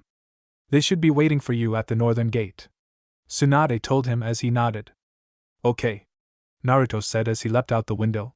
I can sense something will happen. Naruto thought as he leapt across the rooftops. It didn't take Naruto long to make it to the gate where he was meeting his team. Where the hell have you been? An annoying voice asked that Naruto ignored. Hey, I asked a question. I don't care. Naruto said emotionlessly, earning a growl of anger from the Uchiha boy. We should get going. Naruto said before leaping off without receiving an answer from Kakashi. Sakura leapt off after him. Naruto, I didn't say we could leave. Kakashi said. And when have I cared about what you have told me to do? Naruto asked. You haven't even noticed that the real Sakura and I have not done a single D-ranked mission with you. Naruto told him. That just proves how absorbed with Sasuke you are. Naruto added as he increased his speed. Is that true? Kakashi asked Sakura. Naruto and I have been doing C-ranked missions with Enko-sensei while we had shadow clones doing the missions and training sessions with you. Sakura told him before increasing her own speed. Come on, Sasuke. Kakashi said as he himself increased his speed. The four leapt towards the borders in silence for a few hours. Naruto had taken position in the front. Sakura was right behind him next to Kakashi while Sasuke took the back. Naruto sniffed the air and could smell something was off but couldn't tell what. Let's take a break, Kakashi said as the four stopped. Naruto looked and saw that Sasuke was panting a little, making him sigh and shake his head. Fine, Naruto said. What are you tired? Sasuke asked. No, I can keep going. But you look like you are about to pass out, Naruto said as he stood perfectly still. A wind kicked up and blew his cloak around his legs. Sasuke had growled at Naruto's jab. We shouldn't keep the Suna shinobi waiting. Naruto told them he went to jump, but Kakashi placed his hand on Naruto's shoulder. We don't want to be tired if a fight happens, Kakashi said. Naruto just looked at him. I have plenty of energy, Naruto stated simply. But none of us have your boundless energy, Kakashi said. If you let Enko train Sasuke, I am sure he could keep up with Sakura and I, Naruto said with a vicious smirk. She can't be that tough, Sasuke said, standing straight. Naruto looked at him with mild amusement. You would be lucky to have enough strength to drag yourself to the hospital after one of her sparing sessions, Naruto said, smirking. She can be a bit rough, Kakashi said. She was able to place me in the hospital for 3 days, Naruto said dryly. Hey, you are nothing, you were in the hospital after the invasion, Sasuke said arrogantly. Sakura and Kakashi saw Naruto's eyes flash red. I am going to go look around, Naruto stated coldly before leaping off. Sakura glared at Sasuke. Naruto had to fight and kill his parents because Orochimaru brought them back to life, Sakura told him coldly. Orochimaru forced them to attack Naruto. He took 3 horrible hits from the 2 strongest shinobi ever known, Sakura added. We should get going, Naruto said as he landing with the group. What is with these scents? Naruto thought as he glanced around. Is something wrong, Naruto? Kakashi asked, noticing that he was on guard. I can smell a lot of conflicting scents, Naruto said warily. I can't tell what they are, Naruto added. Let's meet up with Gaara's team, Kakashi said as they leapt away, with Naruto and Sakura in the lead with Sasuke and Kakashi taking the rear. An hour later, after an hour of training, they made it to a river and saw Gaara and 2 Suna shinobi on the other side. Naruto pulled a kunai out and threw it at Gaara, and his sand shield easily caught the kunai. Naruto, what are you doing? Kakashi demanded. How would we know if he was actually Gaara? Naruto asked as he leapt and landed on the water. You are very cautious, Naruto, Gaara said as the 2 Chunin cowered. That is how I am still alive, Naruto told him. I bet it is, Gaara replied. Kakashi, I believe we should go and converse about how we will go about this, Gaara told Kakashi, who nodded, and the 2 leapt a little bit away. Do you know what you just did? One of the Chunin demanded. You attacked Gaara, he could have killed us all, he exclaimed quietly as Naruto cleaned under his fingernails with a kunai. I don't think that would have happened, Naruto said simply. I am the one who beat him during the invasion, Naruto told them as he looked at his fingernails. Sakura, what do you think that is? Naruto asked, showing his finger to her. I don't know, she exclaimed. Okay, Naruto said as he continued to attempt to clean his fingernails. What are you? The other Chunin asked. Naruto Uzumaki, Naruto said simply as he placed his kunai back into his pouch. Naruto, you will go with Gaara, Sakura will go with Aoi, and Sasuke will come with me and Boy, Kakashi said. Okay, Naruto and Sakura said together as they separated. Naruto and Gaara leapt away to the west. Do you sense them too? Naruto asked as Gaara gave an almost unnoticeable nod. Shall we welcome them or wait for them to attack? Naruto asked. Wait to see what they do, Gaara said as Naruto nodded. Whatever you say, Taicho, Naruto said as Gaara twitched a little. Don't call me that, Gaara ordered. Fine, Naruto said before chuckling a little. Naruto sniffed the air and could smell that the shinobi have gotten closer. They should be attacking soon, Naruto thought as Gaara's sand shield flared and blocked a kunai aimed at Naruto. The two were soon surrounded by shinobi wearing demon masks. Well, this is going to be fun, Naruto said with a smirk. Don't kill any of them, Gaara said as Naruto nodded and unsheathed his katana. Gaara condensed the sand around us, Naruto said as the sand hardened and surrounded the two. He watched Naruto close his eyes, optical nerve connected. Gaara thought as an eye formed on the outside of the dome. He looked around to see the sky darkening fast, and a high-pitched whistling noise could be heard. Cyclone Dragon, Naruto exclaimed as Gaara watched a wind dragon fly out of the sky letting out a loud roar. With Sakura and Aoi, Sakura started to hear a whistling noise and looked to the sky to see it darkening. What is this feeling? Sakura thought as she heard a loud roar. Naruto! She yelled as she turned around and leapt as fast as she could to Naruto. Back with Gaara and Naruto, the wind dragon slammed into the ground, creating a large cyclone that flung the men around. Naruto dropped to one knee as the sand dome dropped around them. Naruto was panting from the exertion from using the jutsu. The two Jinchurikis watched the shinobi start to stand. Why are you attacking us? Naruto demanded. It is because of me, Naruto, Gaara said. For the Shikaka. Naruto growled in irritation, his eyes flashing red. Naruto crossed his fingers.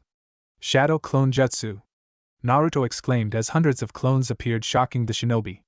Attack, Naruto said, standing up as the clones started to attack the shinobi. Come on, Gaara, Naruto exclaimed as the two leapt away. Who are they? My village's equivalent of Yorambu, Gaara stated. They just beat the last of my clones, Naruto told him as he deflected a kunai aimed at him. We have to meet up with our teams, Naruto said as Gaara nodded and they increased their speeds. Water jets flew past the two. What are they doing? Naruto asked. When my sand becomes wet, it becomes too hard to lift for me, Gaara told him. Naruto went through a few hand signs. Wind style, ultimate wind shield, Naruto exclaimed as the two were surrounded in a sphere of wind. I can hold this for about 5 minutes before I need to drop it, Naruto told him. Naruto could see the other teams converging on them. The two Jinchurikis ran to them. Naruto opened a hole in the shield to allow them in. Naruto was starting to sweat from the stress he was going through keeping the shinobi out. Naruto, how much longer? Gaara asked. A minute, 2 at tops, Naruto panted out. I have a last resort jutsu, Naruto panted. The chances of us surviving are almost non-existent at best, Naruto panted. What is it? Sakura asked. The true Cyclone Dragon Jutsu, Naruto told her weakly. True Cyclone Dragon? Everyone asked. Yeah, the Cyclone Dragon I normally use is at about 5% of its maximum power, Naruto told them. If I am going to use it, I will need a minute to prepare for it, Naruto said. Unlike most ninjutsu, I need to recite an incantation with the jutsu. If our survivability is almost non-existent at best, then what is theirs? Sakura asked as Naruto looked at her pointedly. None of them will make it back to their families, Naruto said as the dome dropped and the shinobi attacked. Gaara and I will hold them off for as long as possible, Naruto told them. Use this time to escape, Naruto ordered as he deflected kunais and shuriken with his katana. Naruto cocked his arm back. Air bullet, Naruto yelled as he punched a condensed ball of air at the closest man, making him fly backwards into a branch. Run, Naruto yelled at them. No, Sakura yelled before Kakashi knocked her out. You had better come back, Kakashi ordered as the rest of Team 7 and the 2 Chunin ran. This looks bad, Gaara stated. Come on, if it didn't look bad then it wouldn't be fun, Naruto joked as he released another air bullet. A wave of kunai and shuriken flew at the two.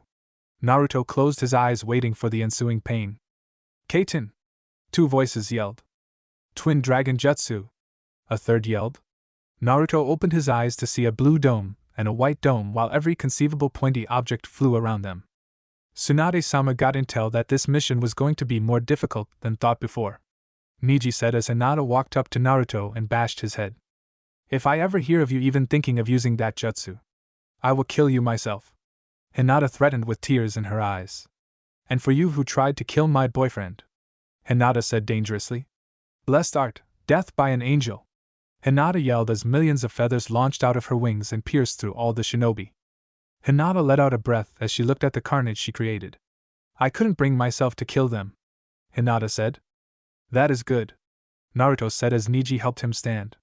You are too kind-hearted to kill anyone yet, Naruto told her. I know, Hinata said. Where are the others? Naruto asked. Not too far off, Hinata told him. The ultimate wind shield took a lot out of me, Naruto said weakly. I know it does, Naruto-kun, Hinata said. What do we do about them? Leave them, Naruto told her. They can drag themselves to Suna, Naruto said as Neji still supported him. I believe we should get Naruto to a hospital, Neji said. His chakra is a little low. Okay, let's get back to Konoha as fast as possible, Hinata said as Neji basically carried Naruto away. Thank you for watching this video. I hope you enjoyed it. If you want to see the next part, don't forget to turn on notifications by hitting that bell icon. Please like, subscribe, and comment below to let me know your thoughts. Check out my other videos for more content you might enjoy. Until next time, take care.